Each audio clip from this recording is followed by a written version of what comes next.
Imagine this: you swipe right, your screen lights up it as a match. The start of something new. But what if behind that glowing profile is more than you bargained for? Here on Daily Story, we share the unforgettable journeys born from a single swipe, journeys of passion, heartbreak, obsession, and fear. Get comfortable. It is time for tonight's story. I remember thinking, as I got ready for our second date, that maybe I was overthinking things. Maybe Julian's fixed smile was just a nervous tick, and his cold touch a trick of the light, or my own anxiety. After all, he was so undeniably attractive, and our first conversation had flowed so easily. I wanted to believe it was just me seeing things that were not there. He picked me up right on time, as impeccably dressed as before. His car was a sleek, dark sedan, immaculately clean, almost sterile. The air inside felt a few degrees colder than outside, even though it was a warm evening. When I slid into the passenger seat, his eyes met mine, and there was again that perfect, unchanging smile. It did not crinkle at the corners, did not shift with his expression, just stayed. "You look absolutely stunning," he said, his voice a smooth baritone, devoid of any real warmth, despite the compliment. "I knew you would." That last part, "I knew you would," hung in the air, a tiny, almost imperceptible tremor of unease starting in my stomach. It was not just a compliment, it felt like a statement of fact, an observation from someone who already possessed all the data. I brushed it off, telling myself it was just a turn of phrase, a confident man's way of speaking. He told me he had a surprise for our second date, something unique and personal. We drove for what felt like a long time, out of the city, past the familiar suburbs, and into an older, more wooded area. The streetlights grew sparse, replaced by the occasional glow from a distant farmhouse window. My phone signal started to flicker. A knot tightened in my gut, but I tried to project an air of casual curiosity. "Where are we going?" I asked, trying to keep my voice light. "Somewhere we can truly connect," he replied, his eyes fixed on the road, that smile still a silent, unsettling presence on his face. "Somewhere private. Somewhere we can remember." Remember. The word echoed oddly. Remember what? We would only just met. I swallowed, my mouth suddenly dry. The trees on either side of the road grew denser, their branches forming a dark canopy overhead. It felt like we were driving deeper and deeper into a forgotten place. Finally, he turned off the main road onto a narrow, unpaved lane. The car bounced gently over ruts and gravel. After another 5 minutes, we pulled up to a clearing. In the center stood an old, rustic cabin, bathed in the pale glow of a full moon. It looked like something out of a fairy tale, or perhaps a horror movie. There were no other cars, no other lights, just a cabin in the vast, silent woods. "This is beautiful," I said, trying to sound genuinely impressed, but my voice wavered slightly. My heart was pounding against my ribs. This was not a romantic surprise. It felt like an ambush. "It is not it?" Julian said, turning to me, his smile unwavering. "It has a certain timeless quality, like some memories." He got out of the car, and I hesitated for a moment, my hand on the door handle, a primal instinct screaming at me to run, to stay in the relative safety of the locked car. But what would I say? "No, I am not getting out because your smile freaks me out, and this cabin in the middle of nowhere feels like a trap." I forced myself to unlatch the door and step out. The air was cool and still, carrying the scent of pine and damp earth. A faint, almost imperceptible hum seemed to emanate from the woods. Julian walked around the car to my side, his movements fluid and precise. He offered me his hand, and again that cold touch. It was not just cool, it felt like touching marble or something that had been kept in a freezer. I pulled my hand back almost immediately, feigning a shiver. "It is a bit chilly out here." I mumbled. "Yes," he said, his eyes still on me, that smile fixed. "But you will warm up inside. I have prepared dinner." He led me to the cabin door, which creaked open with a low groan. Inside, it was surprisingly cozy if a little dated. A fire crackled merrily in a stone fireplace, casting dancing shadows on the wooden walls. A small table was set for two, with candles flickering and the aroma of something delicious wafted from the kitchen area. It was almost perfectly romantic, if you ignore the fact that we were miles from anywhere, and I barely knew the man who had brought me here. Wow, Julian, I said, trying to infuse my voice with genuine admiration. You really went all out. Only for you, he replied, and his eyes seemed to bore into mine. I always knew I would. He poured us both a glass of red wine. As he handed me mine, his fingers brushed against mine again. That coldness, it was unnatural. I took a large sip of the wine, trying to calm my racing pulse. The food was excellent, a rich, savory stew with crusty bread. He watched me as I ate, his smile never faltering, his eyes never leaving my face. It was unnerving. I felt like an exhibit or a specimen under a microscope. This is wonderful, I said, trying to fill the silence. You are a great cook. I learned a long time ago, he said, taking a slow sip of his wine. One must be self-sufficient, especially when waiting for someone. Waiting for someone. I asked, trying to sound casual. Yes, he said, his gaze deepening. For you. My fork clattered against my plate. Julian, we have only been on one date before this. I appreciate the sentiment, but... He chuckled softly, a low, rumbling sound that seemed to vibrate in the air. Oh, my dear, we have known each other for far longer than that. You just have not remembered yet. My blood ran cold. This was not charming or romantic. It was deeply unsettling. What are you talking about? I asked, my voice barely a whisper. He leaned forward slightly, his perfect smile never wavering. Do not you feel it? This place, the way we connect. It is not new. It is ancient. It is ours. He gestured around the cabin with a sweep of his hand. This was our retreat. In another life, before we were separated. But I always knew you would find your way back to me. I always knew I would find you. My mind reeled. Was he joking? Was this some kind of elaborate, twisted pickup line? Or was he completely, utterly insane? I stared at him, trying to find any flicker of humor, any sign that he was not serious.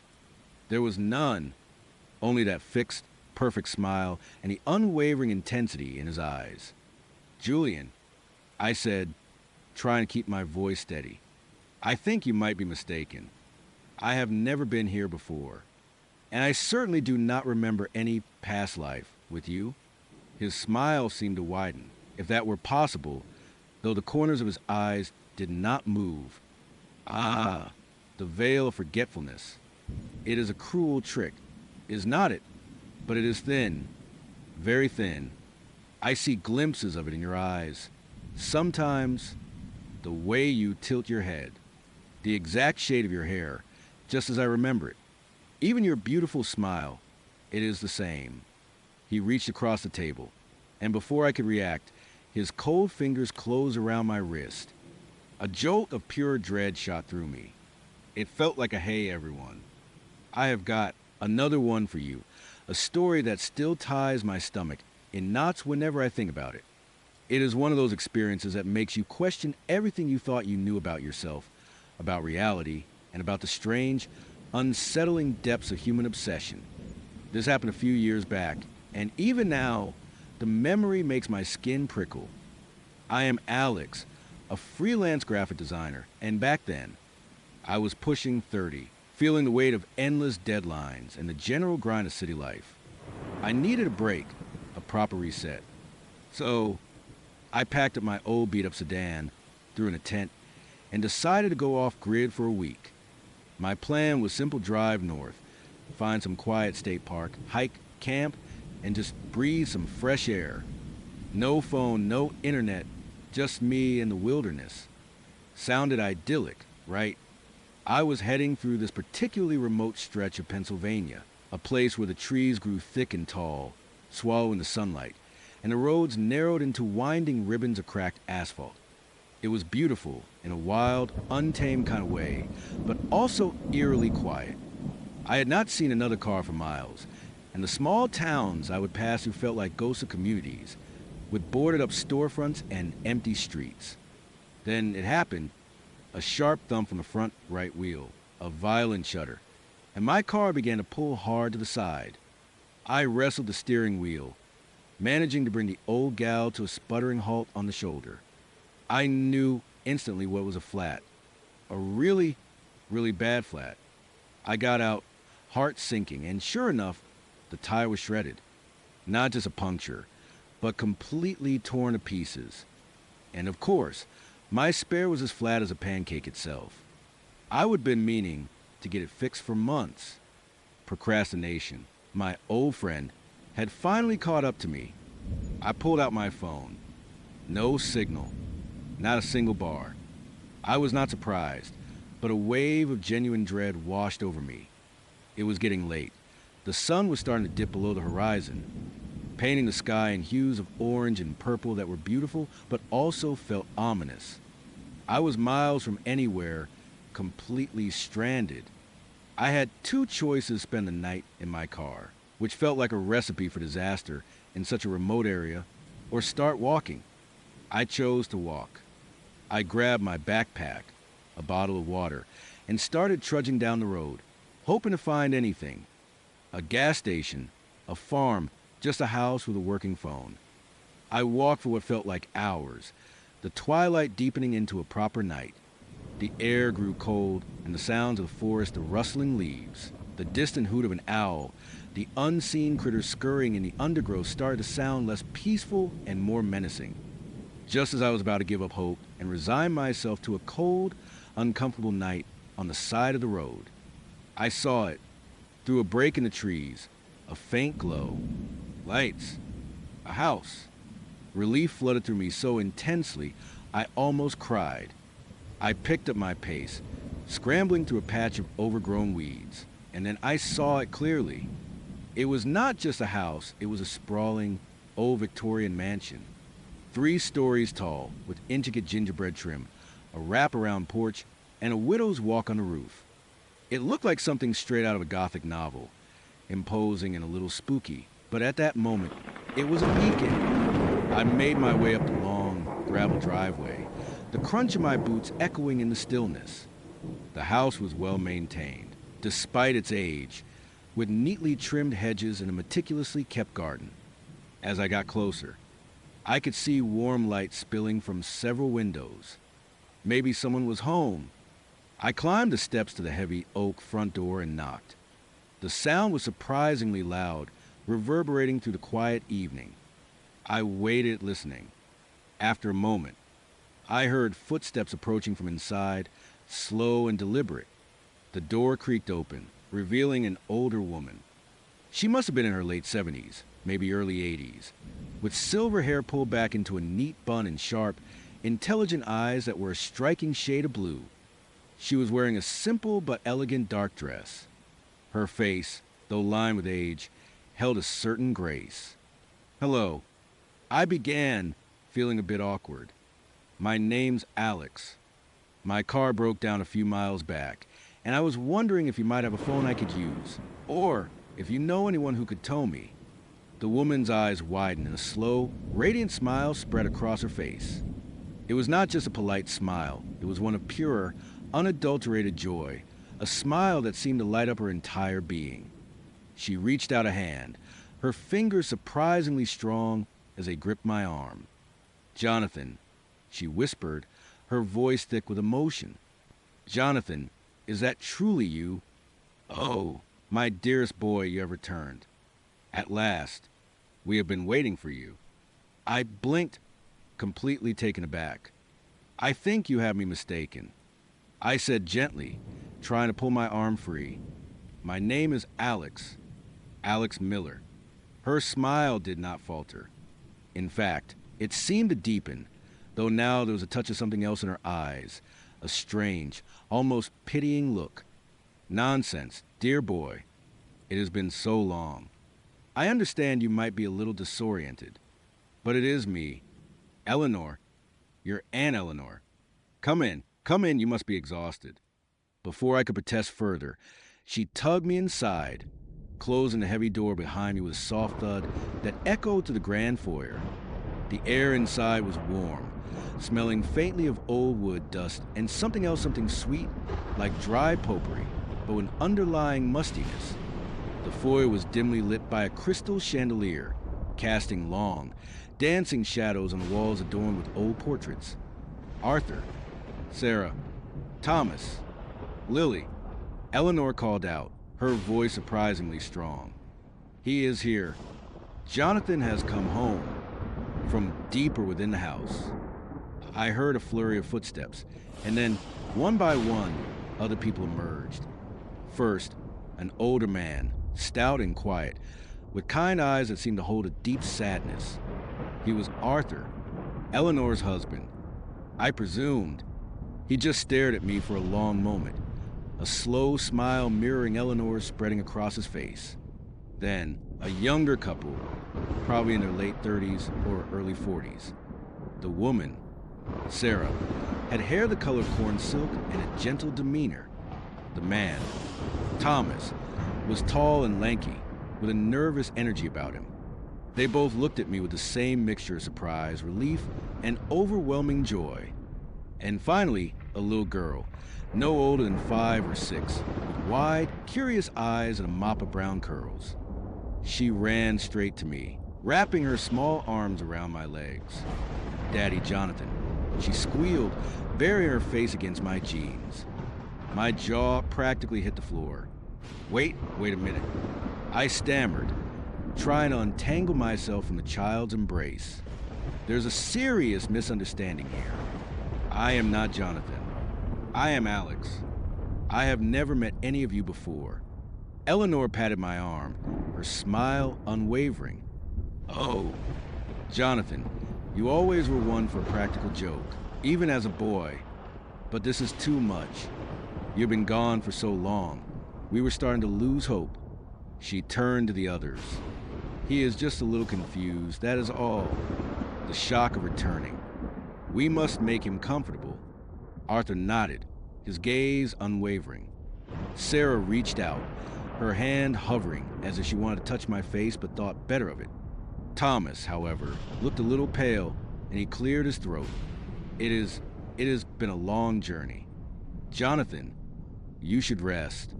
Lily, still clinging to my leg, looked up at me with huge, innocent eyes. Do not you remember me? Daddy, panic started to bubble up in my chest. This was not just a simple mistake. This was a full-blown delusion. A whole family, convinced I was someone else. And they were not letting me go. Look, I tried again, my voice firmer. I appreciate the hospitality, but I really need to call a tow truck. My car is broken down on the highway, and I need to get it fixed. Eleanor waved her hand dismissively. Your car can wait until morning. You are home now. We will send Thomas to fetch it first thing. Right now, you need warmth and food, and a good night's sleep in your own bed. Before I could argue further, she steered me toward a grand dining room where a lavish meal was already laid out on a long mahogany table. It looked like a feast of roasted chicken, mashed potatoes, fresh green beans, homemade bread, and a rich-looking dessert. It was far more food than a small family would typically prepare, and it looked like it had been waiting for hours. I was starving, despite my growing unease, and the smell of the food was intoxicating. They settled me at the head of the table, a place that felt unnervingly right. Throughout the meal, they chattered animatedly, reminiscing about Jonathan's childhood, his favorite foods, which, strangely, were some of mine, his passion for art. They spoke of a life that was eerily similar to my own, but with distinct differences. They mentioned particular college I had not attended, friends I did not know, and family trips I would never taken. I tried to correct them, to explain my actual life, my job, my apartment in the city. But they just smiled, patiently, indulgently. Oh, Jonathan, your imagination always was so vivid. Eleanor would say, or it is all right, dear, The memories will come back in time. Just relax. It was infuriating, unsettling, and strangely, after a while, exhausting to constantly fight against. Their belief was so absolute, so unshakable, that it began to chip away at my own certainty. Was I truly mistaken? Could I have amnesia? No, that was ridiculous. I knew who I was. Did not I? After dinner, Eleanor insisted on showing me to my room. It was on the second floor, at the end of a long, dimly lit hallway lined with more old portraits. The room itself was enormous, with high ceilings, a four-poster bed draped with heavy velvet curtains, and antique furniture. But what truly unnerved me were the personal touches. On the desk, there was an old drafting table, complete with pencils, brushes, and a half-finished canvas. A graphic design portfolio lay open, filled with intricate illustrations that, while not my own work, were strikingly similar in style to mine. On a bookshelf, there were books I recognized my favorite authors, even specific editions I owned. On a bedside table, a framed photograph showed a younger version of me, standing with Eleanor and Arthur, laughing. But it was not me. It was Jonathan. His eyes were a little different, his smile a touch wider, but the resemblance was uncanny. This was always your favorite room, Eleanor said, her voice soft, as if sharing a sacred secret. You spent hours in here, creating your beautiful art. We have kept it just as you left it. I walked over to the desk, picking up a pen. It felt familiar in my hand. Too familiar. This is not my room. I insisted, my voice barely a whisper. I do not know any of this. Eleanor placed a comforting hand on my shoulder. It is okay, dear. Rest now. Tomorrow, everything will feel clearer. She left, closing the door softly behind her, leaving me alone in a room that felt both alien and strangely, terrifyingly like my own. I tried my phone again. Still no signal. I tried the landline in the room dead. I went to the window, hoping to see the road, but it overlooked a dense, moonlit forest. The house was truly isolated. A chill, unrelated to the evening air, snaked down my spine. I did not sleep much that night. Every creak of the old house, every rustle of leaves outside, sounded amplified, menacing. I kept staring at the photograph on the bedside table, comparing my face to Jonathan's. It was like looking into a slightly distorted mirror, a reflection of a life I had not lived. I felt like I was losing my mind. The next morning, Thomas informed me that he would gone to check on my car, but it was gone, just vanished. He said he would call the local police, but they had not found anything.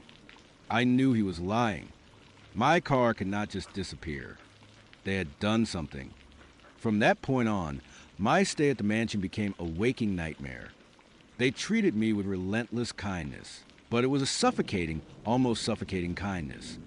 They constantly called me Jonathan, share more memories, try to reteach me my favorite hobbies. Lily was always by my side, calling me Daddy Jonathan, drawing pictures of our family. It was sweet in a twisted way, but it made my skin crawl. I tried to leave, to walk away, but every time I tried, someone would appear. Eleanor with a concerned look, Arthur with a quiet, watchful gaze, Sarah with a gentle hand on my arm, or Thomas, always just a little too close, a little too observant. They were not overtly aggressive, but their presence was a constant, unspoken barrier. The house was huge, a labyrinth of rooms and hallways, and it felt like they knew every secret passage, every blind spot. My phone was gone too. I would left it charging in what I thought was a safe spot, and when I went to retrieve it, it was nowhere to be found. Oh, you must have misplaced it. Jonathan, Eleanor said, her eyes twinkling. You always were a bit scatterbrained. I knew then that I was a prisoner, and the more I resisted, the more their smile seemed to stretch, becoming less warm and more fixed, almost predatory. Their eyes, once filled with joy, now held a strange, desperate expectation. One afternoon, I was in my room, staring at the old portfolio again.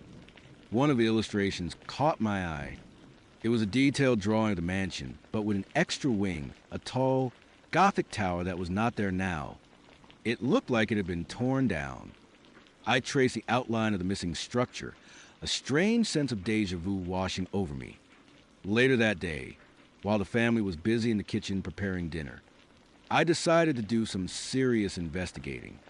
I started with my room, searching every drawer, every book on the shelf. Behind a stack of old art books, I found a loose floorboard. My heart hammered in my chest. I pried it open, revealing a small, dusty compartment. Inside, there was an old leather-bound journal and a stack of yellowed newspaper clippings. I pulled them out, my hands trembling. The journal was dated decades ago. The handwriting was elegant, precise, and eerily familiar. It was Jonathan's. I opened the journal, reading the first entry. It was a detailed account of his life, his dreams, his struggles as an aspiring graphic designer. It chronicled a life that, in many ways, mirrored mine, the same passion for art, the same anxieties about the future. Even a mention of a similar, complicated relationship that had recently ended. It was like reading my own diary, but with different names, different places. Then I moved to the newspaper clippings. They were old, brittle, and smelled of decay. The headline screamed local artist Jonathan Miller missing after tragic accident. Car found wrecked near Miller Estate. Search continues for Jonathan Miller, presumed deceased. My blood ran cold. The articles detailed how Jonathan Miller, a talented young artist, had gone missing after his car veered off the road and plunged into a ravine just a few miles from his family's estate. The date on the articles was over 30 years ago. I stared at the portrait on the bedside table, then at my own reflection in the dark window. Jonathan Miller. He had died. And this family, Eleanor, Arthur, Sarah, Thomas, and little Lily, they believed I was him. Not a reincarnation, not a spirit, but him. They had been waiting for him to return. I continued to read the journal, desperate for answers. Jonathan's later entries grew increasingly frantic, filled with a growing sense of dread. He wrote about his family's strange expectations, their insistence that he never leave the estate, their obsession with the legacy. He described how he felt trapped, how he was losing his sense of self, how they were trying to mold him into something he was not. He mentioned a ritual, a yearly tradition to reaffirm the family bond, that he found increasingly disturbing. The last entry was short. Scrawled almost illegibly, "They know I am trying to leave. They won't let me. I saw it in the reflection. It is not me anymore. It is him. They want him back." I dropped the journal, my hands clammy. It is not me anymore. It is him. What did that mean? Just then, I heard footsteps approaching the door. I quickly shoved the journal and clippings back on the floorboard, pushing the loose plank back into place just as the door opened. It was Lily. She stood in the doorway, a small, innocent smile on her face. "Dinner's ready. Daddy Jonathan." She looked at me, her head tilted. "You look sad. Do not you like being home?" I forced a smile, a hollow, terrifying mask. "I am fine. Lily Bug. Just a little tired." As I followed her down the stairs, a new, chilling realization dawned on me. They were not just mistaken.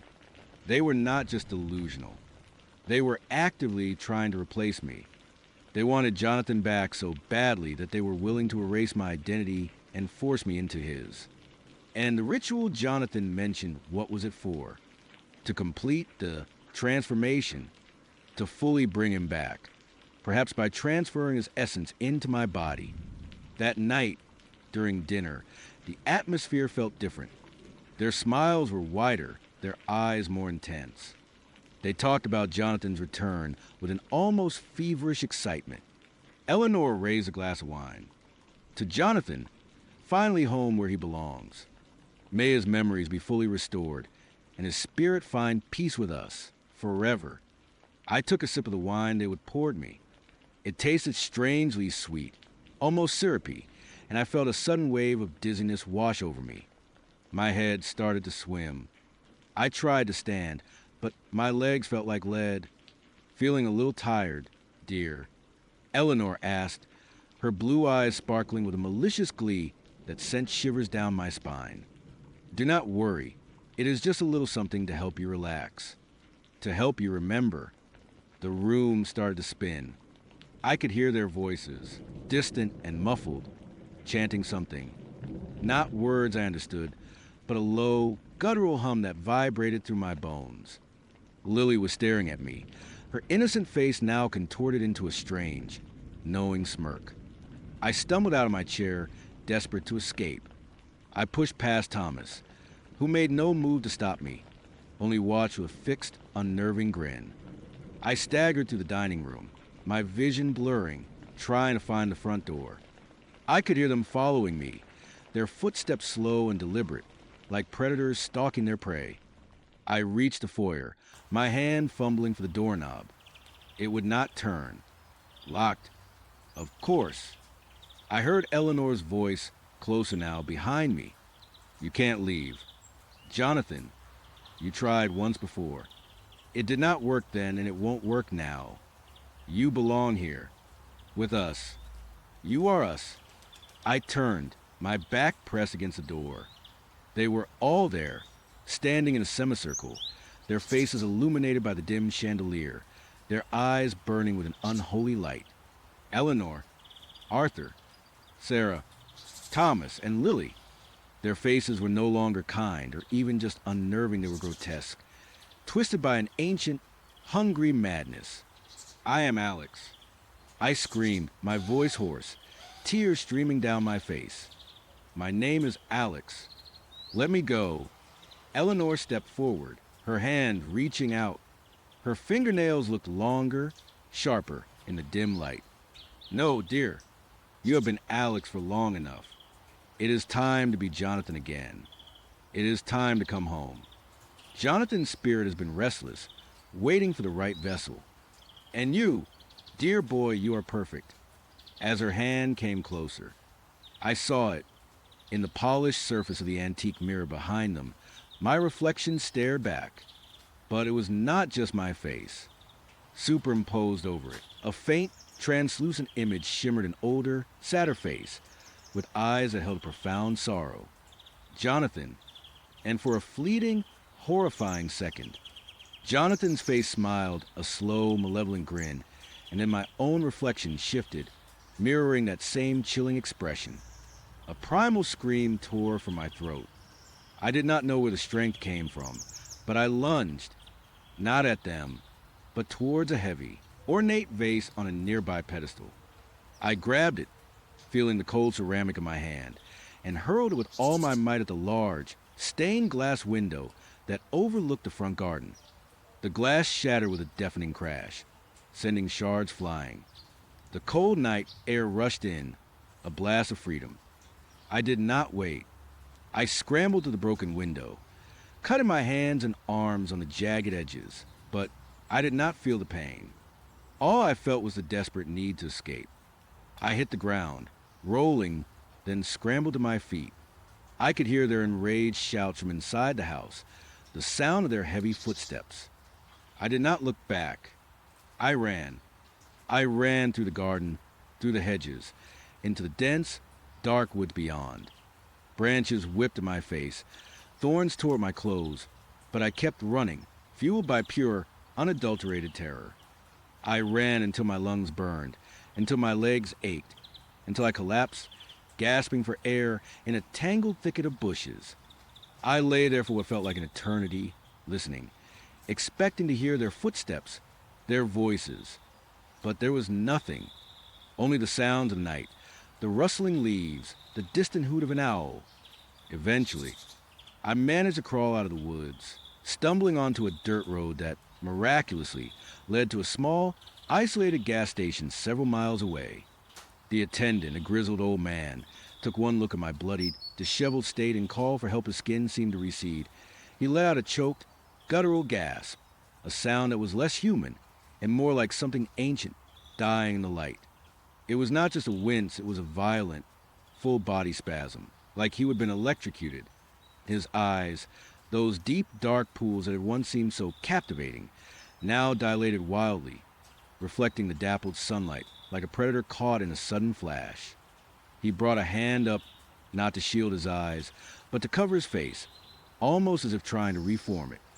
And that is when I saw it, just for a fraction of a second, but it was enough. Beneath the edge of his hand, where his skin should have been, there was not skin. It was like looking into a void, a swirling darkness that seemed to absorb the light, a glimpse of something utterly non-human. My blood ran cold. The sandwich I had been holding, the one I would carefully pack with all its strange preferences in mind, no fresh vegetables, no bright colors slipped from my numb fingers and splattered onto the picnic blanket. The cheerful chirping of birds, the warmth of the sun on my face, it all twisted into a grotesque mockery of normalcy. This was not just a guy with extreme photophobia. This was a shadow man, the legend, and I had just exposed him. He was scrambling now, a frantic, almost uncoordinated movement, trying to get his hat back on, try to retreat into the meager shade of a nearby oak. But it was too late. He knew I would see him, and the look he shot me as he finally pulled the fedora back down was not charming or mysterious anymore. It was pure, unadulterated malevolence, a silent promise that I had just made the biggest mistake of my life. I did not wait for him to speak. My body, fueled by a primal terror I would never known, was already moving. I lurched to my feet, grabbing my purse in a clumsy swoop, and started running. I did not care which direction, just away. Away from the park, away from the shadows, away from him. My heart hammered against my ribs, a frantic drumbeat against the silence that seemed to follow me even as I sprinted to the sun-drenched grass. I could feel his gaze on my back, a tangible weight. Even though I did not dare look over my shoulder, every rustle of leaves, every distant laugh of a child, sounded like his footfalls behind me. I burst out of the park, blindly hailing the first taxi I saw. The driver, a kindly older man, looked at me with concern as I practically threw myself into the back seat, gasping for air. "Everything all right, miss?" he asked, his voice gentle. "Just a bad date." I choked out, trying to sound normal, trying to suppress the shivers that racked my body. I gave him my address, my voice trembling, and spent the entire ride home staring out the window, convinced I would see Alex's pale, unnerving face in every reflection, every passing shadow. Once I was safely inside my apartment, the door locked, double-locked, and then barricaded with a chair. I slid down to the floor, my legs giving out, the sunlight streaming through my window, usually a source of comfort, now felt like a fragile shield against an unimaginable darkness. I curled into a ball, shaking uncontrollably, trying to process what I had seen, what I had felt. The void, the ancient guttural sound, the malevolent gaze. It took me hours to calm down enough to even think straight. My phone buzzed. It was Alex. My stomach lurched. I stared at the screen, the name Alex, glowing innocently, but now it felt like a brand, a warning. I did not answer. It buzzed again. And again, texts started coming in. "Sarah, are you okay? You ran off so suddenly. I think I caught a nasty allergy from something in the park. My skin is burning. I am worried about you. Call me. Sarah, talk to me.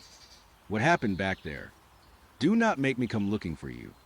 That last one, a simple sentence, sent a fresh wave of terror through me. It was not a question. It was a threat. He knew where I lived. He would drop me off here before. He knew everything about me, or at least everything I would foolishly shared on our dates. My address, my job, my routine. And I knew almost nothing about him, other than the fact that he was an ancient, predatory entity that hated the sun. I spent the rest of the day in a state of hyper-alertness, jumping at every creak of the building, every distant siren. When night fell, the fear intensified. The shadows in my own apartment, usually comforting, now seemed to rise, to thicken, to promise his arrival.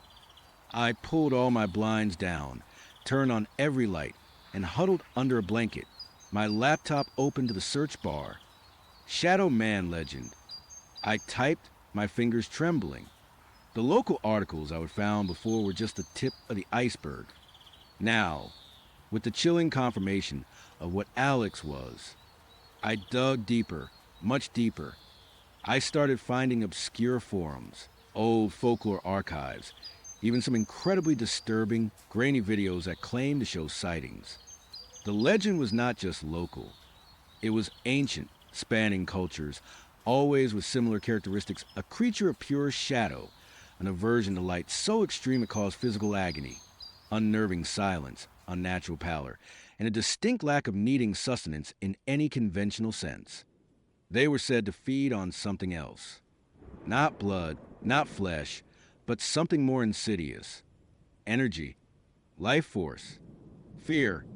A chill that had nothing to do with the night, air seeped into my bones as I read. They were shapeshifters, capable of assuming a human form, but never perfectly. The eyes were always too dark, the movements too fluid, the skin too pale. They were drawn to human companionship, not for love, but for proximity, for the slow, subtle draining of vitality. They were masters of manipulation, charming and persuasive, drawing their victims closer until they were isolated, vulnerable. My mind reeled. Alex's charm, his deep conversations, his seemingly genuine interest in me had all been a carefully constructed trap. He was not looking for a girlfriend. He was looking for prey. And I, naive and lonely, had walked right into it. The articles mentioned one crucial detail: direct sunlight was their undoing. Not just painful, but potentially fatal, causing them to dissipate, to return to the shadows from which they came. But it had to be direct, sustained exposure. A brief glimpse, like what I would given him, was merely agony. It explained his extreme reaction and his immediate retreat. Another detail sent a fresh wave of dread through me. They were incredibly possessive of their chosen victims. Once they had their sights set on someone, they did not let go easily. They would stalk, intimidate, and eventually corner their prey. They thrived on fear. My current state of absolute terror was probably a 5-star meal for him. I had to get out. I had to leave. But where could I go? He knew my family lived out of state. My closest friends were here. But how could I explain this? My boyfriend is a mythical creature shadow, and he is trying to drain my life force. They would think I would lost my mind. I was completely alone in this. The next few days were a blur of paranoia and exhaustion. I called in sick to work, claiming a nasty flu. I kept all my lights on, all my blinds drawn, even during the day. I barely ate, the thought of food making my stomach churn. Every shadow in my apartment seemed to deepen. Every creak of the floorboards sounded like Alex's silent approach. My phone continued to buzz with his calls and texts, becoming increasingly aggressive, less charming, more demanding. Sarah, I know you are home. I saw your lights. This is not like you. You are being irrational. Come out. We need to talk. You can't hide from me forever. He was watching me. He was outside. The realization hit me like a physical blow. I peered through a tiny gap in my blinds, my heart pounding. Nothing. Just the familiar street, the occasional car passing by. But I knew he was there. I could feel his presence, a cold, heavy weight in the air. I spent hours researching ways to protect myself.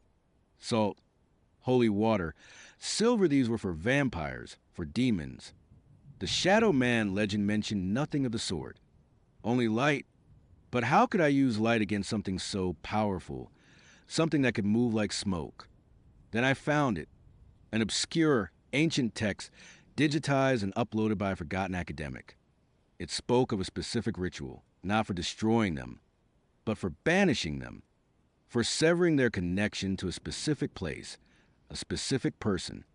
It required sunlight, yes, but also something more, something personal, a token of their influence, something they had given you or left in your possession.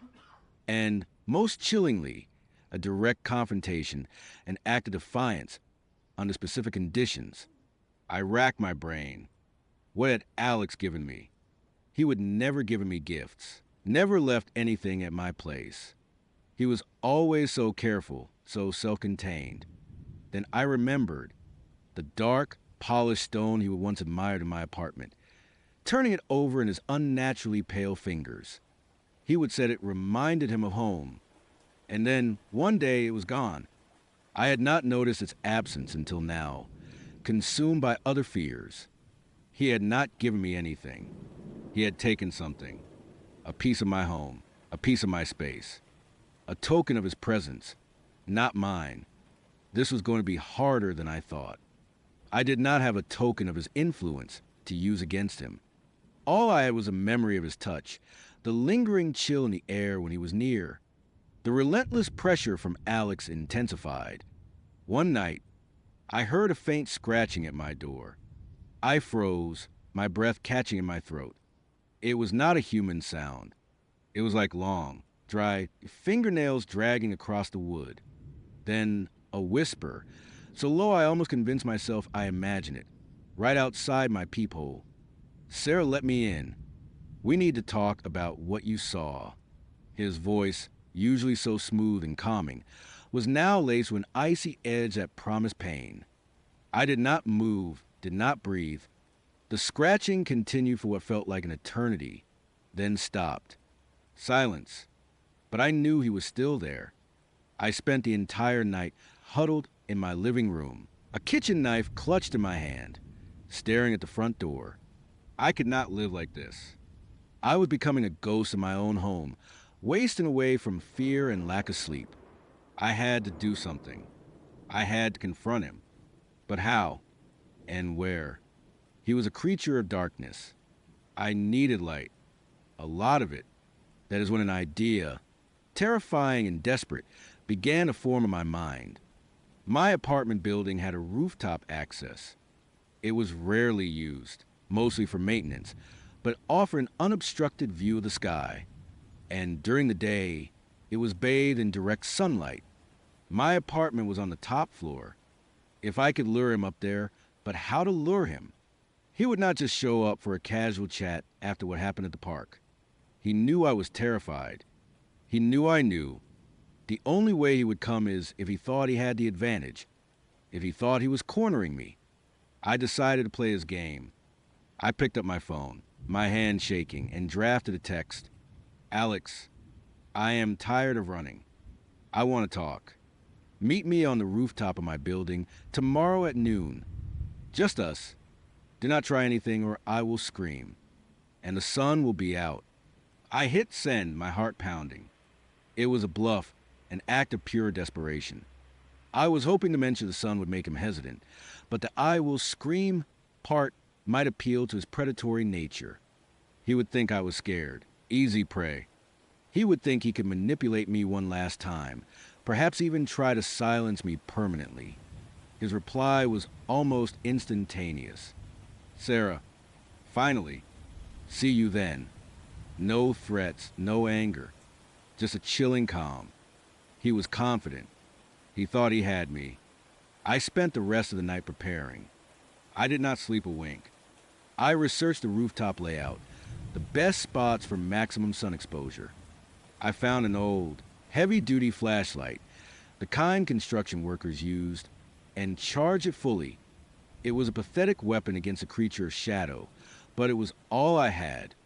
I also grabbed kind of industrial-strength bug spray, an absurd thought, but I figured if he was vulnerable to light, maybe something else caustic would cause him discomfort. Desperate times, desperate measures. The next morning, the sun rose, bright and clear, a perfect cloudless sky. It felt like the universe was either on my side or mocking my impending doom. I dressed in light, comfortable clothes, my nerves stretched taut. I ate a small breakfast, forcing the food down, knowing I needed every ounce of strength. As noon approached, I made my way to the rooftop access door. My hands were clammy, my legs felt like jelly. Every step felt heavy. each breath a struggle. I pushed open the heavy door, and the bright, glorious sunlight hit me, momentarily blinding me. I stepped out onto the tarred roof, a vast, open space under the brilliant blue sky. The heat was immediate, comforting. Alex was already there. He stood near the edge, partially obscured by the shadow of the HVAC unit, his back to me. He was wearing his fedora, a long-sleeved shirt, and dark pants, even in the heat. As I approached, he turned slowly. His face was a mask of pale stillness. His eyes, even in the bright light, seemed to absorb the light rather than reflect it. "Sarah," he said, his voice flat, devoid of its usual charm. "You finally decided to be reasonable." Reasonable. I scoffed, trying to inject a bravery I did not feel into my voice. "You have been stalking me, threatening me. You are not even human." "Alex," his lips curved into a slow, unsettling smile. "And you are finally seeing things clearly. Good. It makes things easier." He took a step towards me, his movement unervingly silent, gliding rather than walking. "You know what I am, do not you? The Shadow Man. A legend. And now you are mine." My heart hammered. He was confirming it. No more pretense. "I am not yours," I retorted, taking a step back. "And I know how to stop you." His smile widened, a truly terrifying sight. "Do you now? You think a little sunshine will scare me away? I have existed for centuries. Sarah, I have seen civilizations rise and fall. A little light is an inconvenience, nothing more." He took another step, closing the distance between us. The shadow from the HVAC unit seemed to stretch with him, reaching towards me. "Maybe not a little light," I said, trying to keep my voice steady, "but a lot of it, and a bit of focus." I gripped the flashlight in my hand, my thumb hovering over the switch. "You took something from me, Alex, a stone, a piece of my home. And according to the old text, that is how I banish you." His eyes narrowed. A flicker of something, surprise or annoyance, crossed his face. "You have been doing your research, have not you?" He mused, a low chuckle escaping him. "Clever girl. But that stone is long gone. It serves its purpose. It connects me to your space. Yes, but it is not here. You have no token." My blood ran cold. He was right. I had not thought of that. He would not carry it with him. He would left it somewhere, an anchor to my apartment, a constant drain on my energy even when he was not physically present. My plan was crumbling. He saw the realization on my face, and his smile returned triumphant. "Now, come here. Sarah, this can be quick, or it can be drawn out. Your choice." He extended a hand towards me, the fingers long and unnaturally slender, the skin a disturbing shade of gray in the bright sunlight. This was it. I was trapped. But then, a desperate thought, a sliver of an idea, sparked in my mind. He said he took the stone. He used it as an anchor. He connected it to my space. But what if the anchor was not just a stone? What if he was the anchor? "You are wrong. Alex," I said, my voice surprisingly strong. "You are the token. You are the connection. You were in my home. You touched my things. You spoke to me in my space. You are the one who linked yourself to me." He paused, his hand still outstretched, a flicker of genuine confusion in his eyes. "That is not how it works. Sarah," he said, a hint of impatience now. "The legend requires a physical object." "No," I countered, remembering the archaic wording of the text. "It requires a focus. An object, yes, but also a person. A presence. You are that presence. You are the embodiment of your influence on me." I took a deep breath, clutching the flashlight. This was a long shot, a desperate gamble based on a vague interpretation of ancient lore. But it was all I had. I aimed the flashlight at him. It was daylight. The flashlight was practically useless as a light source, but it was a symbol and intent. "I banish you. Alex, I declared, my voice trembling but firm.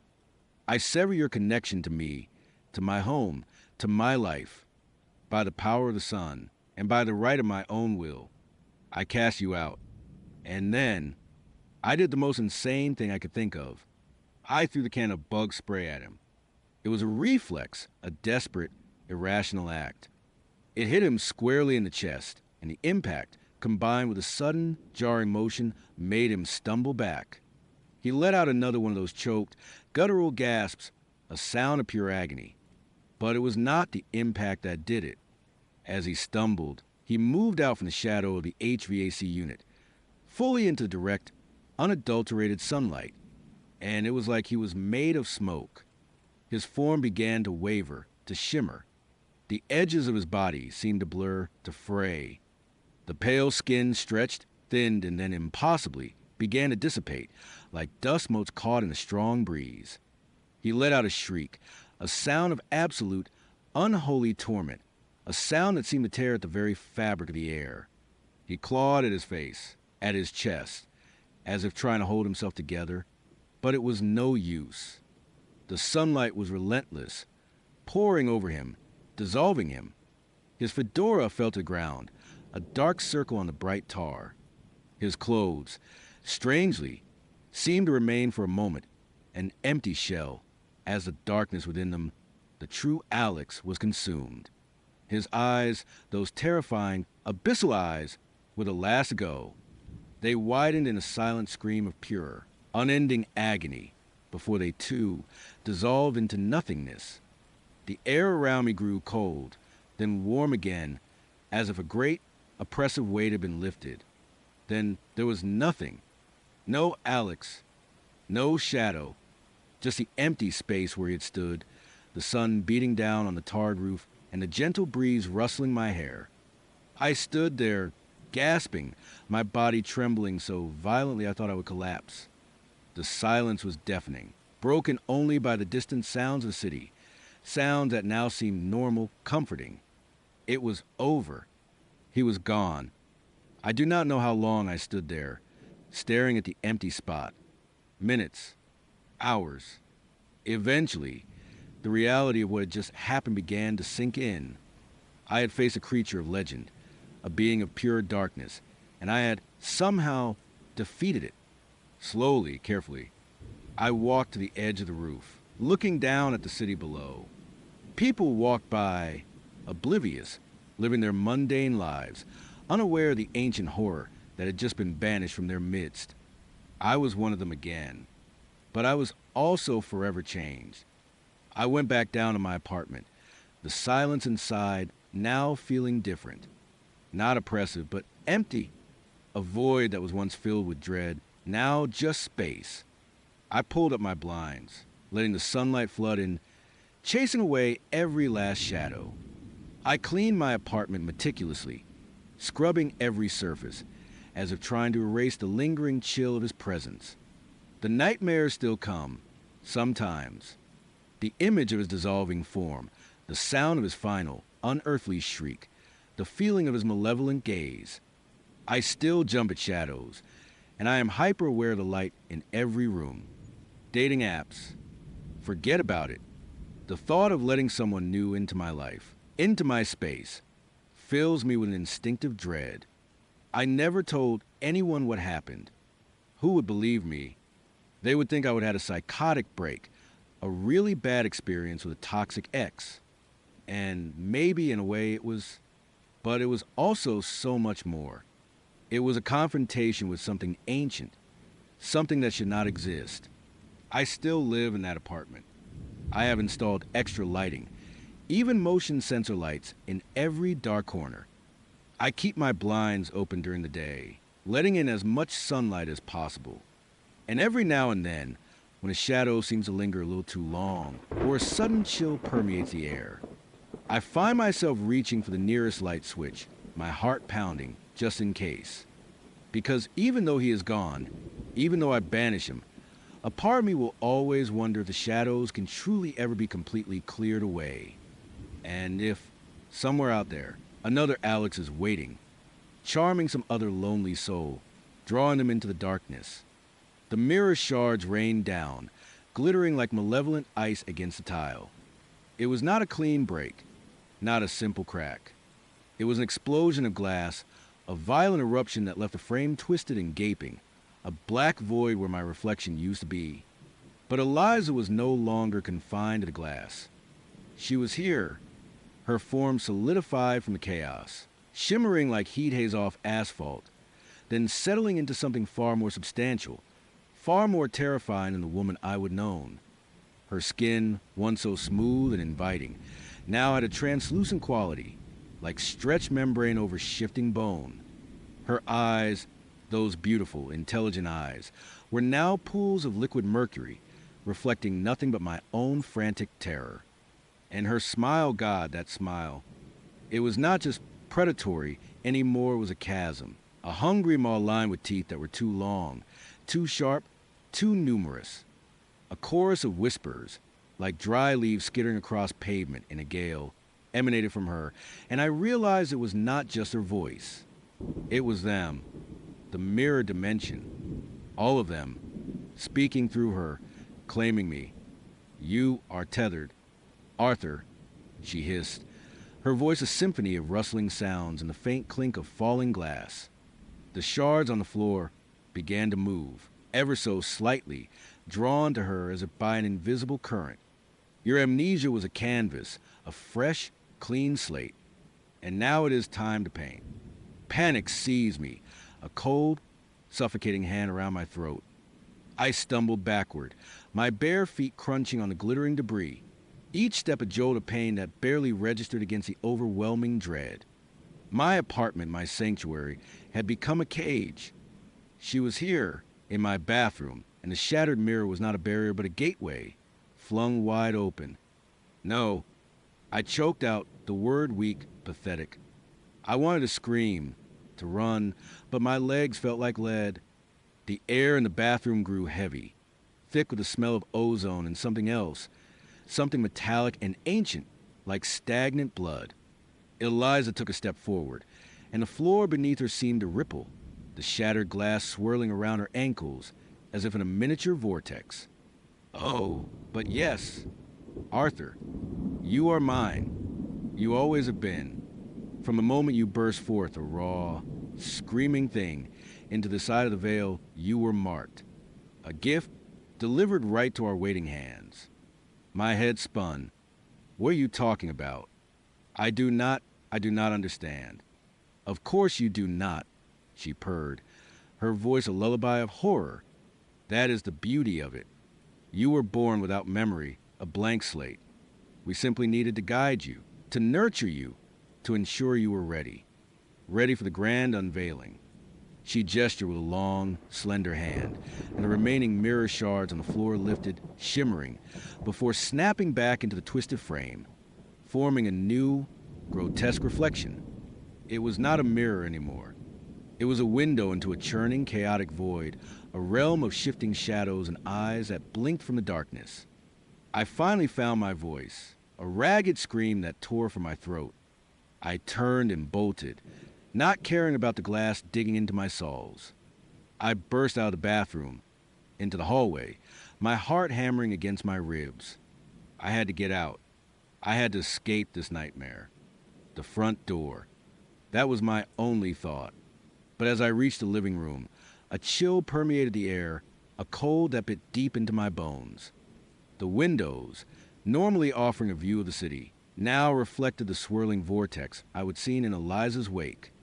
My own reflection stared back at me, but it was not my face. It was a distorted parody, eyes too wide, mouth stretched into a silent shriek, the skin rippling as if underwater. And behind it, a shadowy figure, impossibly tall, with limbs that seemed to bend at unnatural angles. Eliza. She was everywhere. I slammed into the front door, fumbling with the lock, my fingers numb and clumsy. The deadbolt clicked, but the handle would not turn. It felt stuck, fused. I threw my weight against it, again and again, but it would not budge. It was as if the apartment itself had sealed itself off, becoming an extension of her will. From behind me, her voice drifted, No longer a chorus of whispers, but a single resonant tone that vibrated through the floorboards, through my very bones. There is no escape. Arthur, not from me, not from what you are. I spun around. She was standing in the doorway of the bathroom, framed by the swirling void of the shattered mirror. She had not moved, yet she was closer. Her form was still fluid, constantly shifting, hinting at the true horror beneath the human facade. What am I? I gasped, my breath catching in my throat. She smiled, a slow, deliberate widening of that horrifying chasm. You are the bridge. Arthur, the perfect vessel. A conduit between our dimension and yours. Your amnesia, your yearning for connection, your fear of reflections, it was all part of the design. We needed you to be vulnerable, to be open, to be empty, so we could feel you. My blood ran cold. Fill me. The words echoed in my mind, bringing with them a wave of nausea. I looked around my apartment, the place I would painstakingly try to make my own. The books on the shelves, the worn armchair, the half-finished puzzle on the coffee table. All of it felt alien now, tainted by her presence, by the horrifying truth she was revealing. But why me? I pleaded, my voice hoarse. Why was I sent here? You were not sent. Arthur, you were birthed, she corrected, her eyes gleaming. You are a nascent consciousness, a mirror shard of our own realm, cast out into the prime dimension. A seed planted, allowed to grow, to absorb the richness of this reality. And now the harvest. You will be the perfect anchor, the gateway through which we can finally manifest, fully and completely, into this world. A chill, far beyond the physical, settled over me. I was not just trapped, I was a living tool, a puppet whose strings were being pulled by an unseen, monstrous entity. My whole life, the fleeting memories I would try to reconstruct, the name I would have been given, it was all a lie, a fabricated reality designed to prepare me for this moment. She took another step, and another, slowly advancing into the living room. Each footfall was silent, yet the air around her seemed to crackle, the shadows in the corners of the room deepening and twisting. My monstrous reflection in the windows kept pace with her, its silent scream mirroring my own internal terror. We have been watching you. Arthur, she continued, her voice now a low, intimate murmur that crawled beneath my skin. Every moment, every hesitant step you took, every time you flinched from your reflection, we saw your loneliness, your desire for something real. And we gave you that. I gave you that. I made you feel normal. Did not I? I made you forget your fears. Just for a little while. The realization hit me with the force of a physical blow. Eliza, her kindness, her intelligence, her beauty, it had all been a performance. Every date, every shared laugh, every touch. It was all a calculated maneuver to lower my guard, to make me trust her, to make me want her. She had not cared about me, she had been cultivating me, fattening me up for the slaughter. You manipulated me. I whispered, the words tasting like ash. Of course, she said, tilting her head, a gesture that was once charming, now utterly grotesque. It is what we do. We observe. We learn. We adapt. This world, your world, is so wonderfully vibrant, so full of life, so real. And we hunger for it. We hunger for the taste of it, the feel of it, the existence of it. She was standing directly in front of me now, so close I could feel the cold emanating from her, a chill that seemed to seep into my very bones. Her mercury eyes bored into mine, and I saw a kaleidoscope of shifting images within them, impossible landscapes, swirling colors, and countless, hungry eyes blinking from the depths. Your amnesia is not just a blank slate. Arthur, she explained, her voice dropping to a conspiratorial whisper. It is a protective layer. You were too raw, too volatile when you first emerged. We had to contain that power, to channel it. And now, the tether, it is a constant connection, a slow infusion.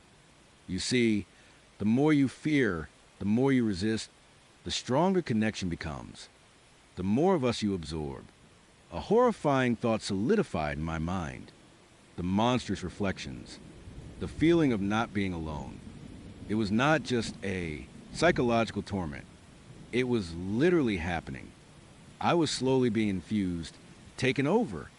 The fear was not just a feeling, it was fuel. I looked down at my hands, my own flesh. Were they still mine? Was this body still me? I felt a tremor run through me, a subtle vibration that was not my own. It felt like something was stirring deep inside, something cold and alien, unfurling its tendrils. What happens when you feel me? I asked, dreading the answer. Eliza's smile widened, revealing even more of those unsettling teeth. You become us. You become the gateway. Your consciousness, your memories, your very essence, it will be subsumed. A small price to pay for the glory of true existence. Would not you agree? I shook my head, tears blurring my vision. No, I won't let you. You have no choice, she countered, her voice now laced with an undeniable power. The process has already begun. Look around you. Arthur, look at your precious reality. I glanced around the living room. The books on the shelves seemed to warp and ripple, their titles shifting into incomprehensible symbols. The patterns on the rug twisted into grotesque faces that silently screamed. The light from the ceiling fixture flickered, casting long, dancing shadows that seemed to take on a life of their own, stretching and contracting like hungry beasts. My apartment was no longer my own. It was a projection, a facade, slowly dissolving under the weight of her reality. A low hum began to vibrate through the air, growing steadily louder, a sound that resonated deep within my chest. It felt like my very atoms were being rearranged. I could feel a pressure building behind my eyes, a dull ache that quickly sharpened into a piercing pain. We do not just want to exist. Arthur, Eliza whispered, her form now shimmering, becoming less solid, more like pure energy. We want experience. To taste the sun on our skin, to feel the warmth of human connection, to breathe the air, to live. And you, my dear Arthur, are our ticket. She reached out, and her hand, no longer human, but a collection of elongated, translucent digits, brushed against my cheek. The touch was freezing, like ice against my skin, but it also sent a jolt of something else through me, a strange, electric current that bypassed my nerves and went straight to my core. I felt a surge of nausea, followed by a dizzying disorientation. My vision blurred, and the apartment spun around me. When my sight cleared, Eliza was gone. The living room was still distorted. The shadows still danced, but she was nowhere to be seen. I was alone, or was I? The hum was still there, now louder, more insistent, coming from inside me. I stumbled toward the couch, collapsing onto it, my body trembling uncontrollably. My head throbbed, and I felt a strange, tingling sensation spreading across my skin, as if countless tiny insects were crawling beneath it. I closed my eyes, trying to block out the horror, but it was no use. The images were burned into my mind, Eliza's predatory smile, the swirling vortex, the promise of being subsumed. My amnesia, my blank slate. It was not a curse, it was a preparation. And now, the canvas was being painted, not with my own memories, but with her horror. I opened my eyes again, and my gaze fell upon the glass coffee table. My reflection stared back, and this time it was worse. The distortions were more pronounced, the features sharper, more angular. My eyes were still mine, but they were wide with a terror that seemed to belong to something ancient and trapped. My mouth was slightly agape, revealing teeth that seemed longer, not as long as Eliza's, but definitely not normal. And behind my reflection, the swirling vortex was clearer, closer, threatening to pull me in. A whisper, soft and insidious, brushed against my ear, though no one was there. It is only a matter of time. Arthur, the tether grows stronger with every beat of your frightened heart. You are becoming a part of us. You are becoming home. I scrambled off the couch. Desperate, there had to be something. A way out. A weakness. I remembered her words: the more you fear, the more you resist, the stronger connection becomes. So if I did not fear, if I did not resist, but how could I not? How could I face this monstrous invasion without a primal scream tearing through me? My mind raced, trying to grasp at anything, any forgotten detail from my amnesiac past, any instinct that might guide me. But there was nothing, just a vast, terrifying emptiness where my memory should have been, now being filled with the creeping dread of Eliza and her dimension. I ran to the kitchen, my feet still stinging from the glass. Maybe a knife. Something to fight back with. But what good would a knife do against a creature that could manifest from reflections and dissolve into pure energy? My hand shook as I opened a drawer, revealing a collection of mundane kitchen implements. They felt useless, pathetic. As I stared at the polished surface of the toaster, my reflection flickered. The monstrous distortion was back, clearer now, more defined. Its eyes glowed with a faint internal light, and its skin seemed to shimmer with an unnatural iridescence. And then a small, almost imperceptible change. A subtle elongation of the fingers. A hint of something sharp, almost claw-like at the tips. My breath hitched. Was it happening already? Was I transforming? I slammed the drawer shut, turning away from the insidious reflections. I paced the small kitchen, my mind a maelstrom of terror and despair. I was trapped, slowly being consumed, and my only defense was to stop fearing. It was like telling a drowning man to stop breathing. The hum intensified, now a vibrating thrum that resonated in my chest, making my teeth ache. I could feel a cold pressure spreading through my limbs, a sensation like liquid lead flowing through my veins. My muscles stiffened, and my movements became jerky, unnatural. Eliza's voice, now a steady stream of whispers, filled my head. It was not just coming from the air, it was coming from inside me, from the core of my being. You feel it, do not you, Arthur? The pull, the connection, the truth of your existence. You are not a man. You are a doorway, and the door is opening. I staggered, my knees buckling. I felt heavy, as if an invisible weight was pressing down on me. My vision began to narrow, the edges of my sight darkening, like looking through a tunnel. The distortions in the apartment grew more pronounced. The walls seemed to breathe. The ceiling pulsed with a faint, sickly light. I stumbled back into the living room, collapsing onto the floor, too weak to stand. The whispers grew louder, a cacophony of voices, all speaking Eliza's words, all claiming me. I squeezed my eyes shut, trying to block them out, but they were inside my head, relentless. We are so close. Arthur, so very close. The world awaits us. The beauty, the chaos, the life all ours are taking. And you, our beautiful vessel, will be the first to truly taste it. A wave of intense cold washed over me, so profound it felt like my very soul was freezing. It was no longer just a feeling, it was a physical sensation, an invasion. I felt something shift within me, a fundamental alteration, deep in my core. It was as if a part of me, the part that was Arthur Vance, the man who had burst from a mirror and desperately sought connection, was being forcibly excised, replaced by something ancient and alien. My body began to convulse, not with pain, but with a strange internal struggle. My muscles tightened, then relaxed, then tightened again, a bizarre dance of control and surrender. I could feel my bones shifting, my skin stretching. A choked gasp escaped my lips as I felt my teeth sharpen, elongating within my mouth. My fingers curled involuntarily, the nails thickening, hardening, becoming something else entirely. I fought it.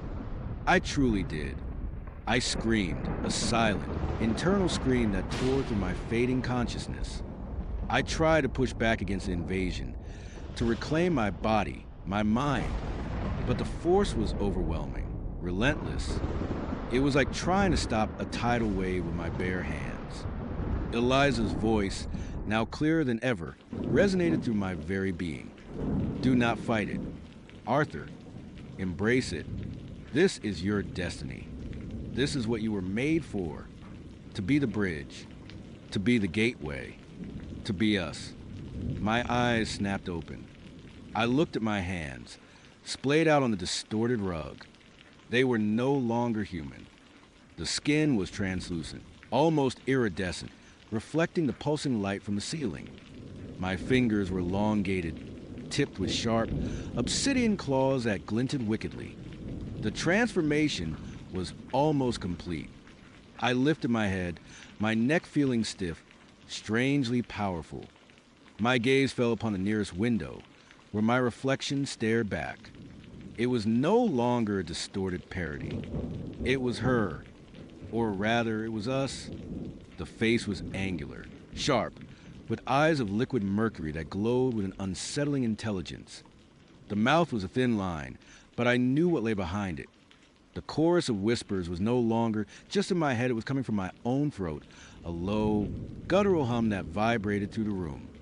My amnesia, my blank slate, it was no longer a canvas for her horror. It was her horror.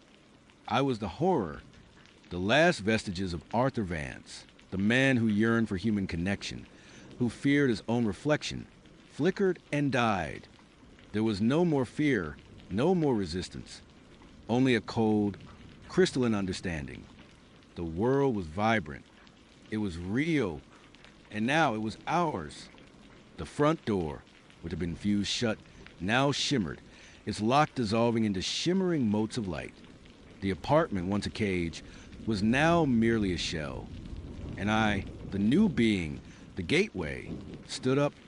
My movements were fluid, graceful, powerful. I walked toward the door, each step silent, resonant with a newfound purpose. The whispers were a symphony now, inside and outside, a celebration of arrival. The reflection in the window followed me, a perfect mirror of my new form. I reached the door, no longer needing to open it. It simply dissolved before me, revealing the dimly lit hallway of the apartment building.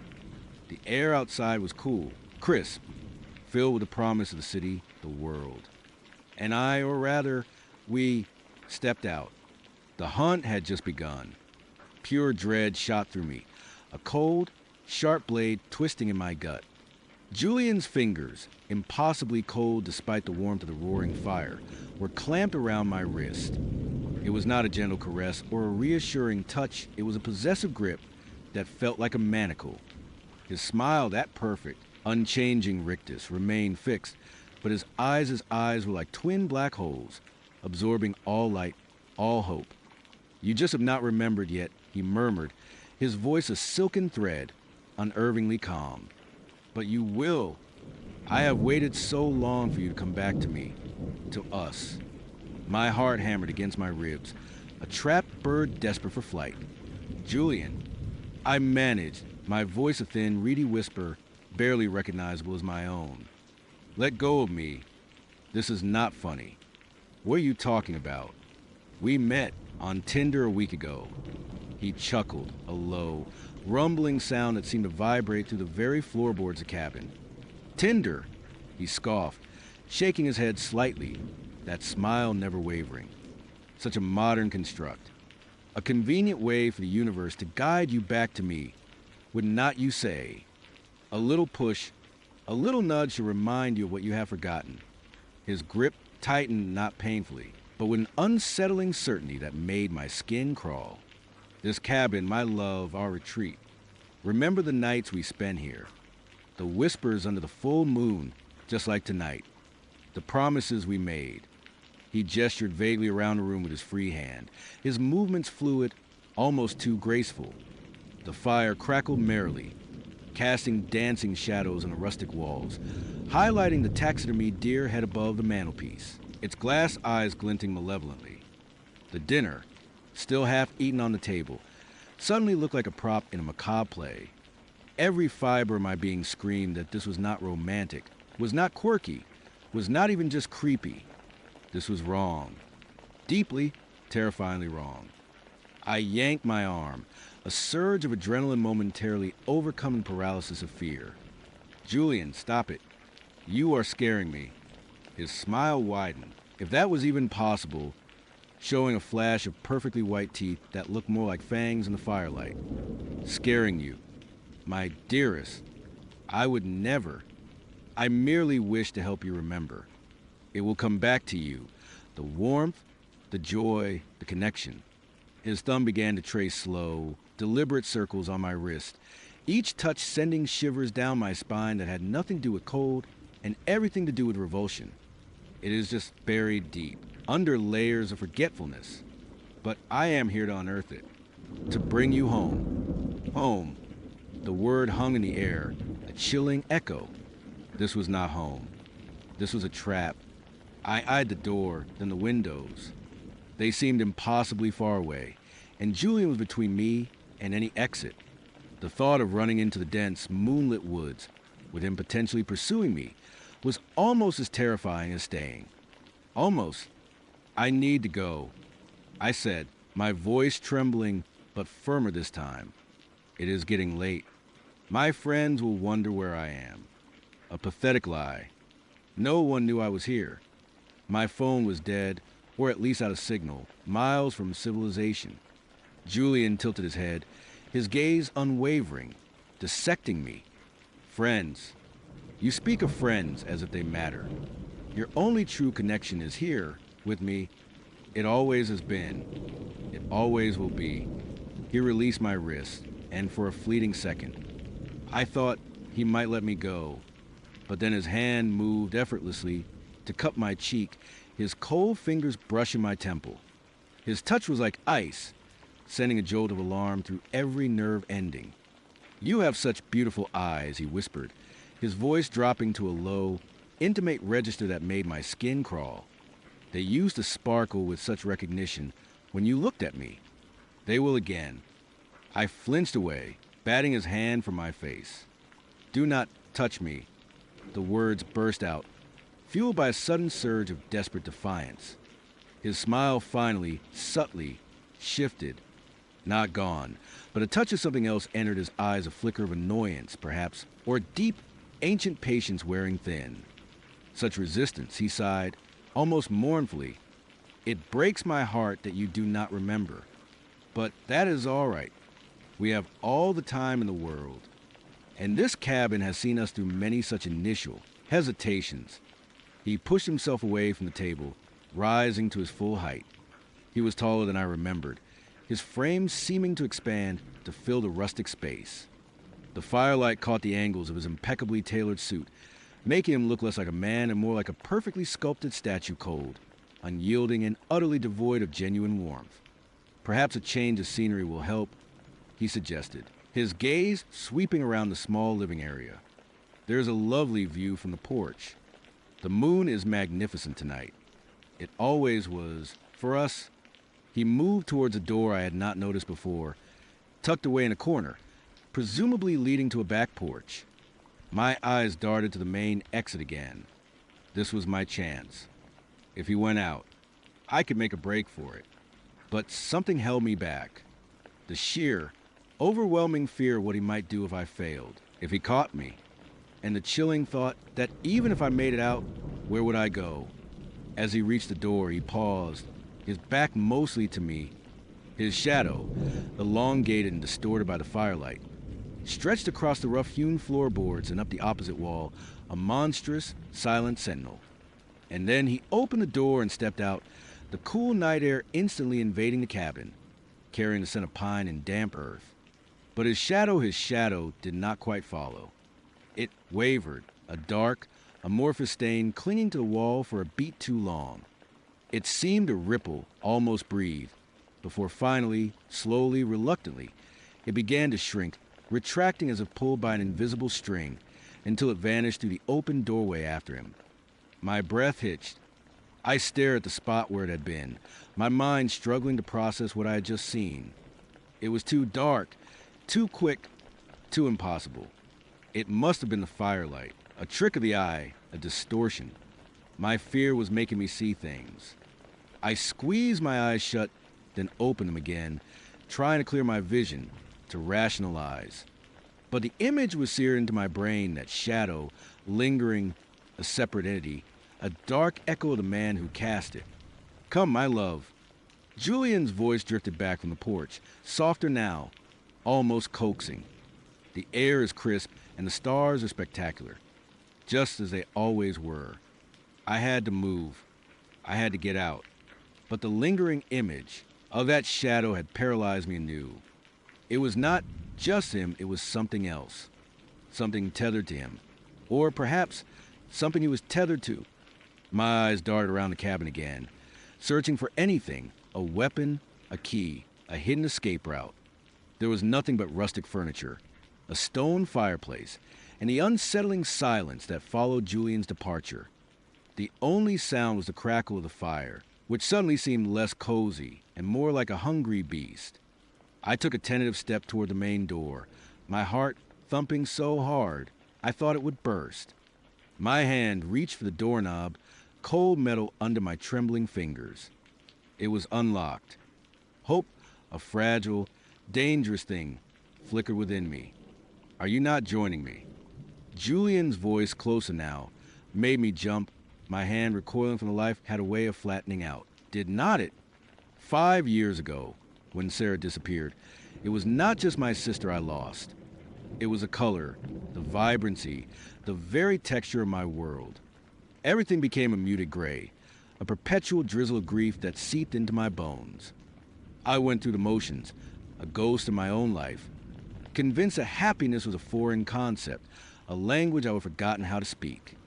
Then, somehow, Amelia found me, or I found her, online, in the digital ether, where lonely souls sometimes connect.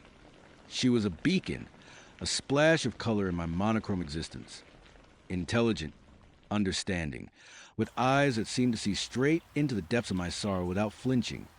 She did not try to fix me, did not offer platitudes. She simply listened. Our dates were wonderful, a slow, gentle reawakening of emotions I thought were long dead. I was completely, utterly smitten.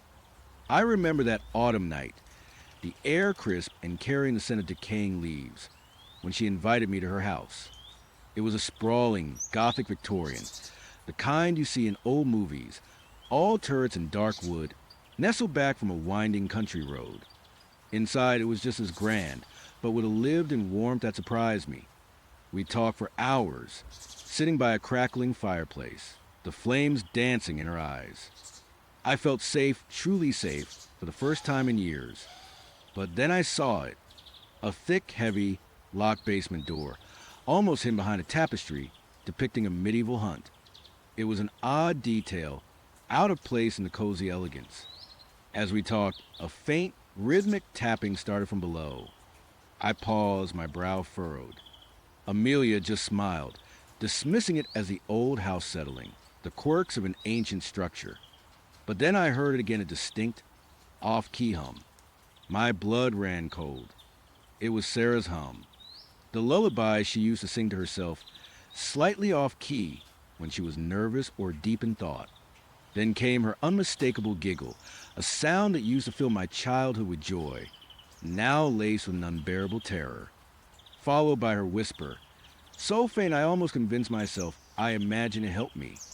Panic surged through me, a primal, suffocating wave. I scrambled to my feet, my eyes fixed on that basement door. Amelia, her face now a mask of cold menace, blocked my path. She claimed I was imagining things, that my grief was playing tricks on me. But I knew that voice. I knew that hum.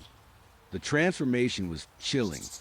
The warm, understanding woman I would fall in for evaporated, replaced by something ancient and predatory.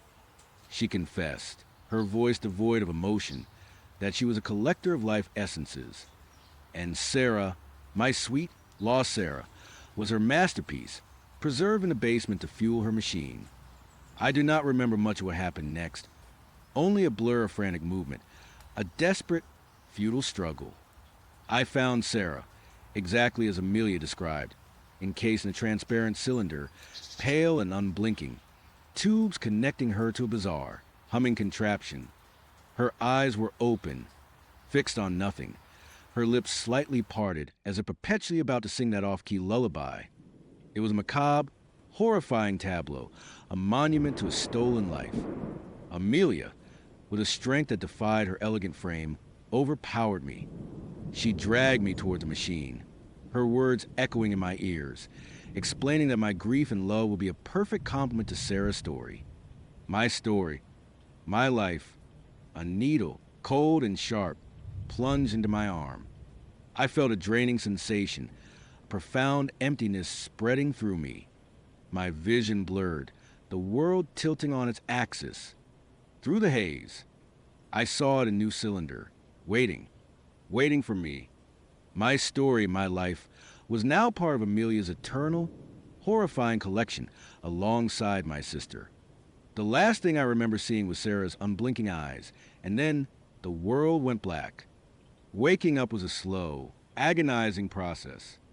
It was not like waking from a dream or even from unconsciousness. It was like emerging from a deep, suffocating ocean of nothingness, the pressure unbearable, the silence absolute. My body felt wrong. Heavy, yet impossibly light. I could not move. I could not feel my limbs, could not even feel the urge to breathe. My eyes, or what I perceived as my eyes, opened. I was looking out through a curved, transparent surface. The cylinder. I was in it, just like Sarah. The world outside was a distorted blur. I could make out shapes, colors, but no distinct forms. It was like looking through thick, wavy glass. My head felt like it was filled with cotton, my thoughts sluggish, fragmented. Sarah, Amelia, the machine. It all came back in disjointed flashes, each one a fresh stab of terror. But the terror was muted, distant like a memory of a memory. It was as if the draining process had dulled my capacity for strong emotion, leaving only a faint echo of what I once was. I tried to scream. No sound came out. My throat did not even twitch. I tried to move my fingers, to clench my fists. Nothing. I was a prisoner within my own body, a conscious mind trapped in an inert shell. Slowly, agonizingly, my vision cleared, or perhaps my brain adjusted to this new, horrifying reality. I was in a large room, much larger than the section of the basement where Amelia had first shown me Sarah. This was the main chamber, the heart of her operation. The room was vast, circular, with high, vaulted ceilings. Banks of cylinders lined the walls, stretching up toward the gloom, each one containing a figure. Men, women, young, old. Hundreds of them, perhaps thousands, all standing upright, pale and still like a macabre art installation. Tubes snaked from each cylinder, converging into thick bundles that fed into a massive central contraption. It was a truly monstrous device, a pulsating, humming behemoth of polished brass, glass tubes filled with glowing liquids, and intricate gears turning with silent precision. This was Amelia's machine, the heart of her collection. And there, directly opposite me, was Sarah. Her cylinder was identical to mine. Her eyes, wide and unblinking, stared straight ahead, unfocused. The faint, off-key hum was still there, not from her, but from the machine itself, a low, resonant thrum that permeated the entire room, a symphony of stolen lives. It was her lullaby, amplified, distorted, twisted into something horrific. Amelia was there, too. She moved with an almost ethereal grace between the cylinders, occasionally stopping to adjust a dial or tap a gauge on the central machine. She wore a long, flowing gown, dark and elegant, a stark contrast to the sterile, terrifying environment. Her face, once so warm and inviting, was now a mask of serene satisfaction. She looked like a high priestess performing a sacred ritual, completely at peace with her monstrous work. I watched her, a silent, helpless observer. My mind was a whirlwind of questions, but no answers came. How long had I been here? What was I now? Was I dead? Was this some twisted form of undeath? Days blurred into weeks. Or perhaps it was just hours. Time had lost all meaning. My consciousness flickered, sometimes sharp and aware, sometimes dimming into a hazy stupor. The machine hummed its constant, off-key lullaby. I saw Amelia come and go, sometimes bringing in new additions terrified, struggling figures who would soon join the silent ranks. Each time, a fresh wave of horror would wash over me, a chilling reminder of my own fate. I began to notice patterns. The machine would occasionally pulse with a brighter light, and the humming would intensify. During these phases, I felt a subtle shift within myself, a faint tremor, as if something was being drawn from me or through me. It was a sensation of being a conduit, a living battery, my essence slowly, continuously siphoned away. And then, something even more disturbing began to happen.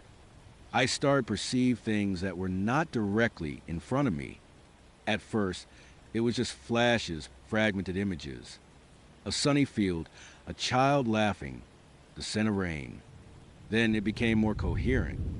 I saw Sarah, not as she was now, but as she had been. Her vibrant hair, her mischievous smile, the way she would tilt her head when she was curious. I saw our childhood home, our parents, moments of joy and sorrow. These were not my memories. They were hers. It was terrifying. It was beautiful. It was a profound violation. The machine was not just draining our essences. It was connecting us. It was weaving our lives, our memories, our very souls into a vast, intricate tapestry. I could feel the echoes of other lives, other stories, passing through me. A faint sadness from a man who lost his love, a quiet joy from a woman who saw her child take their first step, a simmering anger from someone betrayed. All these emotions, diluted and distant, yet undeniably present, flowed to the network of cylinders, through me, into the central machine. Amelia's collection was not just about preserving life essences, it was about experiencing them. She was not just a collector, she was a connoisseur of human experience, a parasite feeding on the most profound aspects of existence. One day, I saw her standing before my cylinder. Her eyes, those same eyes that had once held such warmth, now held a detached, analytical gaze. She raised a hand and gently, almost lovingly, traced the curve of the glass. "You are a strong one," she murmured, her voice a low purr.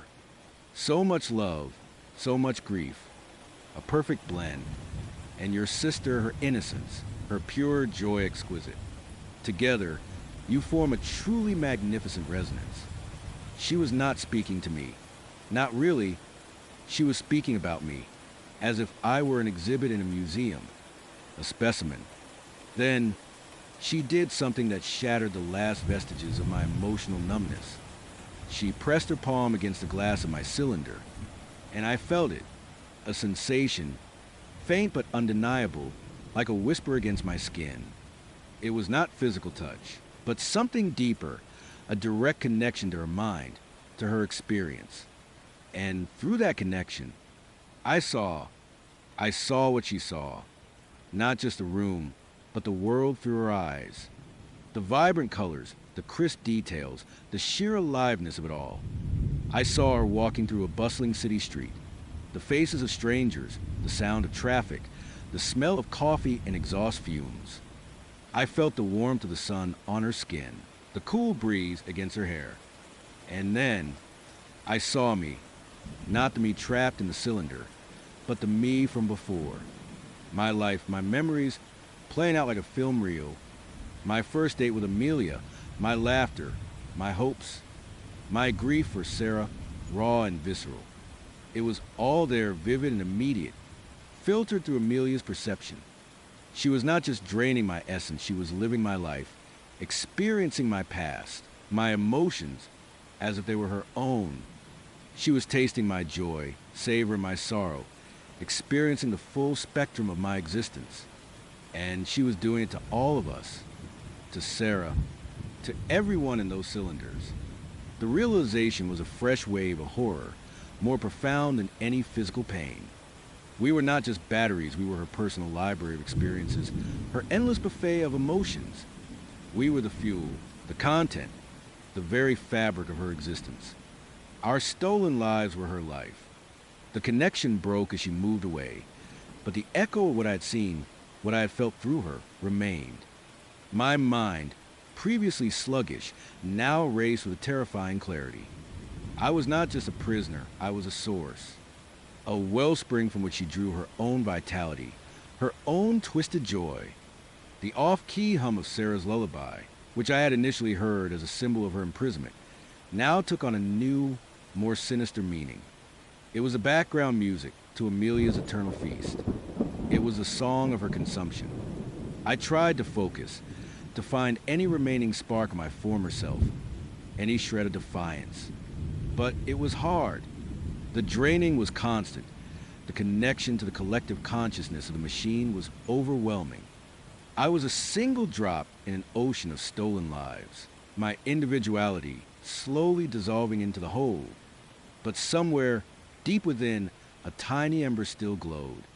A memory, a feeling, the fierce, protective love I had for Sarah. It was the last thing Amelia had mentioned, the perfect complement. My grief and love, if those were the things that made me valuable, perhaps they were also the things that could still define me. I focused on Sarah's cylinder, directly across from me. Her unblinking eyes seemed to meet mine, even though I knew she could not see. Was she conscious? Was she experiencing what I was experiencing? The thought was unbearable. I tried to send her a message, a thought, a feeling. I am here. Sarah, I am with you. It was a desperate, futile attempt, a prayer whispered into the void. But as I focused, as I poured all my remaining will into that single thought, I felt a subtle shift in the network, a faint ripple. And then, impossibly, I felt a faint echo back, a fragment of a memory. Sarah, laughing, running through a field of wildflowers. It was not my memory of her, it was her memory, shared with me through the machine. The machine was not just draining us, it was also facilitating a connection. A horrifying, involuntary connection, but a connection nonetheless. We were all linked. And if we were linked, perhaps there was a way to use that link. The idea was almost too fantastical, too desperate to entertain. But what else did I have? I was a disembodied consciousness, a fading echo of a human being. This was my only hope. I began to experiment, focusing on specific memories, specific emotions. I tried to push them out, to project them into the network. At first, it was like trying to shout underwater. Nothing happened, but I persisted, driven by that last, flickering ember of defiance. I focused on the strongest emotions. I had left my love for Sarah, my rage at Amelia, my desperate longing for freedom. I poured them into the machine, not as a victim, but as a force. Days turned into weeks or months. I lost all track of time. Amelia continued her rounds, oblivious to the subtle shifts within her collection. She saw us as static entities, passive sources of energy. She did not realize that our minds, though trapped, were still active, still struggling, still connecting. The connections grew stronger. I felt other consciousnesses responding, dimly at first, then with increasing clarity. A shared sense of fear, of anger, of desperate longing. It was like a silent chorus, building in intensity. The collective consciousness of Amelia's victims was stirring. The machine, which had once felt like a prison, now felt like a conduit, a weapon, if we could only learn to wield it. One day, Amelia was standing by the central console, her back to me, engrossed in adjusting some intricate dials. The hum of the machine was particularly strong, vibrating through my very being. I felt the surge of energy, the collective consciousness of hundreds, perhaps thousands, of stolen lives. This was it. If there was ever a moment, it was now. I focused all my will, all my remaining essence, on a single, powerful surge of emotion rage. Not my rage alone, but the collective, simmering fury of every single person trapped in those cylinders. I felt it build, a wave of pure, unadulterated hatred, amplified by every connected soul. I projected it, not outward, but inward into the heart of the machine. A high-pitched whine erupted from the central console, cutting through Sarah's perpetual hum. Amelia spun around, her serene expression replaced by a look of confusion, then alarm. The lights in the chamber flickered erratically. Sparks flew from the console. The off-key lullaby faltered, then distorted into a guttural shriek.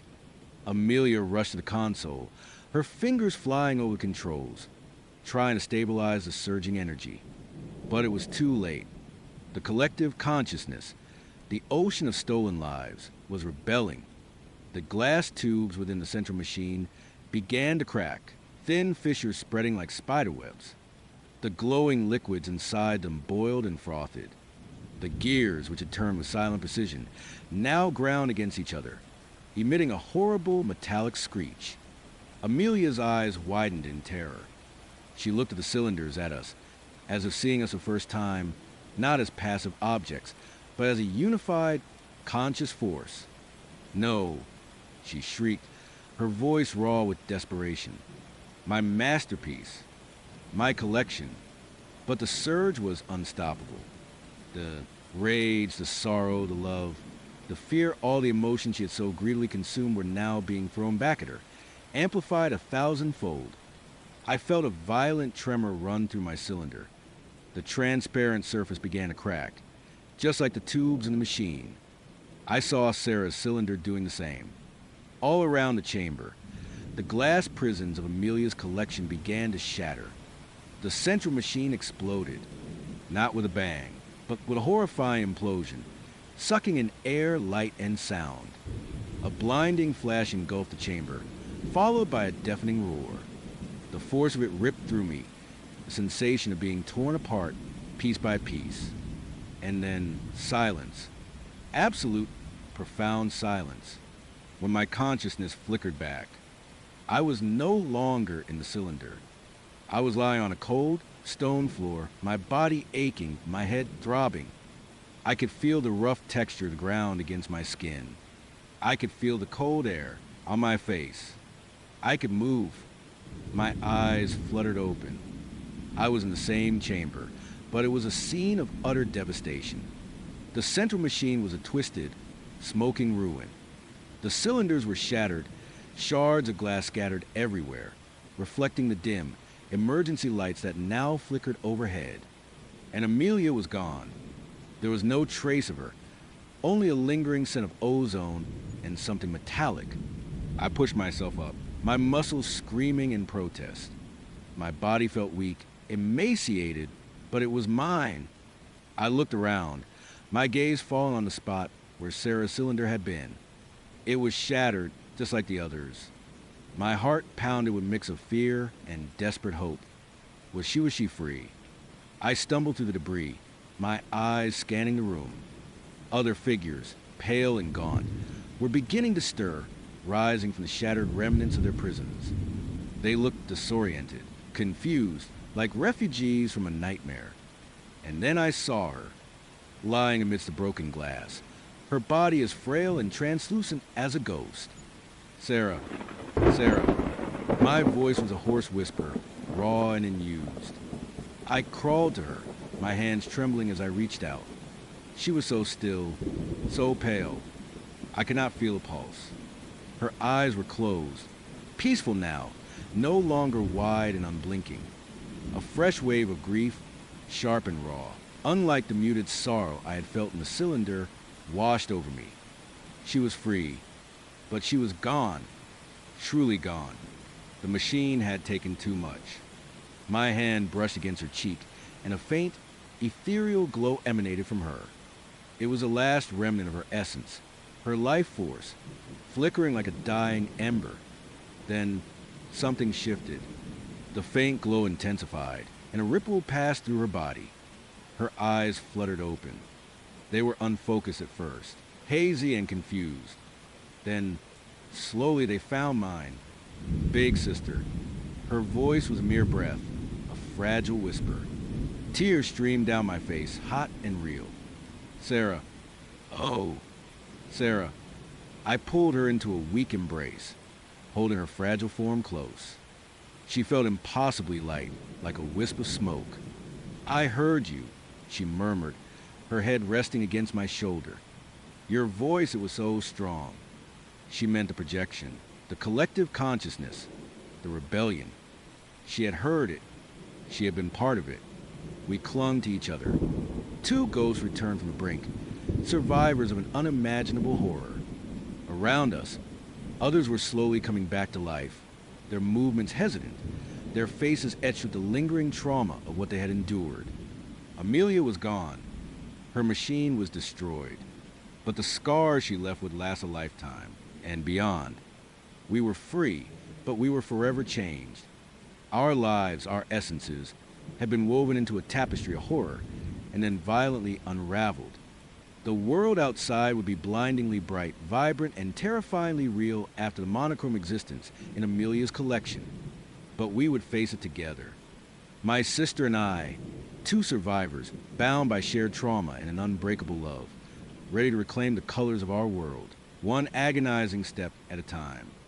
And perhaps, just perhaps, find a new kind of peace in the quiet hum of a world that was finally, truly, our own again, bursting out what felt like a solid wall and tumbling headfirst into absolute darkness. The air was thick with the smell of damp earth and something else, something metallic and ancient.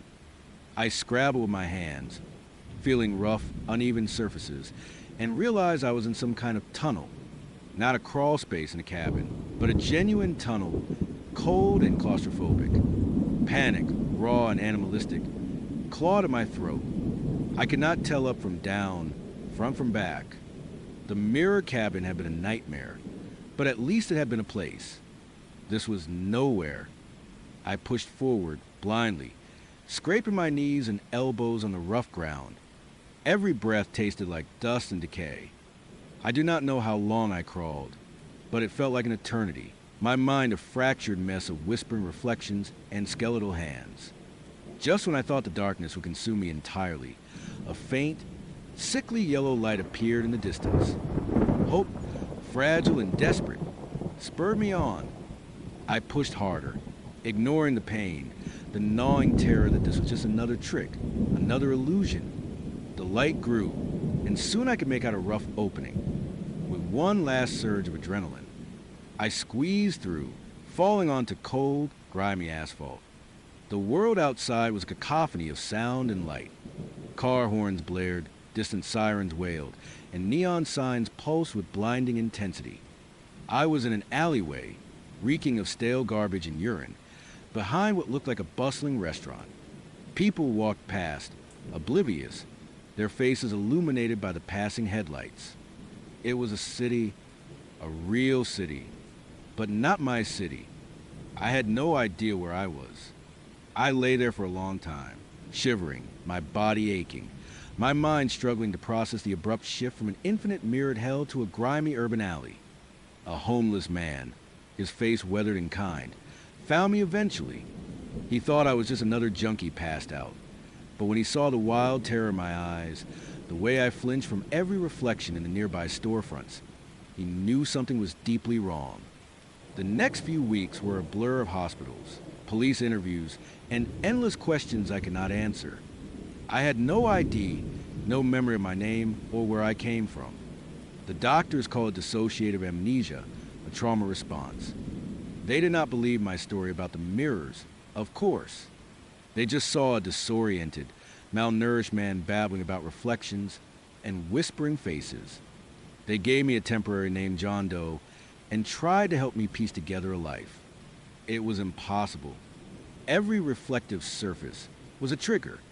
Store windows, polished chrome, even puddles on the street, they all brought back flashes of those gaunt faces, the endless me's, the whispering voices.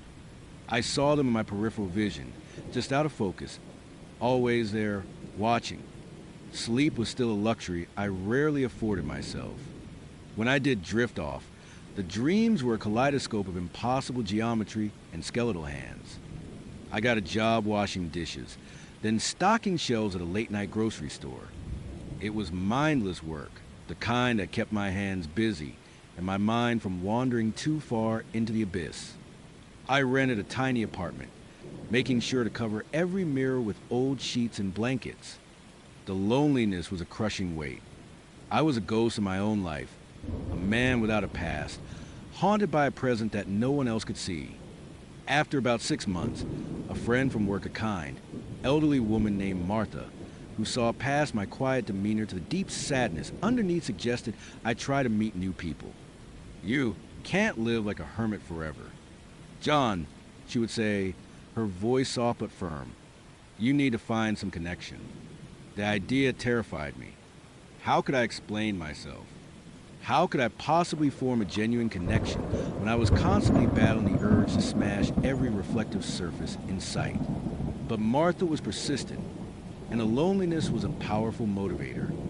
I found myself downloading a dating app, staring at the blank profile page, trying to conjure up a persona that was not utterly broken. I ended up just being honest, in a vague sort of way. I mentioned I was new to the city, looking to make connections, enjoy simple things. I omitted the part about escaping a mirror dimension and living in a constant state of low-grade terror. Surprisingly, I got a few matches. Most fizzled out after a message or two, but one woman, Sarah, seemed different. Her profile picture showed a warm, genuine smile. She was a librarian, loved classic literature, and had a witty bio that made me actually chuckle. We messaged for a few days, and her lightheartedness was a welcome balm to my fractured psyche. She did not ask too many probing questions about my past, and I liked that. It felt normal, a fragile, tentative step towards something resembling normalcy. We decided to meet for coffee. I was a wreck, pacing my apartment, constantly checking my reflection in the dark phone screen, half expecting to see a gaunt, whispering face staring back. But Sarah was exactly as she seemed online, warm, intelligent, and genuinely kind. We talked for hours about books, movies, the mundane absurdities of city life. I found myself relaxing, truly relaxing, for the first time in what felt like years. She made me laugh, a real, unforced laugh that surprised even myself. The date was a success. We went on a few more dinner, a walk in the park, a visit to a small art gallery, which I navigated carefully, avoiding the more reflective pieces. With Sarah, the constant hum of anxiety in my head seemed to quiet. The mirror glitches, the whispers, they faded into the background. She was a breath of fresh air, a glimpse of life I thought I would lost forever. I found myself falling for her, hard. A few weeks later, after a particularly lovely dinner, Sarah invited me back to her place. Want to come up for a nightcap? She asked, her eyes sparkling. My heart did a little flutter. This was it. This was a real step. I swallowed down the reflexive fear, the warnings my fractured mind still screamed. I wanted this. I wanted to be normal. I would love to. I said, trying to sound casual, but my voice was a little too eager. Her apartment was on the 3rd floor of an old, charming building. It was cozy, filled with books, plants, and a comfortable, lived-in feel. There was a large, ornate mirror in the hallway, and I quickly averted my eyes, pretending to admire a painting on the opposite wall. Sarah did not seem to notice. We settled on her couch, sipping wine and talking. The conversation flowed easily, comfortably. She was even more wonderful in her own space. I felt a warmth spread through me, a feeling of belonging I had not experienced since before the mirror cabin. After a while, she got up. I am going to grab us some water, she said, heading towards the kitchen. Make yourself at home. I smiled, feeling genuinely happy. This was it. This was real. I took a deep breath, trying to push away the last vestiges of my old anxieties. I glanced around the living room, taking in the details of a half-finished crossword puzzle on the coffee table, a cat tree in the corner of her cat. Mittens was curled up asleep on a sunbeam, a stack of library books. It was a perfectly normal, lovely apartment. Then my eye caught something. On her kitchen counter, partially obscured by a fruit bowl, was a small, clear glass jar. It was filled with a murky, yellowish liquid, and suspended within it was something pale and irregularly shaped. My blood ran cold. No, I told myself, do not jump to conclusions. It is probably just a science experiment or a weird crap project. Sarah was a librarian. After all, maybe it was some obscure antique, a curiosity. But the sight of it, the way it seemed glow faintly in the soft kitchen light, sent a jolt of unease through me. My heart started to pound, a familiar, unwelcome rhythm. The quiet hum of anxiety that had receded with Sarah's presence began to return, louder now, more insistent. Sarah was still in the kitchen, her back to me. I could hear the gentle clinking of glasses, the sound of water running. My curiosity, or perhaps my ingrained paranoia, got the better of me. I stood up slowly, quietly, drawn by an irresistible pull toward that jar. As I got closer, the shape within the liquid became clearer. It was definitely organic, and it looked like an eye. Not a human eye, perhaps, but certainly an animal's. Large, milky, staring blankly out from its glass prison. My stomach twisted. Everything okay? Sarah's voice, bright and cheerful, startled me. I jumped, almost knocking over a stack of cookbooks. Yeah, just admiring your decor. I stammered, trying to sound nonchalant, gesturing vaguely towards the kitchen. I quickly backed away from the counter, forcing a smile. Sarah came back into the living room, carrying 2 glasses of water. She did not seem to notice my sudden discomfort. Oh, that old thing, she said, glancing at the jar. Just a little memento from a trip to a taxidermy convention. It is a pig's eye. Kind of weird. I know, but I thought it was interesting. A pig's eye. Okay, that made sense. A little weird, but not what my mind had immediately jumped to.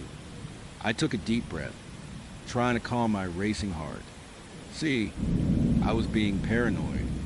The mirror cabin had ruined me. Everything was not a nightmare waiting to happen. We talked for a bit longer, but the image of that pig's eye kept flickering at the edge of my vision. I felt a subtle shift in the atmosphere, a tiny crack in the perfect facade of normalcy I had built around Sarah. I am actually a little hungry, she said after a while, placing her empty glass on the coffee table. I have some leftover pasta. Want some? Sure, I said, trying to push down the lingering unease. Maybe food would help. Maybe I just needed to eat something. Sarah headed back into the kitchen. I heard the soft click of her refrigerator door opening. She rummaged around for a moment. Then I heard a small, exasperated sigh. Shoot, she said. Looks like I ate the last of it yesterday. My memory is terrible sometimes. She closed the fridge door with a soft thud. I do have some ingredients for a quick stir-fry, though it will take me just a few minutes. Oh, no, do not go to any trouble, I said, trying to be polite. I am not that hungry. Nonsense, she replied, her voice firm but kind. You are my guest. Besides, I should really clean out the fridge anyway. There's probably something in there that needs to go. I heard the fridge door open again, followed by the sound of rustling plastic and glass. Then a small, almost imperceptible sound. A clink, like glass jars shifting. My blood ran cold. Again. This time, the feeling was different. It was not the irrational paranoia of the mirror cabin. This was a deeper, more primal dread. That pig's, either way she would say clean out the fridge. I stood up, slowly, drawn by an invisible string.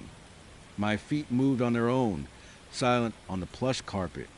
I walked toward the kitchen, my heart hammering against my ribs. Sarah was bent over, rummaging in the bottom shelf of her refrigerator, her back still to me. The fridge door was wide open, casting a cool, clinical light over the kitchen. And that is when I saw it. It was not just the leftover pasta. It was not just condiments and vegetables. The entire bottom shelf and parts of one above it were filled with jars. Clear glass jars, just like the one with the pig's eye, but larger. And what was inside them, my breath caught in my throat. They were organs, preserved, in that same murky, yellowish liquid. My eyes darted from jar to jar, trying to make sense of the horror unfolding before me. There was a heart, unmistakably. A human heart, pale and slick, its ventricles and atria clearly visible, floating eerily in the fluid. Next to it, a liver, mottled and dark, the size of a small football, and then a pair of lungs, pinkish gray, suspended as if still breathing in their glass tomb. Each jar had a small, neat label taped to the side, written in elegant cursive. I could not make out the words from where I stood, but I did not need to. The images were seared into my brain. My mind reeled. This was not a taxidermy convention curiosity. This was not a science experiment. This was a collection of human organs, meticulously preserved in Sarah's refrigerator. A cold, sickening wave washed over me. The whispers from the mirror cabin, the gaunt faces, the skeletal hands, they all seemed to rush back, merging with this new, tangible horror. This was not a trick of the light or a hallucination. This was real. Sarah, the kind, wonderful librarian, the woman I was falling for, had a fridge full of human remains. I stood frozen, unable to move, unable to speak, my gaze fixed on the horrifying tableau. My stomach lurched, threatening to betray me. I felt a scream building in my throat, but it was trapped, strangled by terror. Sarah finally straightened up, a small frown on her face. She turned and her eyes met mine. And in that instant, her expression shifted. The kind, warm smile vanished, replaced by something cold, something utterly devoid of warmth. Her eyes, which I found so captivating, now seemed flat, lifeless, like the organs floating in the jars. She saw my face. She saw where my gaze was fixed. A slow, chilling smile spread across her lips. It was not the genuine, beautiful smile I had fallen in love with. This was a predatory, knowing grin, a predator who had just been discovered. "Oh," she said, her voice soft, almost a whisper, but it cut through the silence like a razor. "You found my little collection." My blood ran colder than the refrigerator air. My mind screamed at me to run, to bolt, to get out of there, but my feet were rooted to the spot, paralyzed by an ancient, instinctual fear. "Sarah, what is this?" I managed to croak, my voice barely a whisper. She took a step towards me, then another. Her movements were fluid, graceful, but now they seemed menacing, purposeful. "This is my life's work. John," she said, her voice still soft, but with an underlying steel that sent shivers down my spine. "My passion, my art." She reached out, her hand brushing against one of the jars, the one with the heart. Her fingers lingered there, a perverse tenderness in her touch. "Each one tells a story," she continued, her eyes distant, as if reliving memories only she could see. "Each one a testament to the beauty of the human form, preserved for eternity." I finally found my voice, a desperate, strangled sound. These are people. Sarah," she chuckled, a low, guttural sound that did not match the librarian I thought I knew. "They were people. John, now they are something more. Something lasting." Her gaze sharpened, fixing on mine. "Do not you agree? Is not it fascinating, the intricate dance of life and death, captured forever?" My mind raced, trying to process the horror. I had to get out. "Now, I have to go," I said, trying to back away, but she was blocking the direct path to the door. Her smile widened, revealing teeth that seemed a little too sharp, a little too white. "Oh, but you just got here." "John, we have not even had our stir-fry yet." Her eyes glinted. "And I have so much more to show you." She took another step, closing the distance between us. The air in the kitchen suddenly felt thick, heavy, suffocating. My eyes darted around, searching for an escape route. The front door was behind her. The window was too high. I think you have seen enough. John, she said, her voice losing its softness, becoming colder, harder. Too much, in fact. Suddenly, she lunged. It was impossibly fast, a blur of motion. I barely had time to react. She grabbed my arm, her grip surprisingly strong, like iron. Her fingers dug into my flesh, sharp and unyielding. I yelled a raw cry of fear and pain. I struggled, twisting, trying to pull free, but her hold was like a vice. She was much stronger than she looked. The kind librarian was gone, replaced by a monstrous predator. Do not fight it. John, she hissed, her face close to mine, her breath smelling faintly of something metallic, like blood. It will be so much easier if you do not fight. I slammed my free hand into her face, a desperate, flailing blow. It connected with a sickening thud. She grunted, her head snapping back, but her grip on my arm did not loosen. If anything, it tightened. Naughty, naughty, she snarled, her eyes blazing with a cold fury. That was a mistake. She twisted my arm, forcing me off balance, dragging me further into the kitchen. My foot caught on something, a rug, perhaps, and I stumbled, falling to my knees. She did not let go, pulling me up again, her strength terrifying. I kicked out, aiming for her shin. My foot connected. She hissed again, but the pain seemed to fuel her. She pulled me closer, her other hand coming up, aiming for my face. I saw the glint of something sharp in her palm, a small, surgical-looking scalpel. Pure, unadulterated terror flooded me. This was not just about a creepy collection. This was about me joining that collection. With a desperate surge of adrenaline, I screamed, a primal sound that tore from my throat. I headbutt her hard, catching her off guard. Her head snapped back again, and this time, her grip loosened just enough. I ripped my arm free, scrambling backward, away from her. She staggered, momentarily disoriented, clutching her forehead. The scalpel clattered to the floor.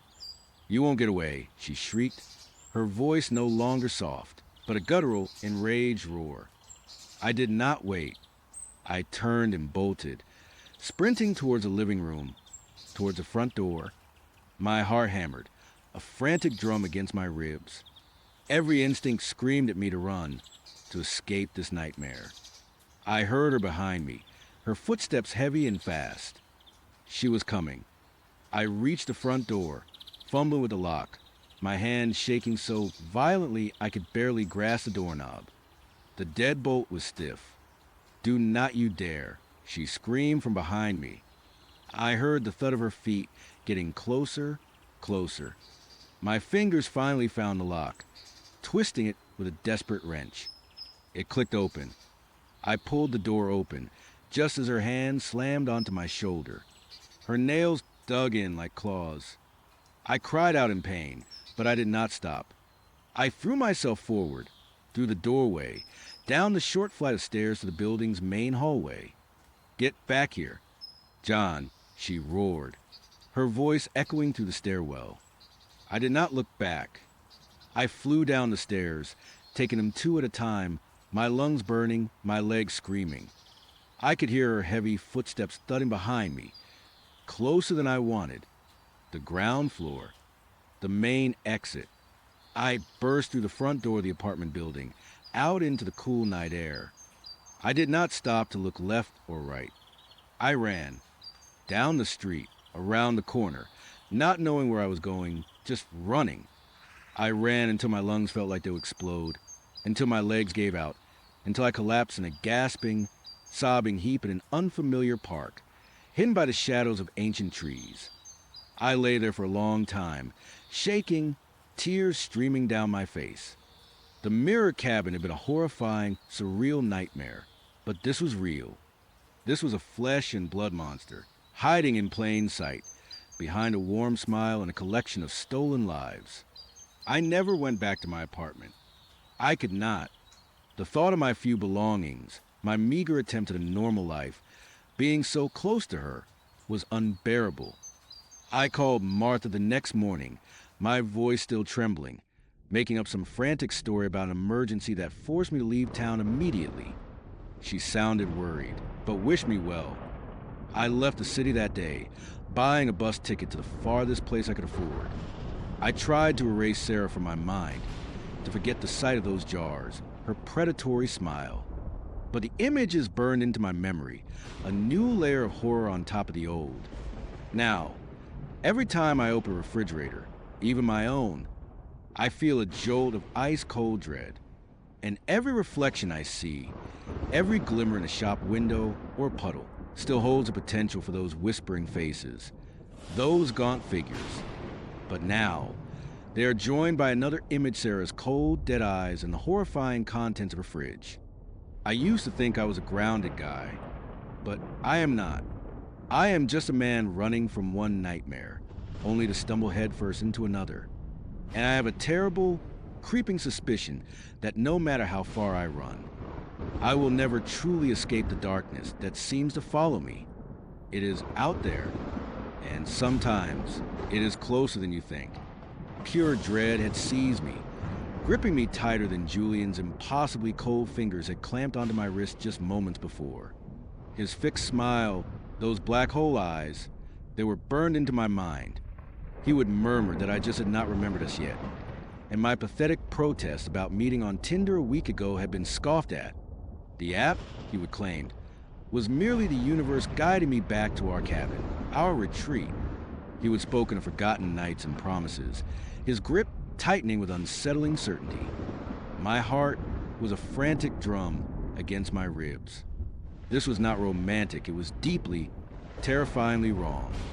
I would try to pull away, telling him he was scaring me, but he would only smile wider, insisting he only wanted to help me remember. He would dismiss my pathetic lie about friends, claiming my only connection was with him. When he would touch my cheek, his icy fingers sent a jolt of alarm through me, and I would flinch away. His smile had shifted then, just a flicker of annoyance, like a crack in a perfect porcelain doll. Then he would suggest that we go to the porch, rising to an imposing height. As he stepped out, something impossible happened. His shadow lingered on the wall, rippling and breathing like a separate entity, before slowly, reluctantly, following him. My breath hitched. That dark, impossible sight paralyzed me anew, confirming this was not just a man, but something far more sinister. I had to escape. My legs felt like concrete pillars, rooted to the spot. My eyes were glued to the doorway where Julian had just vanished, or rather, where Julian and his unnerving shadow had just vanished. The air in the room, already heavy with an unspoken threat, now felt like thick molasses, making every breath a struggle. My mind raced, trying to process what I would seen, trying to find a logical explanation for something so utterly illogical. A trick of the light, a hallucination brought on by sheer terror. No, my gut screamed that it was real. He was real, and he was not human. Are you coming, darling?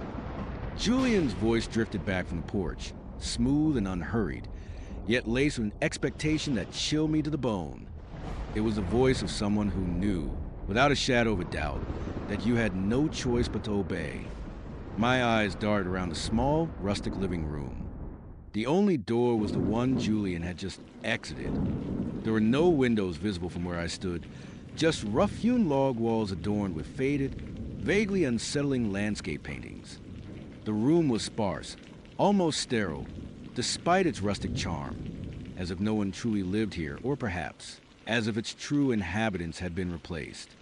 My gaze snagged on a heavy, cast iron poker resting beside a stone fireplace. It was too far. He was too close. My mind, usually quick and decisive, was a jumbled mess of fear and adrenaline. Every instinct screamed run, but where and how? The air out here is lovely, you will see, he continued, his voice closer now, as if he would pause just outside the door, waiting. The implication was clear.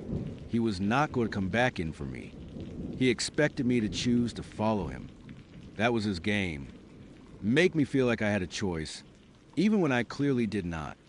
I took a shaky breath, forcing one foot in front of the other. My muscles screamed in protest, but the alternative, staying put and waiting for him to re-enter, to perhaps force me out, was even more terrifying. I had to move. I had to pretend, for now, that I was playing along. Maybe, just maybe, I could find an opening, a moment of distraction, an opportunity to bolt. As I reached the threshold, the light from outside, though dim, seemed blinding after the gloom of the cabin's interior. The porch was small, barely more than a wooden platform with a couple of rocking chairs. Julian stood by the railing, his back to me, gazing out at what I assumed was a surrounding wilderness. The air was cool, carrying the scent of pine and damp earth, but it did nothing to soothe my frayed nerves.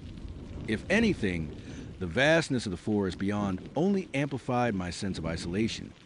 "Is not it beautiful?" he murmured, his voice soft, almost tender, a stark contrast to the terror he inspired. He turned, and his smile was back, wide and unsettlingly perfect. "Our haven. Remember how much you loved it up here."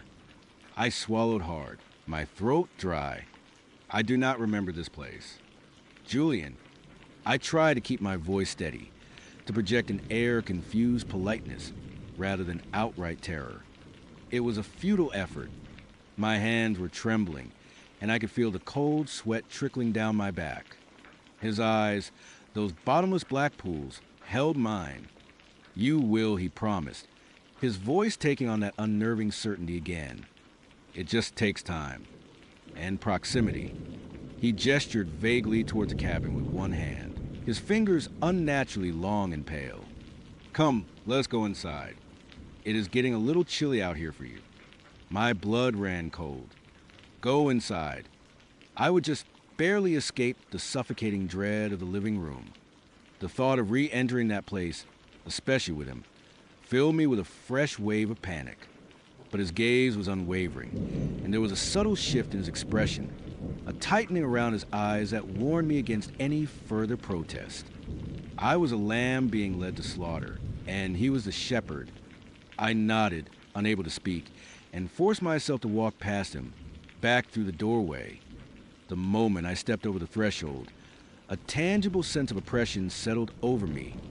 It felt like the air itself was denser, heavier, clinging to my skin. Julian followed closely, and I could feel the unnatural cold emanating from him, a silent, chilling presence at my back. He led me through the living room and into what appeared to be a kitchen. It was old-fashioned, with a cast-iron stove and a large wooden table in the center. Dust motes danced in the sparse light filtering through a single, small window above a chipped porcelain sink. My heart leaped. A window, an escape route. But as I approached it, my hope curdled into a fresh wave of despair. The window was not just small, it was old, its glass grimy, and most horrifyingly, it was completely boarded up from inside. Thick, rough-hewn planks of wood were nailed securely across the frame, sealing it shut. The nails themselves were old, rusted, driven deep into the wood, as if someone had gone to great lengths to ensure nothing could ever get in, or more importantly, get out. My gaze shot around the kitchen. There was another window, slightly larger, on the opposite wall. Same thing, nailed shut. My breath hitched. I rushed to the living room, my eyes scanning the walls, searching frantically for any sign of a window.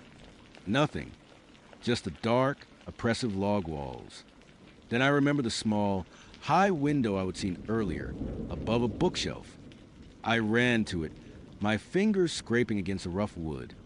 Nailed shut. All of them. Every single window in this cabin was completely, utterly sealed. Panic, cold and sharp, pierced through the haze of fear. This was not just a rustic cabin, it was a prison, a tomb, and I was trapped inside with a monster. What is this?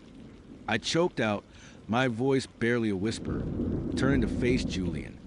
He was leaning against the kitchen doorway, watching me with that same unnerving smile. His eyes seemed to gleam in the dim light, reflecting my terror back at me. "It is for privacy, darling," he said, his voice maddeningly calm. and to keep the outside world from interfering with our memories. This place is special. It is a sanctuary. We built it, remember, to be away from everything. No, we did not. I cried, my voice rising in a desperate crescendo. This is not normal. Why are all the windows nailed shut? His smile did not falter, but his eyes narrowed ever so slightly. You always were a bit dramatic. Even back then, he said, pushing off the doorway and slowly approaching me. Each step he took felt like a hammer blow against my chest. It is to keep us safe. To keep you safe. The world out there is a dangerous place. It tries to steal our love, our bond. He reached out, his icy fingers brushing my arm. I flinched violently, pulling away as if burned. The flicker of annoyance returned to his eyes, more pronounced this time. Do not do that, my dear. I am only trying to help you remember, to help you settle in. His voice hardened almost imperceptibly. This is our home, and you are home. I backed away, bumping into the large wooden table. My eyes darted around, searching for anything, any weapon, any exit. There was nothing, just the looming presence of Julian, the sealed walls, and the suffocating silence. I need to go. I pleaded, my voice cracking. My friends, they will be worried. They will come looking for me. It was a desperate lie, a last-ditch effort to invoke some semblance of the outside world of consequences. Julian chuckled, a low, humorless sound that sent shivers down my spine. Your friends do not exist, not in the way you think, he said, circling the table, slowly closing the distance between us. Your only connection, your only reality, is here, with me. Always has been, always will be. He reached the table and picked up an old, tarnished silver picture frame. Inside was a faded photograph of a young couple laughing, their arms around each other. The man was undeniably Julian, though younger, his smile less fixed, more genuinely joyful. The woman, my blood ran cold. The woman looked exactly like me, or rather, like a younger, happier version of me, before terror had etched itself onto my face. See, he whispered, holding the frame out to me. This is us, our wedding day. Does not it bring back a flood of beautiful memories? I stared at the photo, my mind reeling. It was me. The same hair, the same eyes, the curve of my smile. But I had absolutely no memory of it. None. Was he right? Was I insane? Had I truly forgotten years of my life? No. My gut, the primal fear screaming inside me, refused to believe it. This was a trick, a cruel, elaborate illusion. That is not me. I stammered, shaking my head vehemently. I have never seen that picture before. I do not know you. Julian, not like this. His smile vanished. The air in the room seemed to drop several degrees, and a palpable coldness emanated from him. You will remember, he said, his voice flat, devoid of its previous gentle cadence. And you will stop denying our history. It is disrespectful, and it is tiresome. He placed the photo frame back on the table with a soft clink, his eyes never leaving mine. Come, he commanded, his voice now an icy edge. Let me show you the rest of our home. Perhaps a familiar object, a scent, a touch, will jolt your memory back. He did not wait for my consent. He simply turned and walked toward the narrow hallway, leading off the kitchen. I had no choice but to follow, my legs moving as if controlled by an invisible string. Every step was agony, every shadow a potential threat. The cabin felt like it was closing in on me, the nailed windows mocking my desperate hope for escape. The hallway was even darker than the other rooms, lit only by the faint light filtering from the kitchen and a sliver from the living room. On either side were closed doors. Julian pushed open the first one. It was a bedroom. An old, four-poster bed stood in the center, draped with a heavy, dusty quilt. A small wooden nightstand held an antique lamp and a stack of old books. Again, no windows, just log walls. This is our bedroom, Julian announced, stepping inside. He ran a hand over the quilt, a strange, almost wistful expression on his face. So many beautiful nights we spent here. Do you remember the scent of the pine needles through the open window? He paused, his gaze fixed on me, waiting. I swallowed, forcing myself to look around, to find any inconsistency, any detail that would break his spell. The room felt old, not just antique, but ancient, as if time itself had slowed down within its walls. The air was heavy with the scent of dust and something else, something vaguely metallic and earthy, like old blood and damp soil. There are no open windows. Julian, I pointed out, my voice trembling. They are all boarded up. His wistful expression vanished, replaced by that cold, hard look. Details, darling. You focus too much on trivial details. The memory of the open window is what matters. The feeling. He walked to the nightstand, picked up one of the books. It was a collection of old poems, its cover worn and faded. You used to read to me from this, late into the night. Your voice was like music. He opened it to a random page, his long fingers tracing the faded script. And hand in hand, with wandering steps and slow, through Eden took their solitary way. Milton. You loved Milton. I stared at the book, then at him. He was performing, acting out a role, trying to force me into his warped reality. But the woman in the photo, that was the sticking point. It was undeniably me. Had he found someone who looked exactly like me? Or was I truly suffering from some form of amnesia?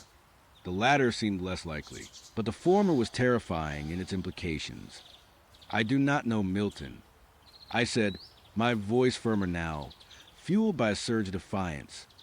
And I do not remember reading to you. I do not remember any of this. Julian's eyes darkened. He slowly closed the book, his movements deliberate, menacing. You are being stubborn, he said, his voice low, a dangerous rumble. And you know how I feel about stubbornness. He took a step towards me, then another. I instinctively backed away, my heart hammering. He was no longer trying to be gentle or persuasive. The mask was slipping, revealing something far more sinister underneath. Perhaps a walk to the woods would help clear your head, he suggested, his lips curving into a smile that was all teeth and no warmth. A little fresh air, a reminder of the paths we used to take together. It always helped you remember before. My blood ran cold. A walk through the woods. With him. In this isolated place. That was not an invitation. It was a threat. It was a promise of further isolation, further terror. No, I said, shaking my head. I need to use the bathroom.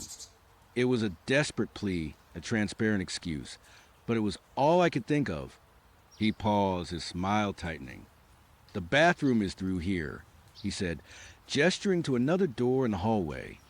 But do not try anything foolish, my dear. There is nowhere to go, and I will be right outside.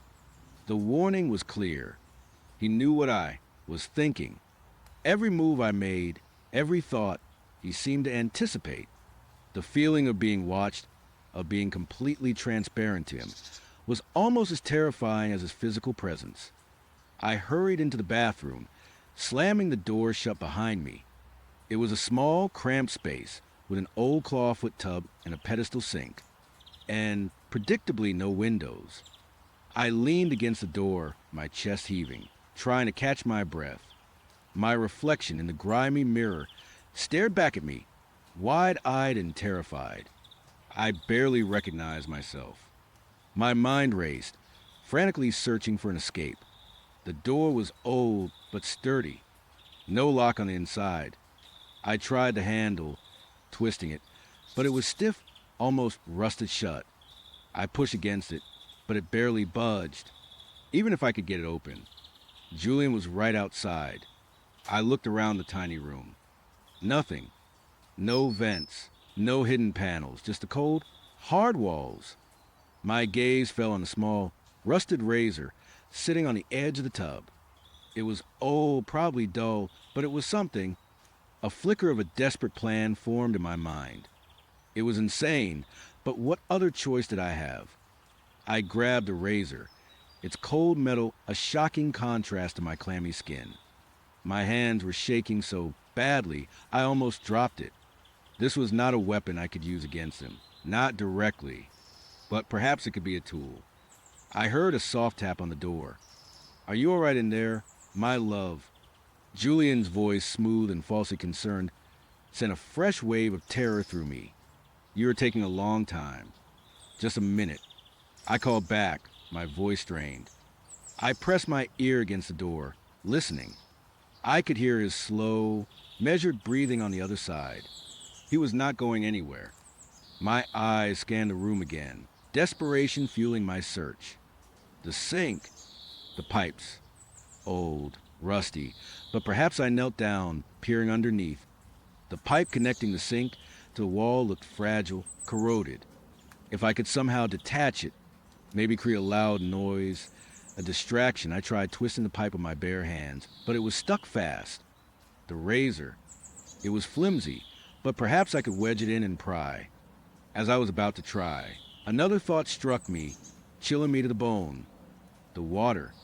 If I could flood the bathroom, make a mess, cause a commotion, I turned on the faucet. The water came out in a rusty trickle, then slowly, steadily, increased in pressure. I grabbed a small, worn hand towel from a hook and stuffed it into the drain, hoping to block it. The water began to rise in the sink, slowly at first, then more rapidly. Another tap on the door. "What are you doing in there?" I hear water running. His voice was sharper now, less patient. "Just washing my face." I yelled back, trying to sound normal, even as my heart pounded like a drum. The water was now nearing the brim of the sink. My hands were trembling, but I forced myself to hold the towel in place. Any second now it would overflow. It would make a mess. A very loud, very noticeable mess. Just as the water began to spill over the edges of the sink, a sudden, violent crash echoed from the other side of the door. The wood splintered with a sickening crack, and the door burst inward, revealing Julian standing there, his face contorted in a mask of pure fury. His eyes were no longer merely black, they were like gaping voids, radiating an unholy cold. "What have you done?" he roared, his voice no longer human, but a guttural snarl that vibrated through my bones. He took in the overflowing sink, the water already spreading across the floor. I screamed, dropping the razor, and instinctively scrambled backwards, trying to put the clawfoot tub between us. But he was too fast. He lunged, covering the distance in a single, impossible stride.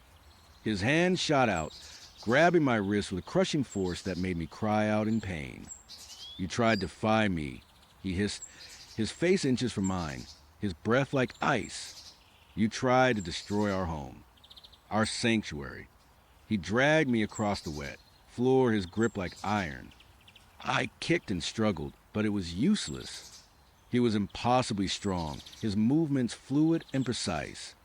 My head hit the doorframe as he pulled me through the shattered doorway, and a flash of white-hot pain exploded behind my eyes. The world swam for a moment, blurring at the edges. When my vision cleared, I was being hauled to the living room, my feet dragging uselessly. He did not stop until we reached the large stone fireplace. With a sickening thud, he threw me to the ground, my body hitting the hard flagstones with a painful jolt. I lay there, gasping for breath, my head throbbing, my wrist throbbing even worse. Julian stood over me, his chest heaving, his eyes still burning with that terrifying, inhuman rage. The air around him shimmered, and for a fleeting moment, I thought I saw a faint, dark aura radiating from his form, like a heat haze, but cold. "You need to learn your place," he said, his voice calmer now, but imbued with a chilling finality. "You need to remember who you are, who we are." He knelt beside me, his cold fingers brushing my cheek. I flinched, but I was too weak, too stunned to pull away. His touch sent shivers through me, not just from the cold, but from a sheer, unadulterated evil I felt emanating from him. "You are confused. he murmured, his voice softening, attempting to regain its previous persuasive tone, but the underlying menace was still there, a constant hum. You are scared, but I can help you. I can make you remember. We just need to refresh your memory. Properly. He stood up, his gaze sweeping over the living room. His eyes landed on a large, heavy rug in the center of the room, directly in front of the fireplace. It was an old, faded Persian rug, its patterns almost completely obscured by dust and wear. We have not used this in a long time, he said, almost himself. But perhaps it is time for a reminder. A very physical reminder. My blood ran cold. What was under the rug? My mind conjured images of trapdoors, of hidden chambers, of things far worse than just a prison. My fear, which I thought had reached its peak, intensified even further. He walked over to the rug and, with surprising ease, began to roll it back. My eyes widened in horror as the heavy fabric slowly revealed what lay beneath. It was not a trapdoor, not in the traditional sense. It was a section of the floorboards, carefully cut and hinged, forming a hidden entrance to something beneath. A cellar, or something much, much worse. The air around the opening was thick with the smell of damp earth and something else. Something cloying and sweet, like decaying flowers, but with an underlying metallic tang that made my stomach churn. It was the smell of a crypt of forgotten things, of death. Julian looked down into the darkness, a strange, almost serene expression on his face. This is where we used to keep our precious memories, he said, his voice a low, reverent whisper. Our secrets, our treasures. You always loved coming down here, did not you, to relive our past. He turned to me, his smile returning wider and more terrifying than ever. Come, my love, let's go for a little trip down memory lane. I scrambled backward, trying to push myself away from the gaping maw on the floor, but my movements were sluggish, fueled by pure terror. My head still throbbed, and my wrist was a searing agony. No, I screamed, my voice raw. No, I won't. I do not want to remember. I do not want anything to do with you. His expression hardened.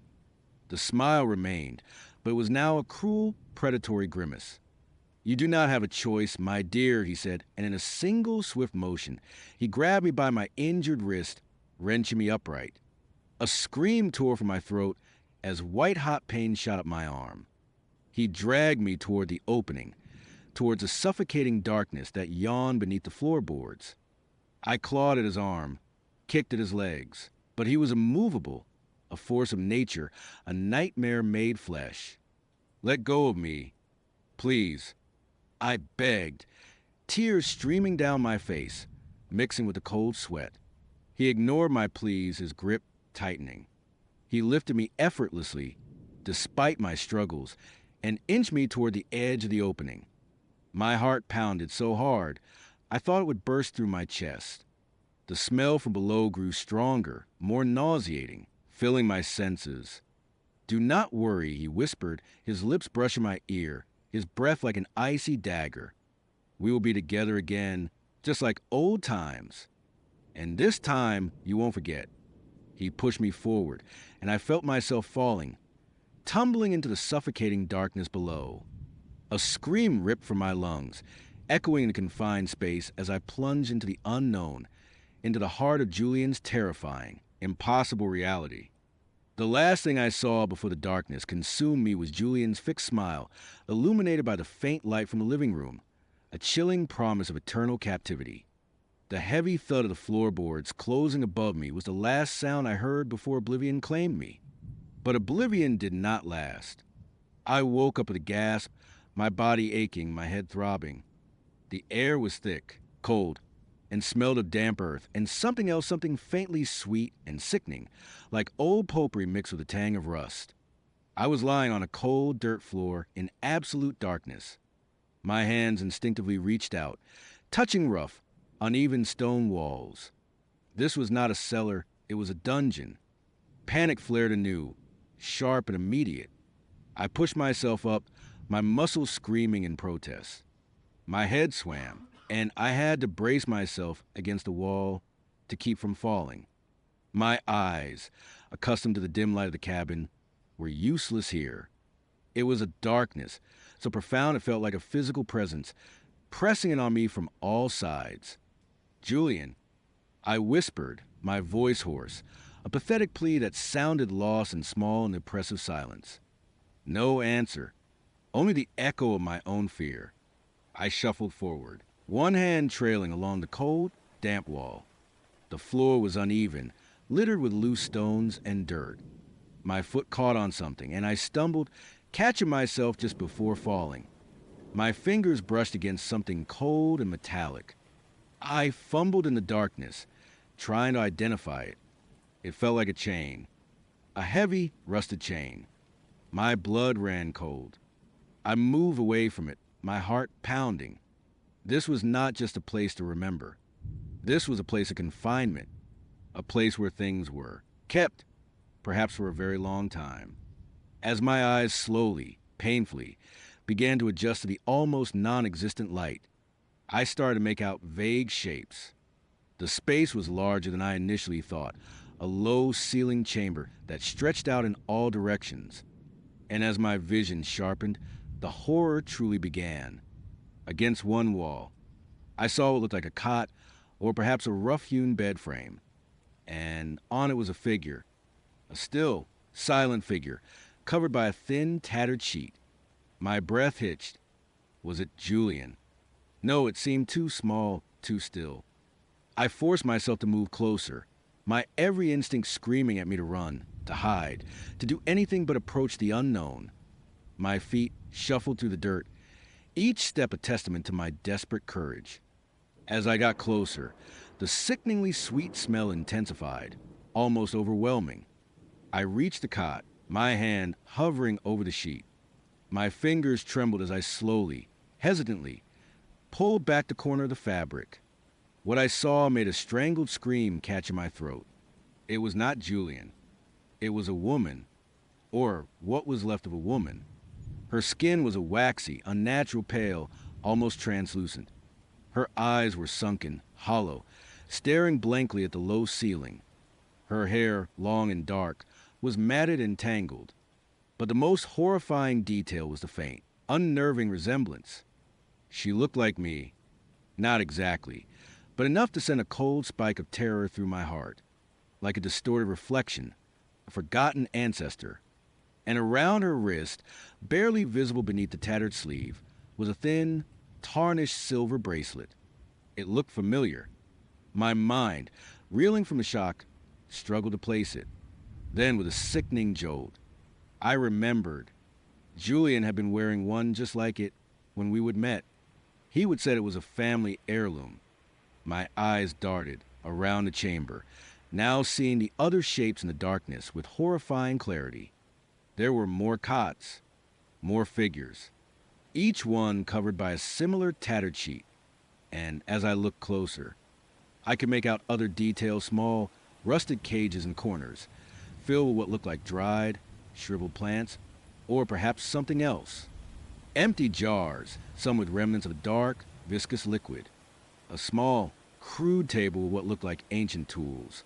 Some sharp, some blunt, all stained with rust. This was not a place of memories. This was a place of collection.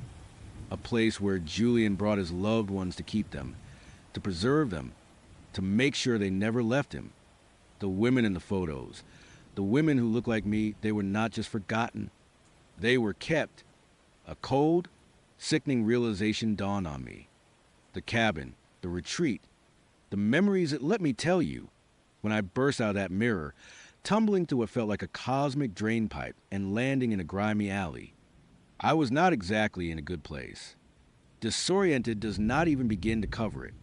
My head felt like a cracked bell, my body ached like I had been run over by a truck, and my mind, well, my mind was a blank slate. Amnesia, the doctors called it, after I was stumbled out of that alley and into the nearest emergency room, babbling about reflections and tunnels. They chalked it up to trauma, probably a concussion, and gave me some pamphlets on memory loss. The grimy city became my new reality. I learned it smells stale urine, frying oil, exhaust fumes before I learned my own name, which I still was not sure was my name. The ID I had in my pocket, a driver's license with a face that looked vaguely familiar but felt utterly alien, said Arthur Vance. So Arthur I became. My biggest struggle, beyond the constant, hollow ache in my skull, was the reflections. Every shiny surface, every shop window, every polished chrome bumper felt like a threat. My own face, the face of Arthur Vance, would stare back, but sometimes it was not just my face. Sometimes there were distortions, a flicker of something monstrous in the background, or my own features would stretch and twist into a silent scream before snapping back to normal. I started avoiding mirrors altogether. Even the small, cracked one in the single-room apartment I managed to rent with the meager cash I would found in my wallet. I would shave by feel, brush my teeth with my eyes half closed, always turning away from the glass. It was a constant, low-level hum of dread, a reminder that something was fundamentally wrong with me or with the world around me. Life was a grind. I found a job washing dishes at a greasy spoon diner, the kind of place where the linoleum stuck to your shoes, and the air was thick with the smell of old coffee. The work was mindless, which suited my mind just fine. It kept me from thinking too much, from dwelling on the gaping void where my past should have been. Nights were the worst. That is when the silence would creep in and the reflections, even in my mind's eye, would come calling. I would lie awake, staring at the peeling paint on the ceiling, wishing for connection, for someone who knew me, who could tell me who Arthur Vance really was. It was out of that desperate loneliness that I downloaded a dating app. I know, a guy with amnesia, haunted by reflections, working minimum wage, trying to find love. It sounds like a bad joke, but I was so starved for human connection, for something that felt normal, that I was willing to try anything. I cobbled together a profile, vague about my past for obvious reasons, and uploaded a selfie I would take in the dim light of my apartment, trying to look approachable despite the underlying panic in my eyes. The matches were few and far between, mostly bots or people who quickly unmatched when I could not articulate anything beyond my current, impoverished existence. Then, one Tuesday night, after a particularly grueling shift, I got a notification. A match. Her name was Eliza. Her profile picture was stunning. She had dark, wavy hair, piercing blue eyes, and a smile that seemed to radiate warmth, even to the grainy phone screen. Her bio was short, just a few lines about loving books, quiet evenings, and exploring the city. No mention of a job, no specific hobbies beyond the generic, but something about her just clicked. It felt like a small, fragile spark in the vast, dark emptiness of my life. We started chatting. Her messages were articulate, intelligent, and surprisingly kind. She asked about my day, listened patiently when I vaguely explained my situation, omitting the mirror dimension and reflection details, of course, and offered gentle encouragement. She seemed genuinely interested, not put off by my lack of a past or my current struggles. It was intoxicating. For the first time since emerging from that alley, I felt a glimmer of hope. We talked for a week, then two. I found myself looking forward to her messages, my phone becoming a lifeline. She never pushed for a video call, which I appreciated, given my aversion to seeing my own face. Eventually, I gathered the courage to ask her out. She agreed. Our first date was at a small, unassuming coffee shop downtown.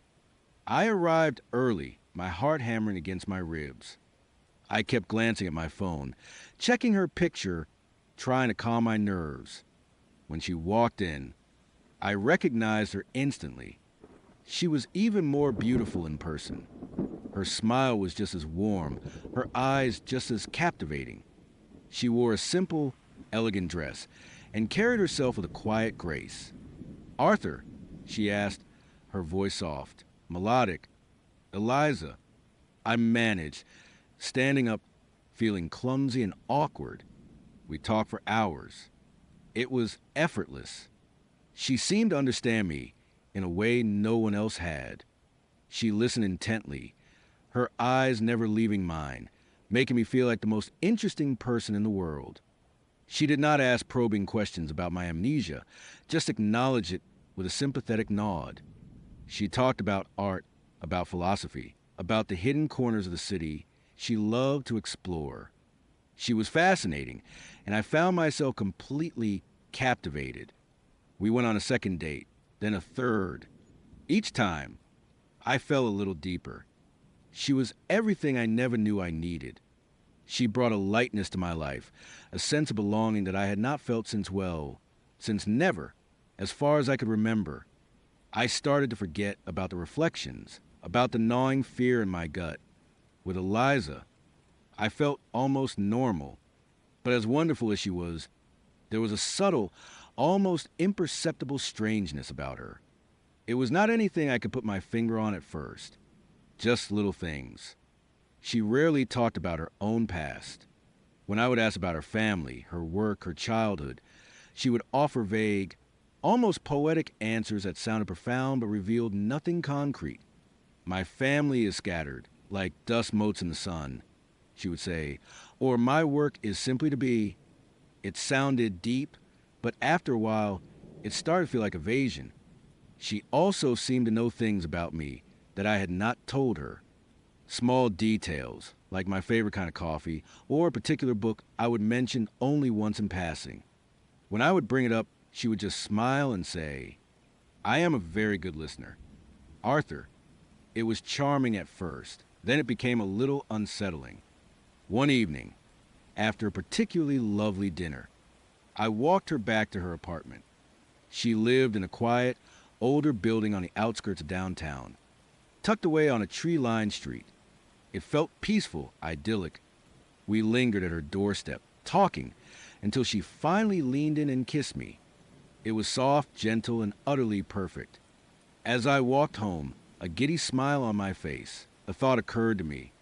I wanted to surprise her. She would mention a small, independent bookstore she loved, and I thought I would find her a first edition of one of her favorite authors. To do that, I realized I probably needed to know her full name, or at least a bit more about her. Back in my apartment, the euphoria slowly started to fade, replaced by a familiar hum of unease. I pulled out my phone. I would never actually looked her up before. Why would I? She was right there, talking to me, building a connection. But now, with this new desire to do something special for her, I decided to do a quick search.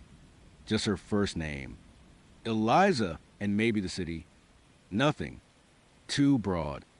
I tried Eliza and her last name, which I would only ever heard her say once, almost in passing, as if it were an afterthought Thorne. Eliza Thorne. I typed it into GutGoo, hit enter. The results page loaded, and then I stared at it, and stared. Nothing. Not a single result. Not a IU2B profile. Not a LinkedIn. Not an Instagram. No news articles. No mention in any public records. No obituaries, thank God. No school alumni lists. No forum posts. No obscure blog entries. No mention on any art gallery websites. Nothing about books she would read or places she would visited. It was as if Eliza Thorne simply did not exist anywhere on the internet. My blood ran cold. This was not just private. This was a complete, utter void. In this day and age, with billions of people online, it was virtually impossible for someone to have absolutely no digital footprint unless they were actively trying to erase themselves or had never existed in the first place. A chill that had nothing to do with the weather seeped into my bones. I tried to rationalize it. Maybe she used a different name online. Maybe she was incredibly private, a digital ghost by choice. But the complete absence, the absolute zero, felt wrong. It felt profoundly, disturbingly unnatural. I spent the next few hours digging. I tried variations of her name, common misspellings, even reverse image searches of her dating app photo. Nothing. The photo itself, when run through a reverse image search, just led back to the dating app. It was not stolen from a stock photo site, which was a small relief, but also meant it was uniquely hers, yet still untraceable. The unease grew into a full-blown dread. My amnesia, which had felt like a burden, now felt like a vulnerability. Was I so desperate for connection that I was overlooking obvious red flags? Was this some elaborate scam? But what kind of scam? She had not asked me for money, had not tried to sell me anything. She would just been Eliza. I tried to sleep, but my mind raced. The reflection started to creep back into my thoughts, not just my own distorted face, but now Eliza's. Her warm smile, but with a subtle, unsettling stillness around her eyes, like a predator observing its prey. The next day at the diner, I was a wreck. I kept dropping plates, my hand shaking. My boss, a grizzled old man named Gus, gave me a stern look. "You all right, Arthur? You look like you've seen a ghost." Something like that. "Gus," I mumbled, scrubbing furiously at a stubborn stain on a pan. I knew I had to talk to her, to ask her directly. But how? How do you casually bring up the fact that your girlfriend appears to be a phantom? We had plans for that evening. A movie I almost canceled. But then I realized I needed to see her, to look into those captivating blue eyes and see if I could find an answer there. She arrived at the cinema, looking radiant as always. She smiled, and for a moment, my fears receded.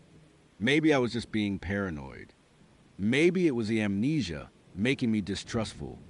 We sat through the movie, a light-hearted comedy, but I could not focus. My mind kept replaying the empty gut Goose search results. As the credits rolled, she turned to me, her hand resting gently on my arm. "You are quiet tonight, Arthur," she observed, her voice laced with concern. "Is everything all right?" This was it. My heart hammered.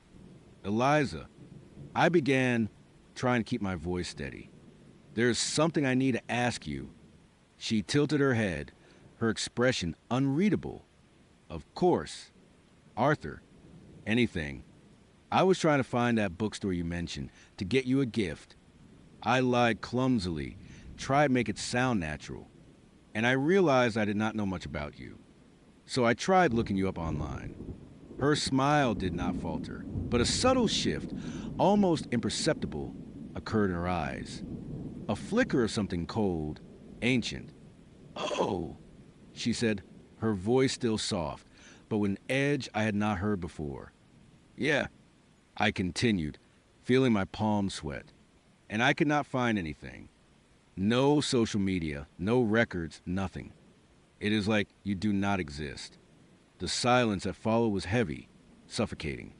The sound of people leaving the cinema, their chatter and laughter, seemed to fade into a distant hum. Her gaze was fixed on me, unwavering. It felt like she was looking not just at me, but through me into the deepest, darkest corners of my fragmented mind. Then she laughed. It was not a warm, genuine laugh. It was a brittle, dry sound, like rustling leaves in a graveyard. "Is that what is bothering you, Arthur?" she said, her voice now dangerously low. "My lack of a digital footprint." I swallowed hard. "It is unusual. Eliza, everyone has something."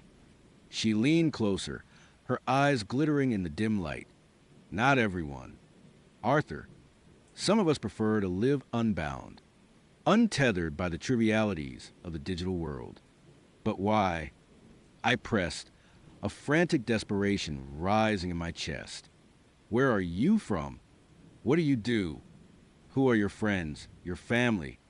Her smile widened, but it no longer reached her eyes. It was a predatory grin, revealing teeth that seemed a little too sharp, a little too white.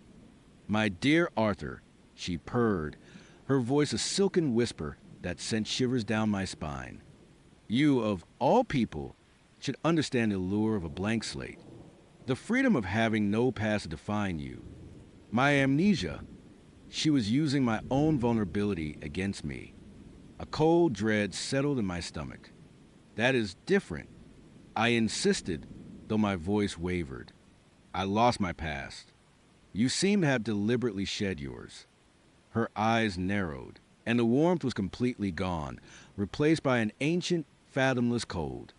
Perhaps, she said, her voice now flat, devoid of emotion. Or perhaps we are more alike than you realize. Arthur Vance. A sudden, jarring image flashed through my mind. Not a reflection of my own face, but a memory, fragmented and terrifying. A dark, swirling vortex, pulling me in. The glint of glass, thousands of shattered mirrors, reflecting an infinite abyss. And then a face. Not my own, but a face with those same piercing blue eyes, watching me fall. I gasped, clutching my head. The migraine, a constant companion since the alley, flared with blinding intensity. What was that? I mumbled, disoriented. Eliza's hand, which had been resting on my arm, tightened. Her grip was surprisingly strong, her fingers cold. You are remembering. Are not you? She whispered, a triumphant gleam in her eyes. Good. It is time you remembered everything. Panic seized me. This was not the sweet, caring Eliza I thought I knew. This was something else. Something terrifying. I tried to pull away, but her grip was like iron. Let go of me. I demanded, my voice hoarse. She did not. Instead, she leaned even closer, her breath surprisingly cool, ghosting over my ear. You came from the reflections. Arthur, just like I did. You tumbled out, broken and lost. A fresh vessel. And I have been waiting. My blood ran cold. The mirror dimension. The amnesia. It was all connected. Waiting for what? I whispered, my voice barely audible. For you to be ready, she said, pulling back just enough for me to see her face. It was changing. Subtly at first. Her skin seemed to shimmer. Her features becoming sharper, less human. Her eyes, those beautiful blue eyes, seemed to deepen, to recede into hollow sockets, filled with an ancient, hungry light. Her smile stretched wider, too wide, revealing not just teeth, but a glimpse of something dark and cavernous behind them. Ready to return, she finished, her voice no longer Eliza's melodic tone, but chorus of whispers, echoing from a great distance, yet right next to my ear, ready to complete the cycle. I finally managed to wrench my arm free, scrambling out of my seat. People were starting to stare. I did not care. All I could see was her face, twisting and distorting, a reflection of pure horror. You are not real. I stammered, backing away. You are not Eliza. She stood up, her movements fluid and unervingly graceful. Her form seemed to flicker at the edges, like a bad projection. Oh, I am real. Arthur Vance, she said, her voice a low growl that vibrated through the floor. More real than you can possibly imagine. I am the reflection of desire, the echo of loneliness. I am what you sought in your desperation. She started to walk towards me, slowly, deliberately. Each step seemed to absorb the light around her, making the cinema hall feel darker, colder. The faces of the people around us, who moments ago had been looking at us with mild curiosity, now seemed distant, their expressions blank, as if they were suddenly unable to perceive her, or me, or the horror unfolding. I turned and ran. I burst out of the cinema, ignoring confused glances, the shouts from the ushers. I did not know where I was going, just that I had to get away from her, away from it. I ran through the crowded streets, pushing past bewildered pedestrians, my lungs burning. I mined a whirlwind of fragmented memories and terrifying revelations. The mirror dimension, the alley, the amnesia, it was not just trauma. It was an escape. And she was the hunter. I glanced over my shoulder. She was not directly behind me, but I caught a glimpse of her reflection in a shop window. Her form was still shifting, less human now, more elongated, her limbs too long, her head tilted at an impossible angle. And in the background, behind her, reflected in the glass, I saw not the street, but a swirling obsidian vortex. The mirror dimension. It was following her, It was her. I kept running, my heart pounding in my chest like a trapped bird. The grimy city, which had once felt like a strange new prison, now felt like my only refuge. I ducked into a narrow alley, hoping to lose her, my mind screaming for answers I knew I would not like. I reached my apartment building, fumbling with the keys, my hand shaking so violently I could barely insert the key into the lock. I burst inside, slamming the door shut and leaning against it, gasping for breath. The silence of my small room was deafening, but it offered no comfort. I stumbled into the bathroom, my eyes darting to the small, cracked mirror above the sink. I would have avoided it for so long, but now, a desperate, terrifying curiosity compelled me. I forced myself to look. My own face stared back, pale and haggard, eyes wide with terror. But in the background, in the reflection, something was wrong. The peeling paint on the wall behind me was gone, replaced by a swirling, inky blackness. And then, slowly, a form began to emerge in that darkness, a shadowy figure with long, spindly limbs and eyes that glowed in eerie, blue light. It was Eliza, but not Eliza. It was the creature from the reflections, the true form of the entity that had lured me in. It raised a hand, a clawed, elongated digit, and pressed it against the glass of the mirror. The glass rippled like water.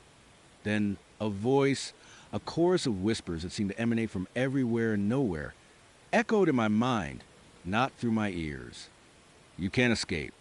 Arthur Vance, you are tethered to me now. You sought connection and you found it. I am your reflection. I am your lost past. I am your future. I stared, paralyzed by fear, as the creature in the mirror began to press harder, its face contorting into a silent, ravenous scream. Cracks spiderwebbed across the glass, starting from where its hand pressed, spreading rapidly across the surface of the mirror, until my own terrified reflection was shattered into 1,000 distorted fragments. I stumbled back, tripping over my own feet, falling onto the cold, grimy floor. I squeezed my eyes shut, wishing I could unsee what I had seen, wishing I could unhear the whispers that still echoed in the hollow chambers of my mind. When I finally dared open my eyes, the mirror was just a broken piece of glass, reflecting nothing but the chipped paint and dim light of my apartment. The creature was gone, but the dread remained, a cold, heavy weight in my chest. She was still out there, or rather, in here, in the reflections, in my mind, and I knew, with a certainty that chilled me to the bone, that she would be back. She was not just a woman I would match with on a dating app. She was a hunter, an entity from beyond the veil, and I, Arthur Vance, the man with no past, was her prey. My amnesia was not a curse. It was a fresh canvas for her to paint her horror upon. I was trapped in a city I did not remember, haunted by reflections that showed me things I could not comprehend. And now, pursued by a creature that wanted to drag me back to the terrifying dimension I had barely escaped. My life, what little I had managed to build, was a lie. Eliza Thorne was a lie. And the truth, the terrifying, impossible truth, was that I was still caught in the mirror, and the reflection was finally coming for me. I remember scrolling through dating apps like it was a chore, a necessary evil in the modern world for anyone trying to find a connection that was not just a fleeting glance across a bar. My name's Sarah, and I was deep in my late 20s, feeling that familiar societal pressure to settle down, or at least find someone decent to share a pizza with. Most of the guys were, well, they were fine. Generic. A parade of fishing photos, gym selfies, and vague bios that told me nothing. Then Alex popped up. His profile was different. No blindingly bright, sun-drenched photos. His pictures were all taken in what looked like twilight or deep shadow, a moody black and white shot of him leaning against a brick wall. A candid one where his face was partially obscured by the brim of a hat. Another of him silhouetted against the city skyline at dusk. He was undeniably handsome, in a brooding, mysterious way. Dark hair, sharp features, and eyes that, even in the low light of his photos, seemed incredibly intense. His bio was short, almost poetic seeker of quiet moments, collector of forgotten stories. Intrigued, and honestly, a little tired of the usual, I swiped right. We matched instantly. Our conversations were easy, surprisingly deep. He was articulate, thoughtful, and had a dark, dry wit that I found incredibly appealing. He seemed to understand things about me that I had not even consciously realized myself. After a week of back and forth, he suggested we meet up. There's a little speakeasy downtown. He typed, very intimate, very dark. Perfect for getting to know someone properly. I agreed, a flutter of excitement mixed with a tiny spark of unease. Dark. Okay, a little specific, but I liked a good speakeasy. The place was exactly as he described, tucked away down an alley behind an unmarked door and lit almost entirely by flickering candles and low wattage bulbs. He was already there, seated at a small, secluded table in the furthest corner, practically swallowed by the shadows. He stood as I approached, a genuine, warm smile on his face that instantly put me at ease. He was even more striking in person, though his skin was incredibly pale, almost luminous against his dark clothing. We talked for hours. He was an incredible listener, asking insightful questions and making me feel like the most fascinating person in the room. He spoke about his work, something vague about historical research and archives and his travels, all recounted with a captivating air of mystery. But as the night wore on, I started to notice things. Small, almost imperceptible quirks that, at first, I dismissed as simple preferences. When a particularly bright overhead light flickered on near our table for a moment, he subtly shifted, turning his head away, almost wincing. He kept his back to the windows, even though they were heavily draped and only letting the faintest glow from the streetlights outside. When someone walked by with their phone screen blazing, he would briefly lower his gaze, his long, dark eyelashes brushing his cheekbones. I remember thinking, he must have really sensitive eyes. Or maybe he just appreciated the ambience of the dim lighting more than most. It was nothing concrete, just a series of fleeting observations that did not quite add up to a red flag. Not yet. Our second date was an evening stroll through a sprawling park, the kind with ancient, gnarled trees that cast long, deep shadows even on a full moon. It was beautiful, romantic even, but Alex, again, seemed to gravitate towards the darkest paths. He walked under the thickest canopies, hugging the edges of the tree lines. If we approached a particularly well-lit section, like near a playground with a bright LED lamp, he would subtly steer me toward a darker detour, or pause to admire something in the shadows until we could bypass the light. "You really love the night, do not you?" I asked, trying to sound casual, but a prickle of curiosity was starting to form. He smiled, a soft, almost wistful expression. "The night holds a certain truth, Sarah, a quiet honesty that the harsh glare of day often obscures." His voice was low, melodic, and I found myself nodding along, even as a tiny part of my brain registered the oddity. I tried a little experiment.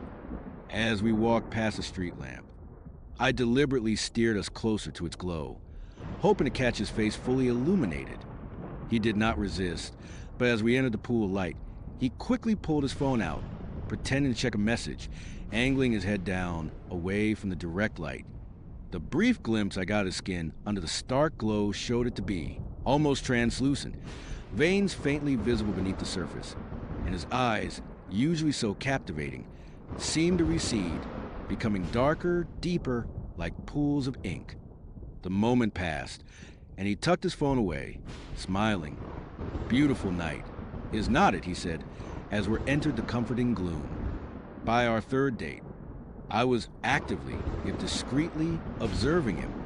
He invited me back to his apartment. "It is a bit of a sanctuary," he would said, "very peaceful." Peaceful was an understatement.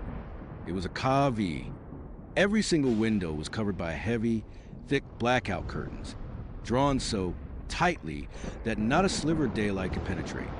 The only light came from strategically placed lamps, all with low wattage bulbs casting long, dramatic shadows. It felt less like an apartment and more like a permanent twilight zone. He made us tea, and we sat on his plush, dark velvet couch, talking. His apartment was immaculate, almost sterile, yet felt ancient, as if it had absorbed centuries of quiet. There were no personal photos, no knickknacks, nothing that screamed Alex lives here. Just books, art, and an overwhelming sense of stillness.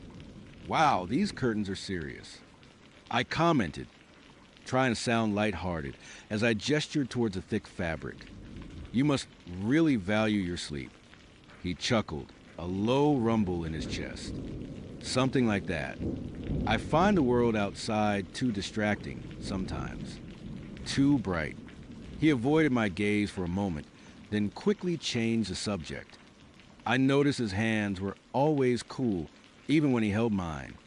Not unpleasantly so, but consistently cool like stone. And he never seemed to eat much. He would offer me food, but when I tried to share, he would politely decline, saying he would already eaten or was not hungry. He moved with an unnerving grace, almost silently.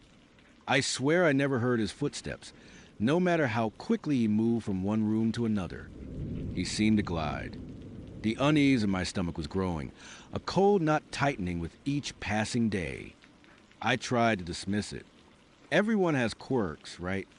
Maybe he was a night owl, a goth, an artist who needed specific lighting for his creative process. But my gut, that primal little voice that usually kept me out of trouble, was screaming. One afternoon, a few days after our last date, I found myself staring at my phone, Alex's number glowing on the screen. I was supposed to call him back, but I just could not. Instead, I opened my laptop. My search history quickly filled with phrases like extreme photophobia symptoms, people who avoid sunlight, nocturnal living conditions. I found articles about rare medical conditions, people with severe light sensitivity, but none of them quite fit. Alex was not just sensitive, he seemed almost allergic to light. Then I stumbled upon a local urban legend forum. Someone had posted about the Shadow Man, an old tale about a being that roamed the city at night, preying on lonely souls, particularly women. The descriptions were vague eyes like midnight, skin like alabaster, a whisper of a smile. It was all folklore, of course, but a chill ran down my spine when one commenter mentioned he never steps into the light. Never. I felt ridiculous, like I was falling down a rabbit hole of my own making. But the dread was real. It gnawed at me. I needed to know. I needed to test him. I called Alex and, putting on my most charming voice, suggested surprise date. I have planned something really fun. I said, a picnic in park. It is supposed to be a gorgeous, sunny day tomorrow. There was a beat of silence on the other end. Sarah, that sounds lovely, he said, but his voice was strained, the easy charm replaced by a faint stiffness. But I have a rather demanding day tomorrow.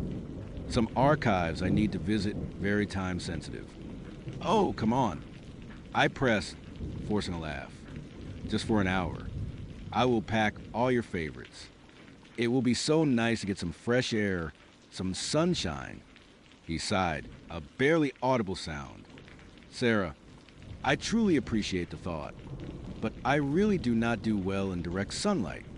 My eyes are incredibly sensitive. I get terrible migraines. It would not be much fun for either of us. I assure you, nonsense. I declared, pushing past his excuses. You can wear sunglasses, a hat. We will find a shady spot. Please, Alex, for me. Another long pause. I could almost hear the gears turning in his head. Finally, he relented, his voice tight. All right, Sarah, you win, but I will need to be heavily prepared. The next day, I arrived at the park early, spreading out a blanket in a moderately shady spot, but still well within reach of the afternoon sun. My heart was pounding, a mixture of fear and a strange, morbid curiosity. I watched as he approached, and my jaw almost dropped. He was practically in costume. A wide-brimmed hat shadowed his face completely. Large, dark sunglasses covered his eyes, and he wore a long, dark trench coat. Even though it was a warm day, He looked like a character out of a Gothic novel, or perhaps a very convincing vampire cosplayer. He sat down stiffly on the edge of the blanket, pulling the coat tighter around him. You really were not kidding about prepared, were you? I said, try and keep my tone light. I warned you, he mumbled, his voice muffled by the hat.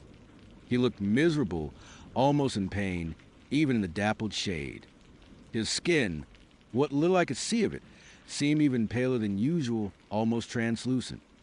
I started unpacking the picnic basket, making small talk, but my focus was entirely on him. He barely touched the food. He flinched visibly when a child's reflective toy caught the sun and flashed near us. This was it, the moment of truth. I accidentally knocked over my water bottle, sending a cascade of liquid across the blanket. "Oh, shoot," I exclaimed, reaching for a napkin. As I leaned over, my hand slipped, and I nudged his hat. It tumbled off his head, revealing his face. For a split second, the sun hit him. Not direct, blinding sun, but enough. His skin, exposed to the natural light, did not just look pale, it seemed to recede. It was not a tan or a burn, but more like the light was actively repelling his very substance. A guttural hiss, raw and animalistic, tore from his throat. His face contorted, not in pain exactly, but in an expression of pure, primal revulsion. His eyes, now fully visible without the sunglasses, were entirely black, without iris or pupil, reflecting no light, just absorbing it like twin abysses. He scrambled backward with incredible speed, a blur of motion, clutching at his face, hissing again. He lurched into the thickest shadow of a nearby oak tree, practically pressing himself against the bark, trembling. "Alex," I whispered, my voice barely audible, every molecule in my body screaming run. He slowly straightened, his face still contorted, but now with a terrifying anger. "What was that?" "Sarah." His voice was no longer melodic, but a low, dangerous growl. "Did you do that on purpose?" My heart hammered against my ribs. "No, of course not. It was an accident. I swear." He took a slow, deliberate step out of the deepest shadow, but still remained well within the tree's cover. His eyes, still unnervingly black, bore into mine. "You are lying," he hissed. "You are trying to hurt me." "No," I cried, scrambling backward on the blanket. I just wanted to see if you were okay. You are so sensitive to light. I do not understand." His lips curled into a smile that was utterly devoid of warmth, a predatory baring of teeth that seemed too sharp, too long. "You do not understand," he repeated, his voice dangerously soft. "No, I suppose you do not. And that, Sarah, is a problem." He turned and, with a speed that defied human physics, vanished into the deeper shadows of the park, leaving me alone, trembling, surrounded by the remnants of our picnic. The sun, once a comforting presence, now felt like a spotlight on my terror. I did not go home. I drove aimlessly for hours, my mind racing, replaying every strange moment, every subtle clue. The dark photos, the aversion to light, the cold hands, the silent movement, the ancient field of his apartment, the lack of personal history. It all clicked into place, forming a monstrous, impossible picture. He was not just sensitive to light. He was something else. Something that light harmed, perhaps even destroyed. I knew I should not. Every instinct screamed at me to get as far away as possible, to never look back. But the morbid curiosity, the desperate need for answers, was too strong. I had to know what I had stumbled into. I had to go back to his apartment. I remembered he had given me a spare key once, just in case you ever need to drop something off. I still had it, tucked away in my purse. It was late afternoon by the time I pulled up to his building, the sun already beginning its descent. I knew I had to be quick. If he came back before I found anything, my hands were shaking. So badly I almost dropped the key. The lock clicked, and I pushed the door open, stepping into the familiar, oppressive darkness of his apartment. The air was cold, stale, and silent. I fumbled for my phone, Turning on the flashlight, the beam cut through the gloom, illuminating dust motes dancing in the still air. I went straight to the living room, to the heavy blackout curtains, my heart pounding. I grabbed the thick fabric and yanked it open. A sliver of late afternoon sun, golden and weak, pierced the darkness. The room, in even that faint light, looked different. Less cozy, more barren. Sterile. I moved methodically through the apartment, my phone light cutting through the oppressive darkness. The kitchen was spotless, barely used. The bedroom was minimalist, a large, dark bed, no dresser, no nightstands. Just a single, heavy wardrobe. My flashlight beam landed on it, and a chill snaked up my spine. It did not look like a normal wardrobe. It was too tall, too deep, and made of dark, heavy wood, almost like an old, ornate coffin standing upright. I hesitated, my breath catching in my throat. Every fiber of my being screamed at me to leave, to just walk away and pretend none of this had ever happened. But the curiosity, the morbid need to know, propelled me forward. I reached for the handle, my fingers trembling. The wood was cold, colder than anything I would ever touch. I pulled. It did not open like a normal wardrobe. It swung inward, revealing not clothes, but a small hidden passage. Beyond it was an even deeper, darker room. My flashlight beam struggled to penetrate the absolute blackness within. Taking a deep, shuddering breath, I stepped through. The room was circular, small, and utterly devoid of windows. The air was colder here, almost freezing. My phone light finally caught something in the center of the room. It was a pedestal, and on it, a collection of objects. Not just any objects. There were old leather-bound journals, their pages brittle and yellowed, filled with elegant, looping script in a language I did not recognize. But interspersed with the text were detailed sketches. Sketches of ancient ruins, of shadowy figures, and horrifyingly of faces. Faces that, even in the crude drawings, bore an unsettling resemblance to Alex. Faces that, despite the different styles and eras depicted, never aged. Beside the journals lay a pile of faded photographs. Old daguerreotypes, sepia-tone prints, blurry black and white snapshots.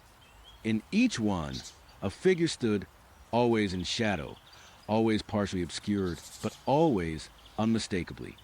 Alex, in a Victorian-era street scene, lurking in an alleyway, in a 1920s jazz club, observing from the darkest corner, in a 1970s concert crowd, a face half hidden by a wide brim hat. He had not aged a day. My blood ran cold. He was not just sensitive to light. He was not just a night owl. He was ancient and not human. Then my flashlight beam swept over the last object on the pedestal. It was a small, intricately carved wooden box. My fingers, numb with terror, reached for it. I opened the lid. Inside, nestled on a bed of dark velvet, was a collection of silver lockets. Tiny, delicate things. Each one was engraved with initials. And as my light caught them, I recognized some of the initials from dating app profiles I would seen, or even friends of friends who had mysteriously disappeared over the years. Some were too old to recognize, but the implication was horrifying. These were not keepsakes. They were trophies. A sudden, sharp sound made me jump, my phone clattering to the floor. The light flickered, then went out, plunging the hidden room into absolute darkness. My heart seized in my chest. I heard it again. A soft, almost imperceptible thump from the living room. He was back. I fumbled frantically for my phone, my hand shaking so violently I could not pick it up.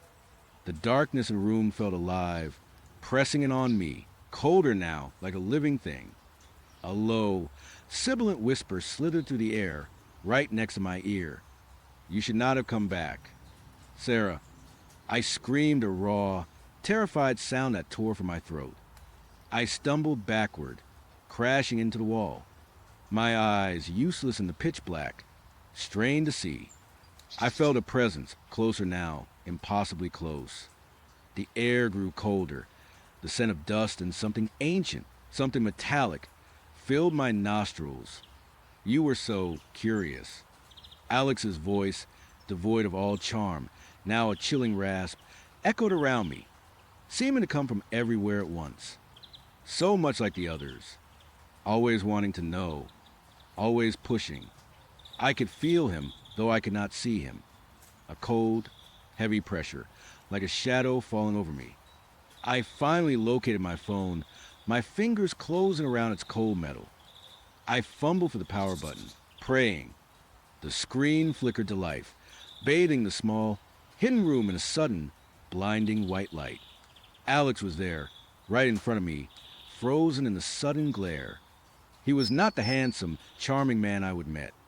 His face was gaunt, his skin stretched taut over sharp cheekbones, his eyes those twin abysses, now burning with a cold, malevolent fury. His mouth was open, revealing teeth that were indeed too long, too sharp like needles. His form seemed to shimmer, his edges blurring as if the light was trying to tear him apart. He was a creature of shadow, an ancient predator, and the light was his enemy. He recoiled with guttural shriek, shielding his face with hands that were now skeletal, clawed. The light seemed to burn him, his skin smoking faintly, almost like dry ice. "Get out," he hissed, his voice racked with pain and rage. "Get out of my sight." I did not need to be told twice. Still screaming, I scrambled past him, past the pedestal with its horrifying trophies, and through the hidden passage. I burst out of the wardrobe, into the main apartment, my phone clutched in my hand, its light beam waving wildly. He was right behind me, a dark, impossibly fast blur in my peripheral vision. I heard his chilling, enraged hiss. He moved like a liquid shadow, flowing around the edges of my phone's light, never quite stepping into its direct beam. I ran for front door, my legs pumping, my lungs burning. The apartment, once just dark, now felt like a suffocating tomb. I could hear him, a soft, slithering sound, right at my heels. He was toying with me, savoring my terror. I reached the door, fumbling with the lock, my fingers numb. He was there, a cold breath on my neck. I could feel his presence, a wave of pure dread washing over me. "You can't escape the dark." "Sarah," he whispered, his voice a chilling caress. "It is everywhere." With a desperate surge of adrenaline, I threw the door open and burst into the dimly lit hallway of the apartment building. The fluorescent lights flickered overhead, a weak, sickly yellow, but it was light. He hesitated at the threshold, his form flickering at the edge of the weak illumination. He let out another pained hiss, but the hunger in his black eyes was undeniable. He lunged, a dark shape moving with terrifying speed. I screamed again, running down the hallway, pounding on doors as I went, hoping someone, anyone, would hear. No one answered. The building was silent, a vast, empty space. I reached the stairwell and plunged down, 2 steps at a time, my phone light bouncing wildly. He was flowing down behind me, a dark current in the stairwell's gloom, his presence a palpable weight of terror. I could hear his ragged, desperate breathing, almost a growl. I burst out into the street. It was late evening now, the sun fully set, but the city was alive with artificial light. Streetlights, neon signs, the headlights of passing cars. It was not direct sunlight, but it was enough. I ran, blindly, towards the brightest source of light I could see. In the distance, a construction site glowed, bathed in the harsh, almost blinding glare of powerful industrial floodlights. My only chance. He was gaining on me. I could feel his chilling breath on my hair, hear the soft scrape of his claws on the pavement behind me. He was no longer whispering, he was growling, a deep, predatory sound that promised a slow, agonizing end. "Sarah," he roared, his voice echoing down the street, no longer human. "You cannot escape me." I glanced back. He was a horrifying sight, his form wavering at the edge of "Hey everyone," and "Welcome back." So, tonight I have got a story for you that, well, it still makes my skin crawl just thinking about it. It is not about some haunted house or a creepy creature in the woods. This one is about something much more insidious, something that wore the face of someone I thought I was falling for, and it hid in plain sight, reflected back at me. It all started, as so many modern horror stories do, with a dating app. Tinder, Hinge, Bumble, you name it. I would try them all. I was pushing 30, tired of the endless swiping, the polite but ultimately boring conversations, the ghosting. My friends were all settling down, getting married, having kids, and I was still stuck in this purgatory of bad first dates and lukewarm connections.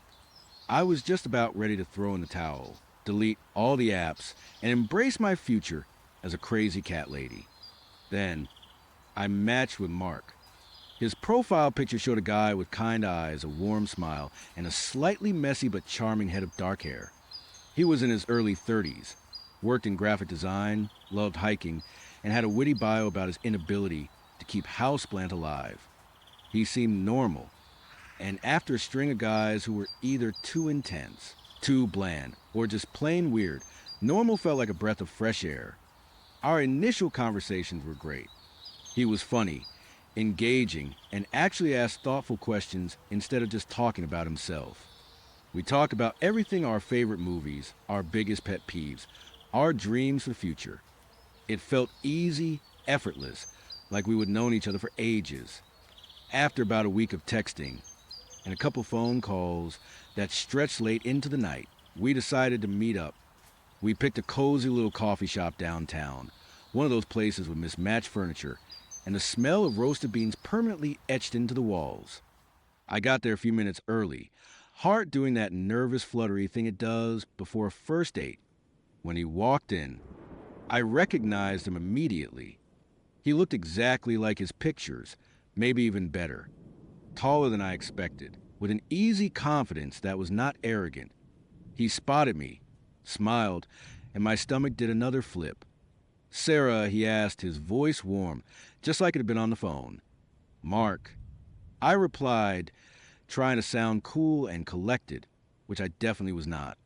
We ordered our coffees and settled into a corner booth. The conversation flowed as easily in person as it had over text. He told me a hilarious story about a disastrous camping trip, and I shared my own embarrassing tale of trying to bake a fancy cake that ended up looking like a deflated alien. He laughed, a genuine, hearty laugh that made his eyes crinkle at the corners. I felt myself relaxing, a genuine smile spreading across my face. This was it. I thought, this could actually be something. The coffee shop was bustling, and at one point, I happened to glance past Mark's shoulder, towards a large window that looked out onto the street. The window was old, a bit wavy in places, and it reflected the interior of the shop like a distorted mirror. I saw us, sitting there, chatting, laughing. I saw my own reflection, and then I saw Mark's. And for a split second, something felt off. It was just a flicker, barely there. Mark was leaning forward, mid-sentence, a charming smile playing on his lips. But his reflection in the window, it was not smiling. It was staring, almost blankly, at something beyond the frame, its expression devoid of the warmth I was seeing in front of me. The hair seemed a little different too, maybe a bit longer, messier, almost greasy. And his eyes, they looked hollow, like dark pits. I blinked, shook my head slightly. The distortion in the old glass. I told myself, the weird lighting. When I looked again, the reflection was perfectly in sync with the Mark sitting across from me. He was still smiling, still talking, gesturing with his hands. I dismissed it, a trick of the light, my overactive imagination. I would have been so nervous, maybe I was just seeing things. The rest of the date was wonderful. We ended up talking for nearly 3 hours, until the coffee shop started to empty out. He walked me my car, and we lingered for a few minutes, making plans for a second date. He leaned in, gave me a soft kiss goodnight, and a shiver went through me. But it was a good shiver, a hopeful shiver. The next few weeks were a blur of perfect dates. Dinners, a walk in the park, a movie night at my place. Mark was everything I would ever wanted in a partner. He was attentive, thoughtful, funny, and incredibly sweet. My friends loved him. My cat even seemed to tolerate him, which was a major endorsement. I was falling hard, and it felt like I was finally, after all these years, truly happy. But then the reflections started to get weirder. It was subtle at first, just like that initial flicker. One evening, we were at a fancy restaurant, celebrating our 1-month anniversary. The restaurant had these huge, ornate mirrors on the walls, reflecting the candlelight and the diners. We were laughing about something, and I happened to catch Mark's reflection in the mirror directly opposite us. He was reaching across the table to take my hand, his face alight with affection. But in the mirror, his reflection was not doing that. His hand was still on the table, clenched into a fist, and his face was contorted into a look of pure, unadulterated rage. His eyes were wide, bloodshot, and his mouth was pulled back in a silent snarl. It was a fleeting image, gone in an instant, replaced by the loving Mark I knew. My blood ran cold. I pulled my hand back, startled. "Everything okay?" Mark asked, his brow furrowed with concern. Yeah, just a weird reflection. I stammered, trying to laugh it off. The lights playing tricks. He chuckled. Must be the fancy ambience. He squeezed my hand again, and the warmth of his touch was reassuring. I tried to push the image out of my mind, but it lingered, a cold knot in my stomach. A few days later, we were at the mall. We walked past a storefront with a large, clean glass window, and I glanced at our reflections. We were walking hand in hand, chatting idly. My reflection looked normal, smiling. Mark's did too for a moment. But then, as we continued walking, his reflection seemed to lag. It was like a poorly dubbed movie, where the audio and video are not quite in sync. Mark would turn his head to say something to me, but his reflection would turn a fraction of a second later, or sometimes it would not turn at all. It would just keep staring straight ahead, a vacant expression on its face. And then there were the clothes. One time, Mark was wearing a light blue shirt and jeans. His reflection in a polished elevator door was wearing a dark, almost black hoodie. Another time, he had his usual short, neat haircut, but in a bus stop shelter's reflective panel, his reflection had a shaggy, much longer hairstyle, almost covering his eyes. I started to get really creeped out. It was not just a trick of the light anymore. It was happening too often, too distinctly. I found myself subtly trying to test it. I would casually adjust my hair, and my reflection would do it instantly. But if Mark was with me, I would watch his reflection. Sometimes it would move with him perfectly. Other times it would hesitate or do something slightly different. It was like there was a glitch in the matrix, and Mark's reflection was the only thing affected. I even tried to bring it up to him, casually. "Hey, have you ever noticed how weird reflections can be sometimes? Like in old glass or really shiny surfaces?" He would just shrug or laugh. "Nah, not really. I guess I do not pay much attention to them." His nonchalance only made me more suspicious. It was like he genuinely did not see what I was seeing, or he was pretending not to. My unease started to turn into genuine dread. I loved Mark, or at least, I loved the Mark I saw in front of me. But the Mark in the reflections, that was a different story. That Mark felt menacing, alien. I started to dread seeing reflective surfaces when I was with him. I would actively try to position myself, so I would not catch his reflection. If we were in a restaurant, I would pick a table away from mirrors or windows. If we were walking down the street, I would try to keep him between me and any shop windows. It was exhausting, and it was making me paranoid. I started doing what any terrified person in the 21st century does. I Googled it. I typed in phrases like reflection does not match person, lagging reflection, different reflection in mirror. At first, it was mostly optical illusions, scientific explanations for how light and angles can play tricks on the eye. But then I started digging deeper, into folklore, into urban legends, into the truly bizarre corners of the internet. And that is when I found it. Stories about doppelgangers, about entities that could mimic human form, but could not quite get the reflection right. They were called many things phantoms of the mirror, shadow selves, soul stealers. The common thread was that they were not human. They were parasites, often feeding on human emotions, or slowly replacing the original person, consuming their essence until they were nothing but an empty shell for the entity to inhabit. Some legends said they were vulnerable to certain types of light, others to specific rituals or symbols. But the most terrifying thing I read was that they often became more powerful, more complete, the more their victim believed they were real.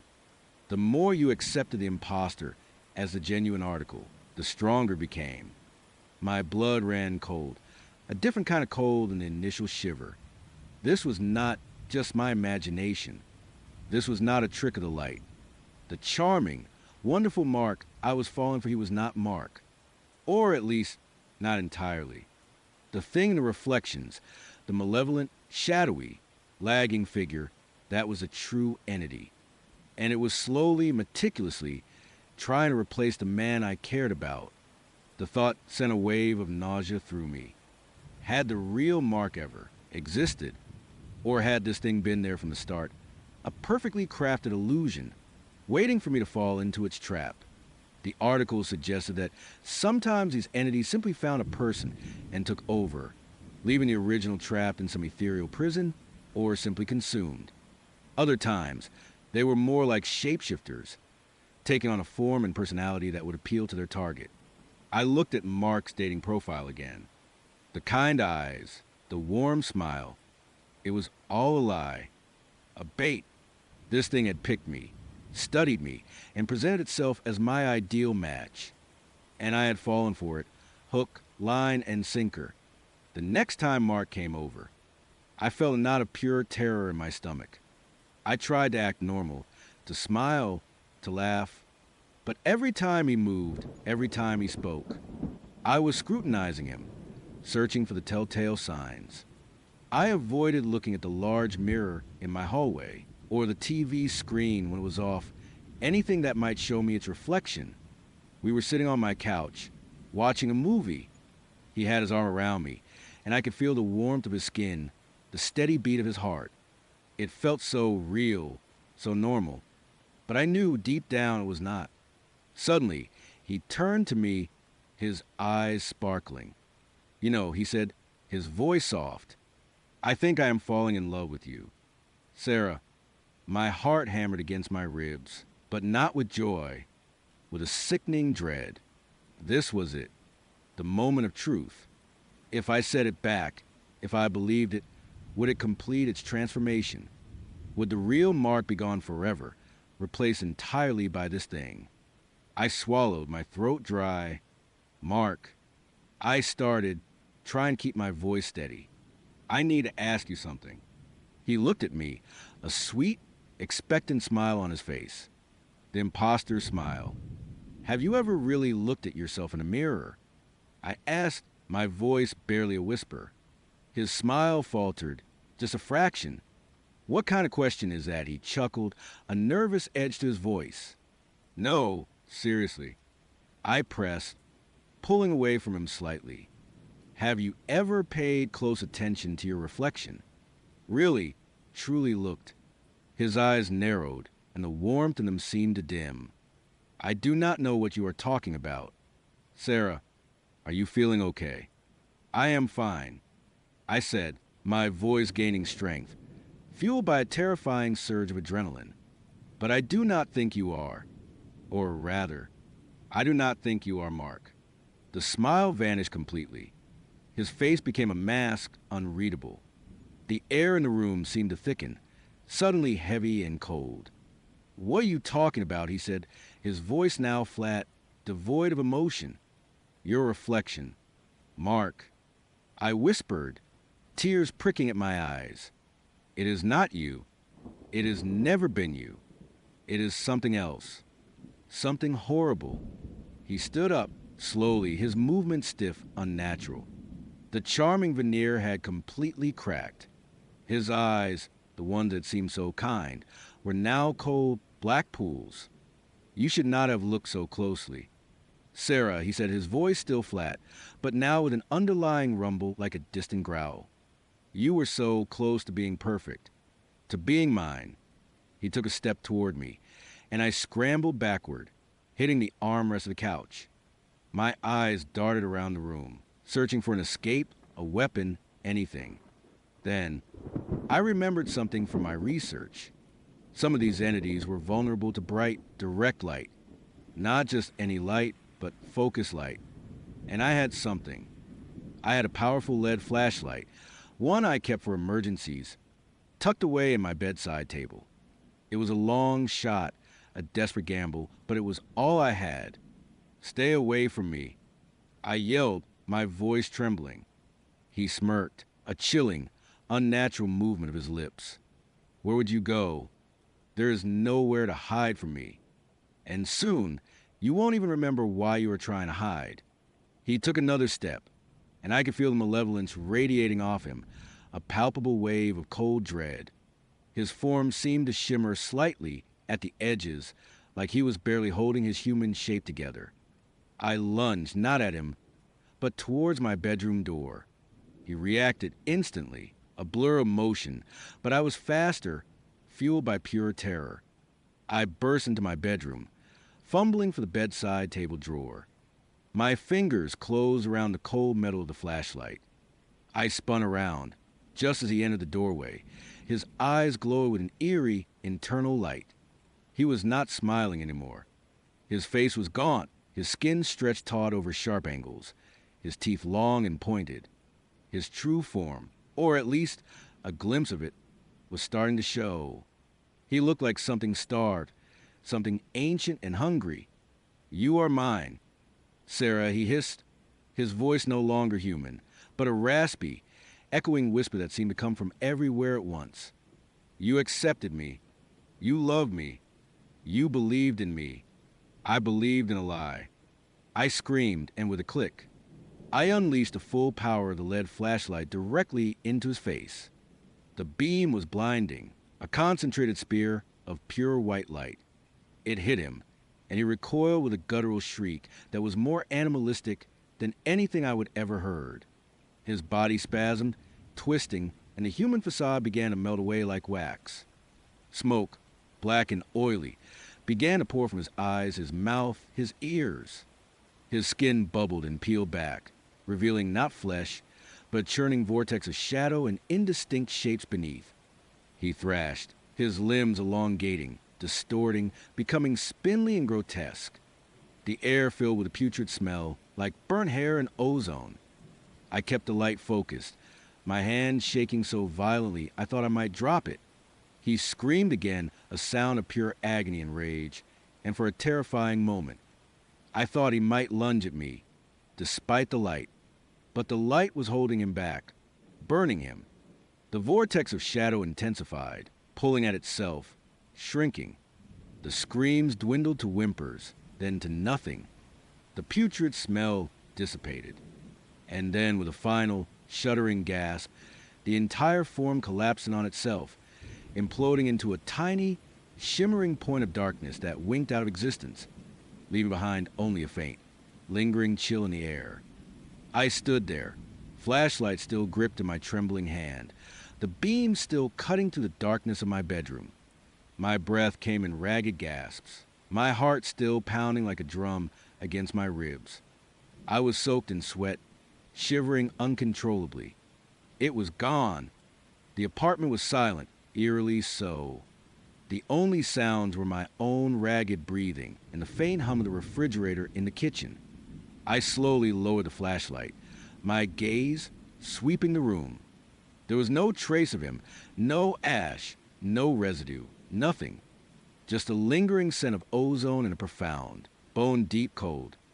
I sank to the floor, my legs giving out beneath me, and just sat there, clutching the flashlight, staring blankly at the spot where Mark, or rather, the thing that looked like Mark had been. The world remained oblivious. To my friends, to my family, Mark had simply disappeared. I told them he would ghosted me, that I would realize he was not who I thought he was, that I would ended things. They were disappointed for me, offered their condolences, but they moved on. They had no idea the horror I had faced, the entity I had banished. I deleted all my dating apps. I have not been on a date since. Every time I look in a mirror now, I find myself staring, scrutinizing my own reflection, making sure it moves with me, that its expression matches mine perfectly. And when I see other people in windows, in shop glass, I can't help but glance at their reflections, just to make sure, just to be sure that what I am seeing is truly them. I still do not know what happened to the real Mark. Was he ever real? Or was it always just the entity, wearing a convincing mask? The thought haunts me, a constant, chilling reminder of deception. And sometimes, late at night, when the house is quiet and the shadows play tricks on my vision, I wonder if it is truly gone, or if it is out there somewhere, still looking for a new reflection to inhabit, a new heart to deceive, a new life to consume. I wonder if it is watching me, waiting for me to drop my guard, waiting for the perfect moment to slip back into my life, wearing a new face, a new smile, a new perfect match. And I wonder if I ever truly loved him, or if I just loved a reflection of the person I wanted him to be. And that, more than anything, is the most terrifying thought of all. The world outside was different.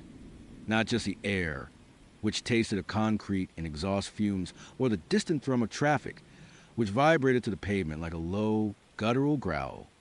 No, it was the texture of reality itself. It felt thinner, more pliable than I remembered, or, more accurately, than Arthur remembered. Arthur was gone. A whisper, a flicker of residual panic in the corners of my new perception.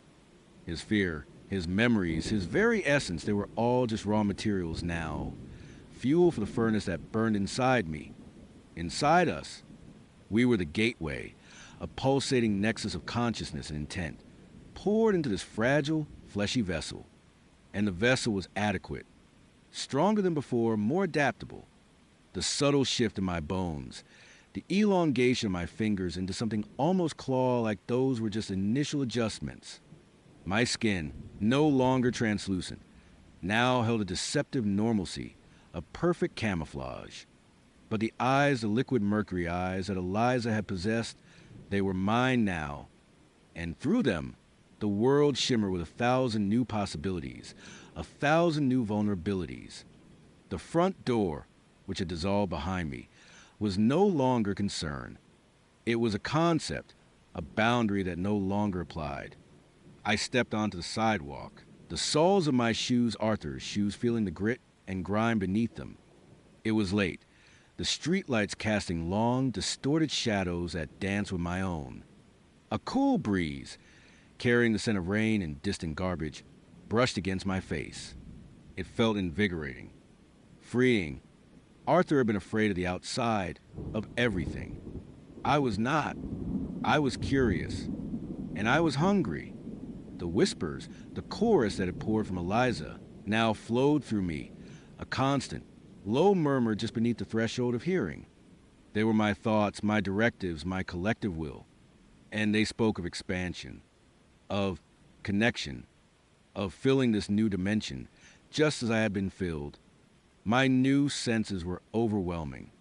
Every faint sound, every subtle scent, every shift in air pressure it all registered, filtered through a network of awareness that stretched far beyond the confines of Arthur's skull. I could feel the faint tremor of a subway train miles away, the frantic heartbeat of a mouse scurrying through an alley, the slow, steady pulse of the city itself. And within that pulse, I could discern the smaller, more individual rhythms, the rhythms of lives, of consciousnesses, each one potential thread in the tapestry we intended to weave. I walked, not with a destination in mind, but with an instinct, an urge. The whispers guided me, pointing out the brightest, most vibrant sparks of fear, of anxiety, of untapped potential. Arthur's apartment complex receded behind me, a forgotten shell. The mirror dimension from which we had spilled was no longer a distant echo. It was woven into my very being, a constant wellspring of power and perception. My gaze drifted over the rows of houses, each one a small, self-contained world. Most were dark, their occupants asleep, their minds quiet. But some glowed with the soft light of a television or the harsh glare of a laptop screen.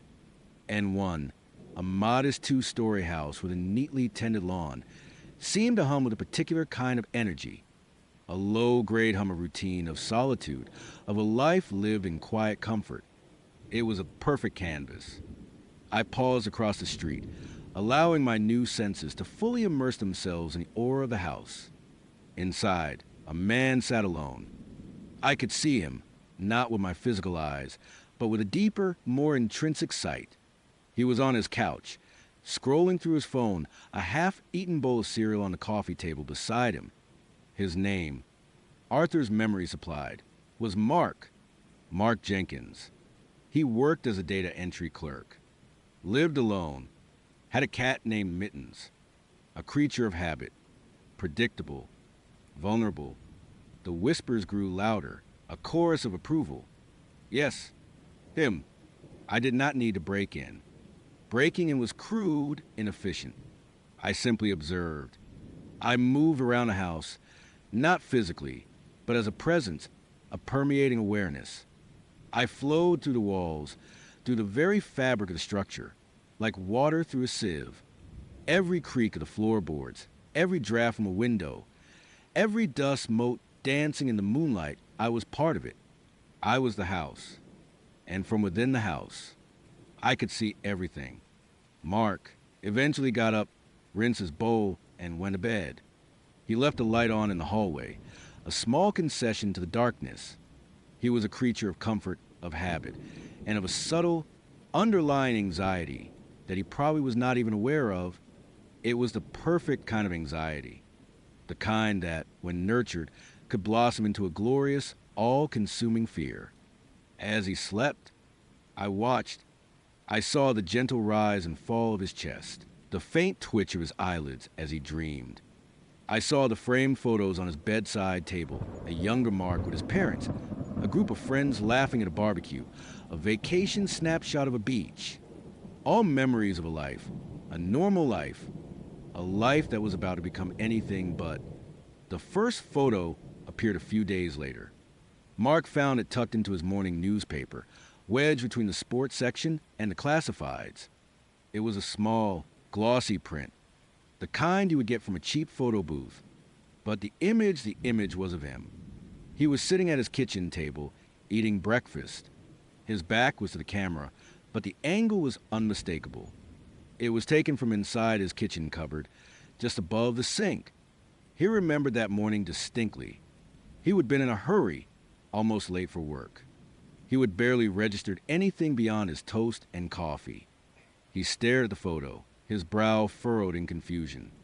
A prank, he thought. Had his friends been over? No, he had not seen them in a while. And they would not do something this weird. He checked his phone for texts, for a playful jab, but there was nothing. Just the usual work notifications and a reminder about his cat's vet appointment.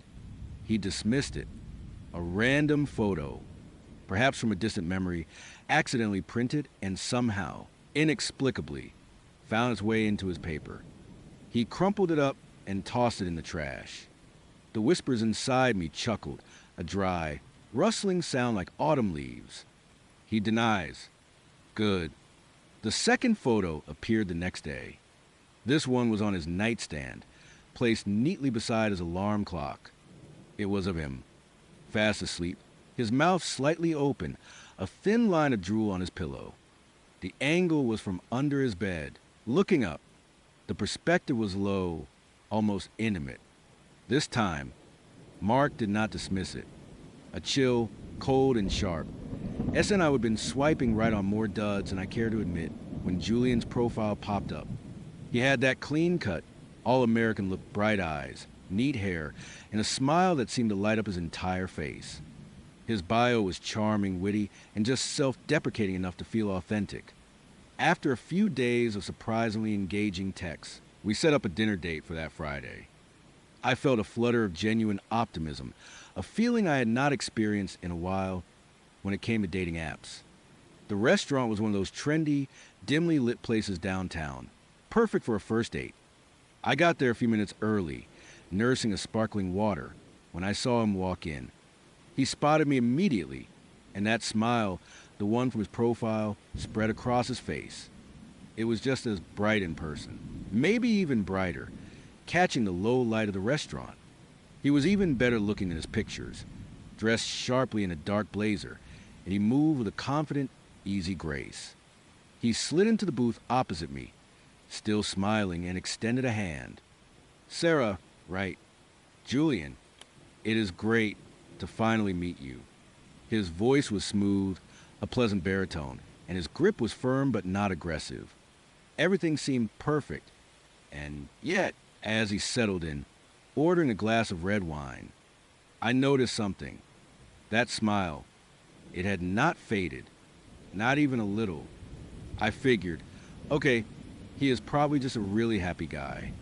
Or maybe he is nervous, and this is his nervous tick. I have had plenty of dates where guys were so stiff with anxiety they barely managed to crack a grin. So this was a refreshing change, if a little intense. We started talking, and the conversation flowed easily. He asked thoughtful questions about my work, my hobbies, my life goals. He seemed genuinely interested, nodding along as I spoke, his eyes tracking my every movement. But the smile never shifted. Not when he paused to take a sip of his wine. Not when he listened intently. It was fixed, almost sculpted, a perfect crescent of white teeth and crinkled eyes. At one point, I told a self-deprecating story about a minor mishap at work, expecting a chuckle or maybe a sympathetic wince. He just kept smiling. The sound he made was a pleasant, low laugh, but his facial expression remained utterly, unnervingly unchanged. It was like watching a ventriloquist dummy laugh. The sound was there, but the face was a static mask. My initial optimism began to curdle into a vague unease. I tried to rationalize it. Maybe he had a really good dentist. Maybe he would have had some cosmetic work done, Botox around the mouth. Perhaps, but it was not just a lack of movement. It was the quality of the smile. It did not look natural. It was too wide, too perfect, too permanent. I started to actively test it, without being obvious. I brought up a slightly sad topic, the recent passing of my aunt. I described the funeral, the grief my family was going through. His eyes, those bright, intelligent eyes, seemed to soften, to reflect a subtle understanding. But the mouth below them remained in that unyielding, cheerful grin. It was a bizarre disconnect, like two different expressions pasted onto one face. My stomach did a slow, uneasy flip. He did not eat much. When our food arrived, a perfectly seared salmon for me and a steak for him, he cut his meat into precise, almost geometric squares. He chewed slowly, deliberately, his jaw moving, but the smile never faltered around the edges of his mouth. It was as if his cheeks and lips were held in place by invisible strings, allowing only the bare minimum of movement required for mastication. He spoke between bites, his voice clear and even, the smile still frozen in place. I found myself staring at his mouth, mesmerized by its unwavering nature. It was like a trick of the light or a persistent afterimage. I blinked, hoping it would reset, but it never did. Every time I looked, there it was, bright and unyielding. Toward the end of the meal, he reached across the table, his hand covering mine. His touch was cool, dry, and surprisingly firm. He looked into my eyes, still smiling, and said, "You have such a beautiful smile. Sarah, I find myself quite taken with it." A shiver, not of pleasure but of genuine apprehension, traced its way down my spine. His compliment, delivered with that unchanging, open-mouthed grin, felt less like flattery and more like an observation from a collector. My instinct screamed at me to pull my hand away, but I forced myself to leave it there for a moment longer, not wanting to seem rude. His thumb stroked the back of my hand, a repetitive, almost mechanical motion, and the coolness of his skin seemed to seep into my own. "Thank you." I managed, my voice a little tighter than I intended. "You do too." "Julian." The words felt like a lie as they left my lips. His smile was not beautiful, it was terrifying. When the check came, he insisted on paying, still smiling. He walked me out to my car, the smile still plastered on his face under the streetlights. "I had a wonderful time." "Sarah," he said, his eyes glinting in the dim light. "I would love to do this again very soon." "Yes, sure," I said, fumbling for my keys, desperate to get into my car and lock the doors. I will text you." He just nodded, that smile unwavering, and watched me get into my car. As I pulled away, I glanced in my rearview mirror. Julian was still, standing there on the sidewalk, a solitary, smiling figure, watching my car disappear down the street. The image stuck with me, burned into my retinas. The moment I got home, I collapsed onto my couch, heart pounding. My phone buzzed almost immediately. It was Julian. "Had a wonderful time tonight. Sarah, you truly have a captivating presence. I am already looking forward to seeing your beautiful smile again soon." The smiley face emoji felt less like an emoticon and more like a literal representation of his face. I stared at the message, a cold dread seeping into my bones. What had I just experienced? Was I going crazy? Was he just weird? I called my best friend. "Emily, you will not believe the date I just had." I blurted out, my voice still shaky. I told her everything, from the perfect profile to the unwavering smile, the strange comments, the cold touch. I even described the way he ate and the way he just stood there watching me drive away. Emily, bless her heart, tried to make light of it. "Sounds like you just met a really happy guy." "Sarah, maybe he has just got a naturally cheerful disposition. Or, really good veneers. You are overthinking it. You always do." "No, you do not understand." I insisted, pacing my living room. It was not cheerful. It was dead, like a mask. His eyes would change, but the smile never did. It was horrifying. She laughed. "Okay, well, maybe he is a robot. Or a serial killer who practices his charming smile in the mirror. Look, if you did not like it, do not go out with him again." Simple. But it was not simple. Emily's flippancy only made me feel more isolated in my alarm. I knew what I had seen, what I had felt. It was not just a quirky habit. It was fundamentally wrong.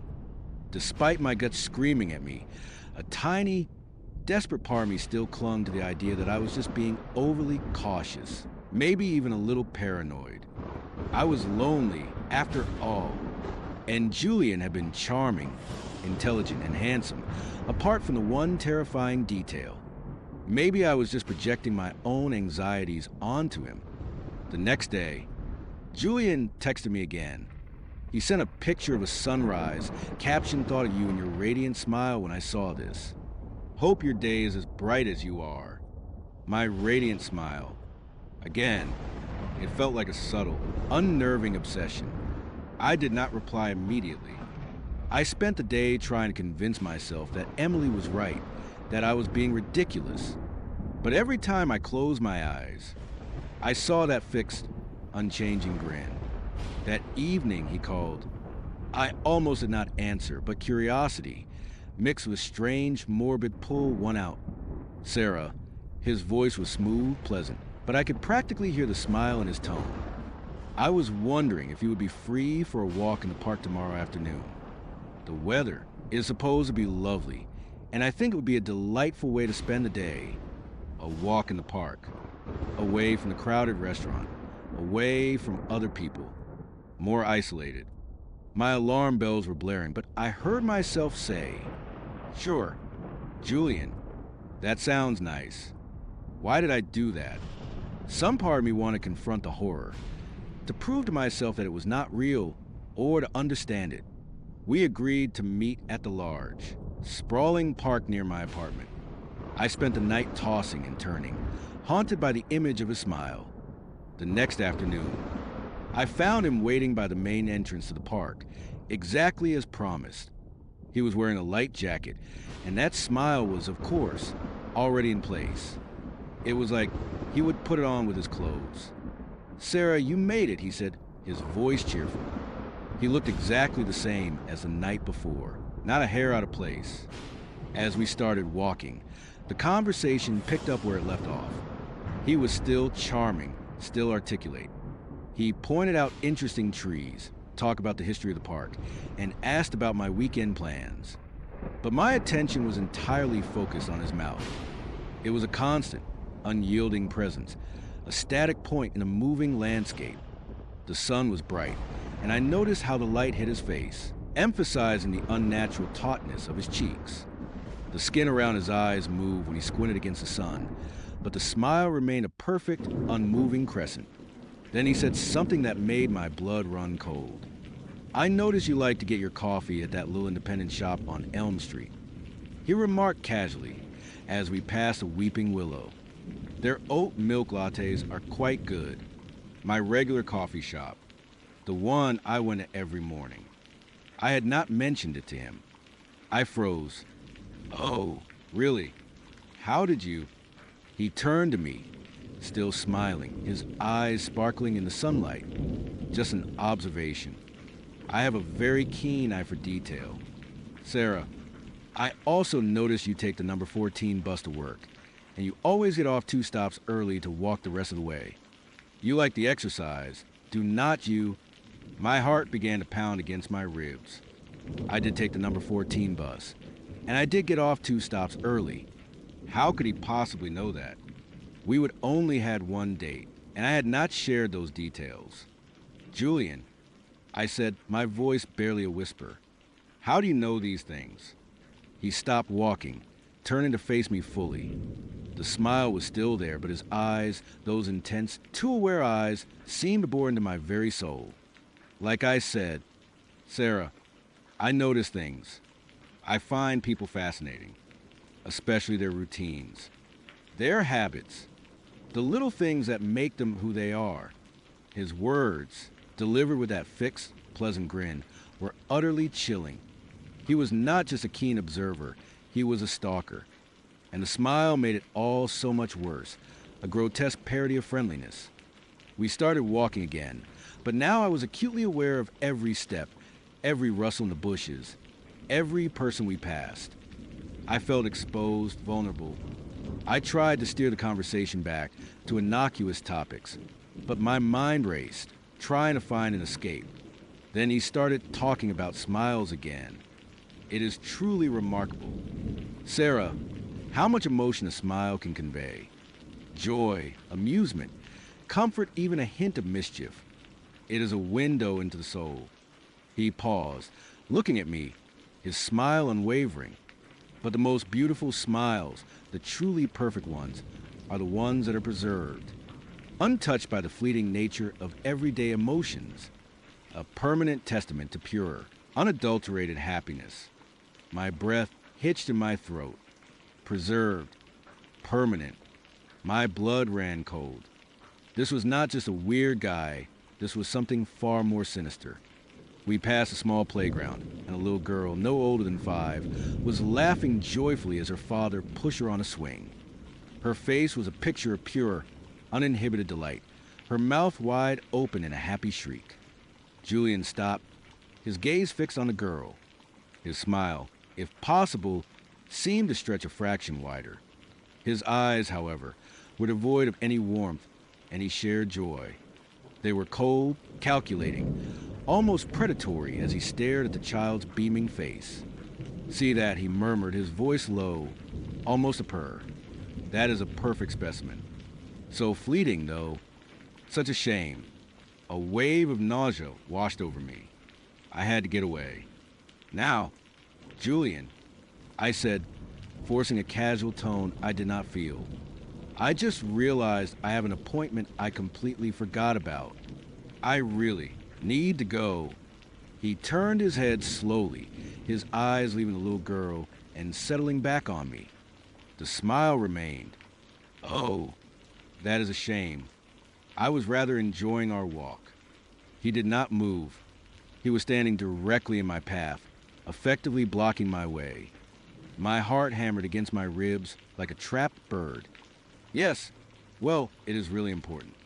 I insisted, trying to sidestep him. He did not budge. Instead, he took a slow step closer. You know, Sarah, he said, his voice still unnervingly calm, still emanating from that smiling face. I have been thinking about your smile. It has such potential. A truly unique curvature. It would be a shame to let it go to waste. His words hung in the air, heavy with unspoken menace. My mind raced, trying to decipher his meaning, but a primal fear had already taken root. What are you talking about? I stammered, trying to back away, but he took another step, closing the distance. His hand reached out, slowly, deliberately, and he gently, sickeningly, touched the corner of my mouth with his index finger. His skin was still cool, dry, and the touch sent a jolt of pure terror through me. I mean, he whispered, his voice dropping to a low, guttural rumble that did not quite match the cheerful smile on his face, that some smiles are simply too beautiful to be temporary. They deserve to be eternal. As he said the word eternal, the skin around his mouth, just for a microsecond, seemed to ripple, to stretch taut, almost as if the smile itself was a separate entity, straining against the confines of his face. It was not a natural movement. It was a glimpse of something unnatural, something underneath the skin that was pulling at the corners of his mouth. That was all I needed. The last shred of my composure snapped. I slapped his hand away, hard, and screamed. It was a raw, terrified sound that echoed to the otherwise peaceful park. Get away from me, I shrieked, pushing past him with all my might. He stumbled back a step, but the smile never left his face. His eyes, however, flared with an intensity that was purely malevolent. I did not wait. I turned and ran, my lungs burning, my legs pumping. I did not look back. I just ran blindly through the winding paths of the park, past startled picnickers and confused dog walkers. I could feel his gaze on my back, a tangible weight, even though I could not see him. I did not hear footsteps behind me, which was almost worse. It meant he was either not chasing, or he was moving with an unnerving silence. I burst out of the park, onto the busy street, hailing the first taxi I saw. I practically threw myself into the back seat, yelling my address at the driver, my chest heaving, tears streaming down my face. I kept glancing out the back window, expecting to see him, that smiling face, materializing out of the crowd. But there was nothing. The taxi dropped me off, and I fumbled with my keys, my hand shaking so badly I could barely unlock my front door. I slammed it shut behind me, locking every bolt, every chain. I pulled the blinds, turned on every light, and then sank to the floor, gasping for air, trembling uncontrollably. I called the police, my voice hoarse, trying to explain what had happened. A man, a date, stalking, creepy comments. That smile, they listened patiently, took down my information, and said they would send an officer to take a report. They assured me they would patrol the area. But I knew, even as I spoke, that it sounded like the ramblings of a paranoid woman. No one would believe me about the smile. How could they? An hour later, a kind, older female officer arrived. I recounted the story again, carefully omitting the more surreal details about the smiles and mobility, sticking to the facts of the stalking and the threatening language. She took notes, offered advice on personal safety, and told me to call if he showed up again. She looked sympathetic, but her eyes held a hint of skepticism. I spent the rest of the night huddled on my couch, a kitchen knife clutched in my hand, jumping at every creak and groan of my old apartment building. Every shadow seemed to twist into that unholy grin. Just as the first hint of dawn began to lighten the sky, a soft, rhythmic tapping started at my living room window. Tap, tap, tap. My blood ran cold. I froze, not daring to breathe, my eyes wide with terror. I slowly, painstakingly, crawled toward the window, keeping low, peering through a tiny gap in the blinds. And there he was, Julian, standing outside my window, framed by the pale light of the street lamp. His face was pressed against the glass, his breath fogging the pane. And that smile, it was still there, unchanging, impossibly wide, illuminated by the dim light. His eyes, though, were no longer sparkling or intense. They were black, bottomless pits, reflecting nothing but the faint glow of the street lamp, burning with an unholy hunger. His mouth moved, the smile never wavering, but I could hear a faint, distorted whisper through the glass, a sound that seemed to vibrate in my very bones. "Sarah, your beautiful smile, I have come for it." The words were muffled, but unmistakable. He did not try to break in, not yet. He just stood there, smiling, whispering, watching me. It was a silent siege, a promise of impending horror. I screamed, a raw, guttural sound of pure terror.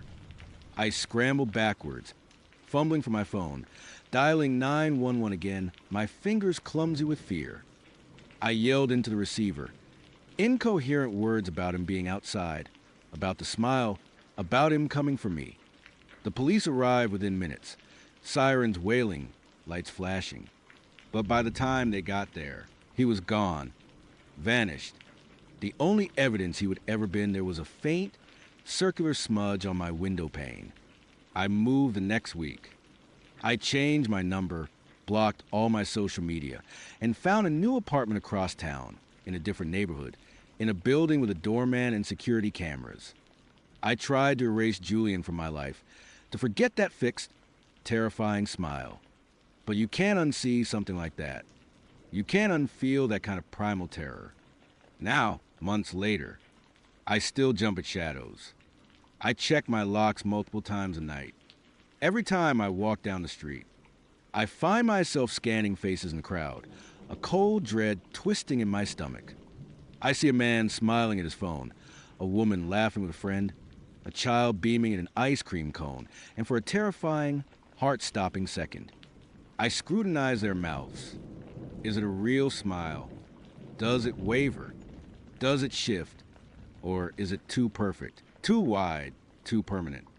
Sometimes, when I catch my own reflection, my mouth drawn into a polite, strange smile for a stranger, I wonder if it is starting to happen to me. I wonder if Julian found what he was looking for, or if he is still out there, somewhere, watching, waiting, and I wonder how many other people he has found, how many other smiles he has collected, because now, everywhere I look, I see smiles, and some of them, just for a moment, seem a little too fixed, a little too perfect, a little too eternal. And I can never be sure if it is just my paranoia, or if I am seeing the echoes of Julian's work, reflected in the faces around me. You know, I have always considered myself a pretty grounded guy, not easily spooked. I mean, I have seen some things, sure, but I am usually the one rolling my eyes at ghost stories or urban legends. That all changed a few years back. Now, when the lights go out, or when I catch my own reflection unexpectedly, I feel a cold dread that never quite leaves me. It is like a permanent shadow clinging to the edges of my vision, a whisper just beyond hearing. It all started because I was broke. Not just like eating ramen for a week broke, but eviction notice taped to my door. Car about to be repossessed broke. My graphic design business had tanked. A bad investment had wiped out my savings. And my life was basically a highlight reel of poor decisions.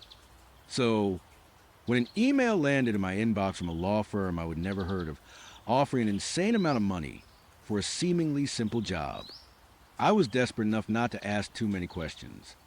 The email was short, formal, and to the point. An anonymous client required a caretaker and cataloger for a remote property. The job entailed staying at the property for 2 weeks, documenting its contents, and ensuring its upkeep. The pay, $50,000. For 2 weeks. My first thought was, scam. My second thought was, What if it is not? I called the number. A woman with a voice like polished marble answered. She confirmed the details, adding that the property was extremely isolated, with no internet, no cell service, and that discretion was paramount. I would be driven there, dropped off, and picked up exactly 2 weeks later. No contact with the outside world. It sounded like a setup for a horror movie. I am not gonna lie, but 50 grand. That was a lifeline. That was my rent, my car, and a fresh start. So, I pushed down the rising tide of unease and accepted. A few days later, a sleek black SUV pulled up to my curb. A large, silent man in a dark suit got out, tossed my duffel bag into the trunk, and motioned for me to get in. He did not say a word the entire drive. We left the city, then the suburbs, then the highway, eventually turning onto a gravel road that seemed to stretch on forever, winding deeper and deeper into what felt like uncharted wilderness. The trees grew thicker, the light dimmer, and the silence in the SUV became oppressive. My stomach was a knot of anxiety, but I kept telling myself, 50 grand, 50 grand. Hours passed. I watched the landscape transform from familiar green to a dark, brooding forest. The gravel road eventually became little more than a dirt track, barely wide enough for the SUV. Finally, as dust began to bleed across the sky, painting the clouds in bruised purples and grays, we rounded a bend, and there it was. The cabin. It was not what I expected. Not a rustic log cabin, but a sprawling angular structure, painted a faded, almost sickly green, with too many windows and a roof that seemed to sag in places. It looked less like a home and more like something that had been coughed up by the forest itself. There was no porch, just a patch of overgrown weeds leading to a heavy, darkwood door. An old, rusted satellite dish leaned precariously on one side, a testament to a bygone attempt at connection. The driver pulled up, killed the engine, and the sudden silence was deafening. He got out, retrieved my bag, and handed me a heavy brass key. He pointed to the door. 2 weeks. Exactly. Do not leave the property. His voice was a low growl, the first words he had spoken. He did not wait for a reply. He was back in the SUV, engine rumbling, turning around on the narrow track before I could even process what he had said. Then he was gone, swallowed by the encroaching shadows of the forest. I stood there for a long moment, the key heavy in my hand, the oppressive silence of the woods pressing in around me. The air was cold, damp, and carried the scent of pine and decay. A shiver, completely unrelated to the temperature, ran down my spine. This was it. 2 weeks. $50,000. I took a deep breath, trying to dispel the prickle of fear, and walked towards the cabin door. The lock was stiff, protesting with a groan as I turned the key. The door creaked open, revealing not a dark interior, but a blinding flash of light that made me gasp and shield my eyes. I blinked, tried to adjust, and slowly, the impossible truth of the cabin revealed itself.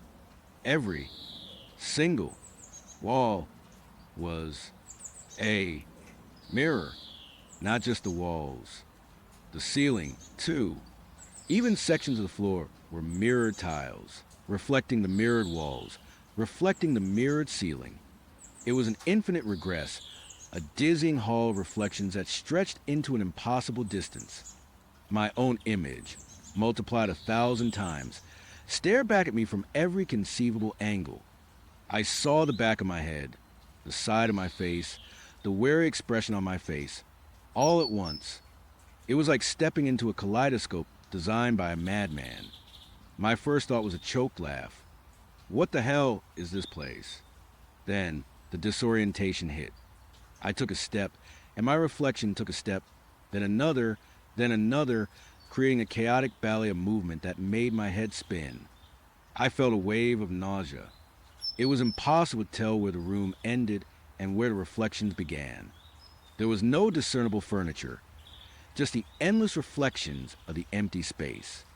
I pushed the door shut behind me, plunging the small entry area into a slightly dimmer, but no less confusing state. The brass key felt suddenly insignificant. I was trapped in a box of infinite me's. I tried to find a light switch, my hand sweeping across a mirrored surface. My reflection did the same, a phantom hand reaching out from the glass. Finally, I found a switch plate, also mirrored, and flicked it. A harsh fluorescent light hummed to life, bathing the room in an unforgiving glare that only intensified the mirroring effect. I walked further in, trying to navigate the confusing space. The cabin was larger than it looked from the outside, a series of interconnected rooms, all identical in their mirrored madness. The kitchen had mirrored countertops and appliances. The bathroom had a mirrored toilet and sink. Even the bedroom, which I eventually found, was a shrine to reflection. A bed, covered in a pristine white sheet, sat in the middle of a room where every surface, even the headboard, was polished to a reflective sheen. I dropped my bag onto the bed, the thud echoing strangely in the mirrored space. My reflection, multiplied countless times, mimicked the action. I felt a profound sense of unease.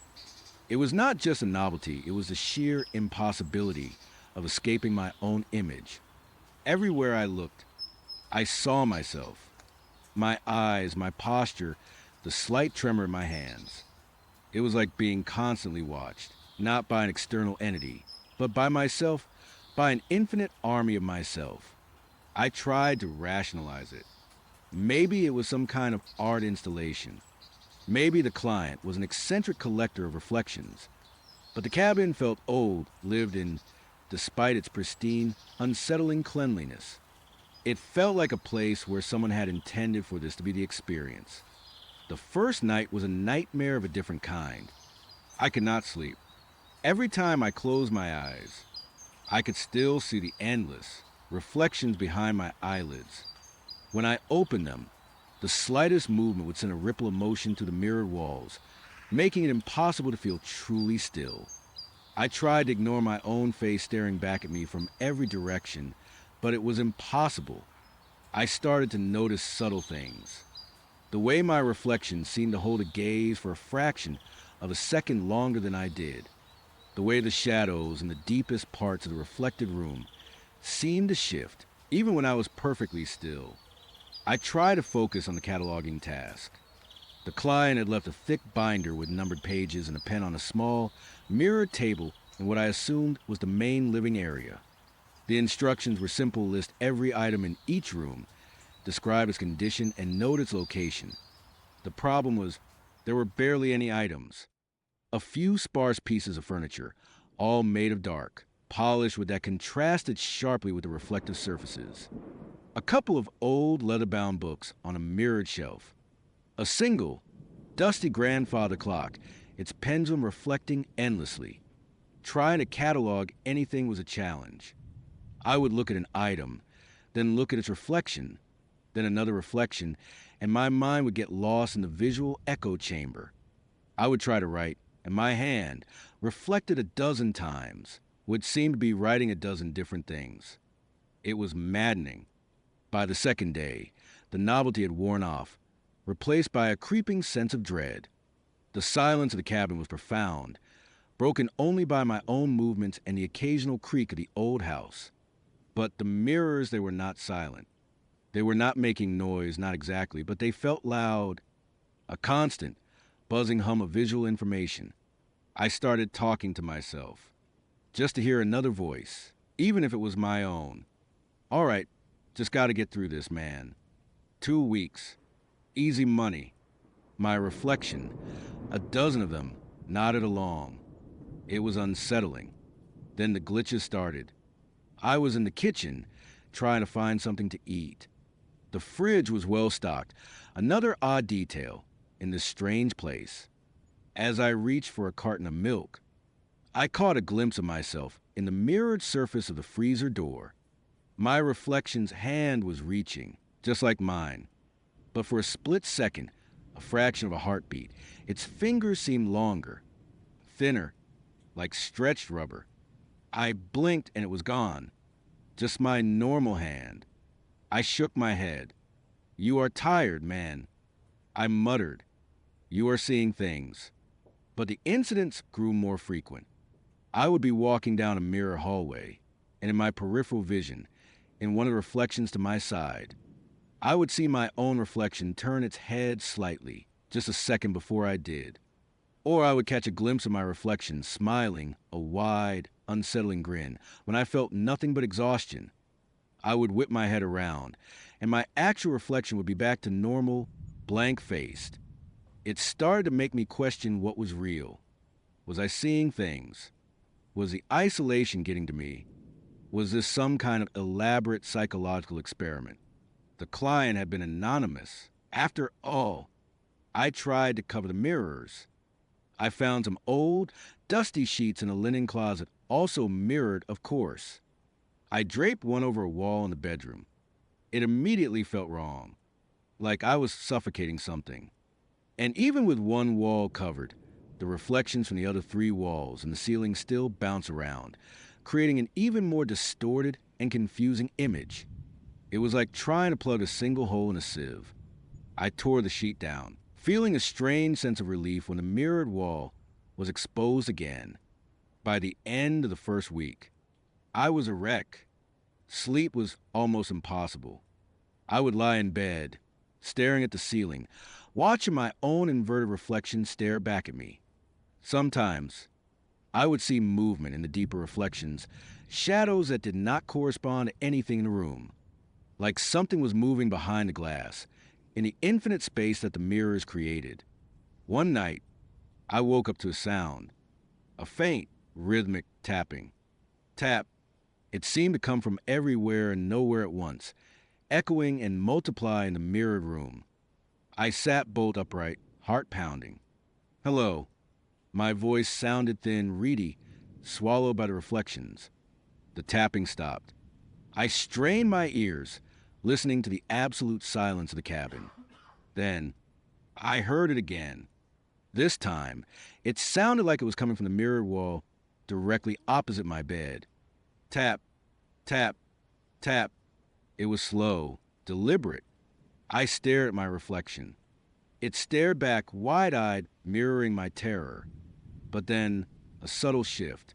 The reflection's eyes seemed to drift just slightly to the right, not following my gaze, but looking past me into the reflected space behind me. I froze. I did not dare turn around. The tapping continued, closer now, almost inside the glass. And then a whisper, faint, barely audible, but it seemed to come from my own reflection, from its lips, even though my mouth was not moving. Let me out. My blood ran cold. Every hair on my body stood on end. This was not my imagination. This was not sleep deprivation. This was real. Something was in the mirrors. Or rather, something was behind the mirrors, using my reflection as a conduit. I scrambled out of bed, tripping over my own feet in confusing reflected light. I had to get out. I ran for the door, my reflection sprinting alongside me, their faces contorted in terror that mirrored my own. But as I reached the door, I saw it. In the mirrored surface of the door, not my reflection, but another figure stood behind me. It was tall, impossibly thin, and shadowy, its form indistinct, like a smudge on the glass. It had no discernible features, just a vague, human-like outline. It was reaching for me. Its reflection hand was long, spindly, its fingers stretching towards my reflected back. I screamed. It was a raw, guttural sound, tearing from my throat. I fumbled with the doorknob, my hand shaking so violently I could barely grasp it. The doorknob, of course, was also mirrored, showing my frantic, distorted face. I finally yanked the door open and burst out into the hallway, gasping for breath. I did not stop. I ran through the mirrored living room, past the mirrored kitchen, towards the main entry door. The shadowy figure was not in the hallway reflections, but I could feel its presence like a cold breath on the back of my neck. I reached the front door, the heavy brass key still in my pocket. I fumbled for it, my fingers numb. The lock clicked open. I pulled the door. It would not open. I pulled again, harder. It was stuck, or locked from the outside. Panic seized me. I threw my shoulder against it. Nothing. The door was solid, unyielding. I turned, slowly, my heart hammering against my ribs. The cabin was silent again. The fluorescent lights hummed, casting their harsh glow on the endless reflections. I was trapped, and then I saw it, everywhere, in every mirrored surface. Not just my reflection, but other reflections. Faint at first, like distortions in the glass.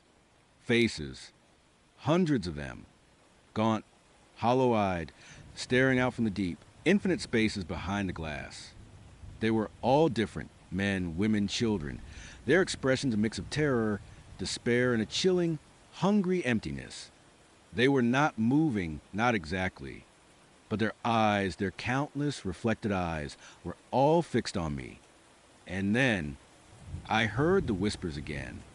Not just one voice, but a chorus, a cacophony of hushed pleas and desperate murmurs, echoing from every surface. Help us. Join us. It gets lonely my own reflection was still there, in the foreground, but it was subtly changing. Its eyes were starting to look like theirs. Its face was growing gaunt, its skin taking on a translucent quality. It was like I was slowly being absorbed into glass, becoming one of the countless faces staring out from the mirrored prison. I backed away, stumbling, my mind screaming in protest. This could not be real. I needed to break it. I needed to shatter the illusion, shatter the prison. My eyes landed on the grandfather clock in the corner of the living room, its heavy brass pendulum swinging slowly, reflecting the horror. I grabbed the heavy mirrored base of an old lamp end with a primal scream, swung it with all my might at the nearest mirrored wall. The impact was deafening. A shower of glass exploded outwards, raining down on me. I cried out, more from the shock than the pain, as tiny shards embedded themselves in my skin. But the mirror, it was not just glass. It was like breaking through a thin membrane. Behind the shattered surface, there was not a wall, but a void, a swirling, dark vortex that seemed to suck the light from a room. And from that void, a hand, long and skeletal, shot out, grabbing my wrist. Its grip was impossibly strong, cold as death. I screamed again, a pure, unadulterated shriek of terror. I struggled, pulling back with all my strength. The hand was trying to drag me into the swirling darkness. I could feel myself being pulled, my feet sliding on the mirror floor. The other reflections of myriad faces were now pressing closer to glass, their mouths open in silent screams, their eyes wide with a terrifying hunger. No, I roared a desperate, animalistic sound. I kicked, thrashed, and with a final, desperate surge of adrenaline, I ripped my arm free. The skeletal hand recoiled, leaving behind a burning, freezing mark on my wrist. I did not look back. I did not think. I just ran. I ran to the broken mirror, scrambled to the jagged opening, ignoring the fresh cuts, and found myself in a different space. Not a wall, not a void, but a dark, damp crawl space. I could smell dirt, mold, and something else, something ancient and foul.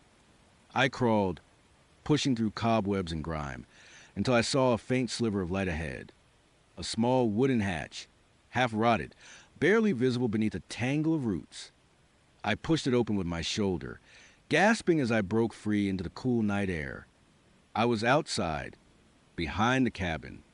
The moon, a thin crescent, cast long, eerie shadows. I did not stop. I ran into the forest, not caring about the direction, not caring about the branches tearing at my clothes and skin. I just ran. The screams of the reflections, the image of that skeletal hand, burned into my mind. I ran until my lungs burned, until my legs gave out, until I collapsed in a heap, shivering and sobbing, somewhere deep in the woods. I do not know how long I lay there. Hours, maybe. Eventually, the first faint hint of dawn began to paint the sky. I forced myself up. I was lost, disoriented, but alive. I stumbled to the trees, pushing through the undergrowth, driven by a desperate need to get as far away from that mirrored cabin as possible. Days later, I was found by a passing hunter miles from any road. I was dehydrated, covered in scratches, and babbling incoherently about mirrors and faces. They thought I was crazy. Naturally, I did not care. I was alive. I never got the $50,000. I never went back for my duffel bag. I never heard from that law firm again. And I never looked in a mirror the same way. Now, I cover every mirror in my apartment with sheets. I avoid reflective surfaces. I shave in the dark. Because sometimes when I catch a glimpse of my reflection in a shop window or a spoon, I see it, not just my face, but a faint, almost transparent flicker of other faces, pressed against a glass, their eyes wide, their mouths open in silent pleas.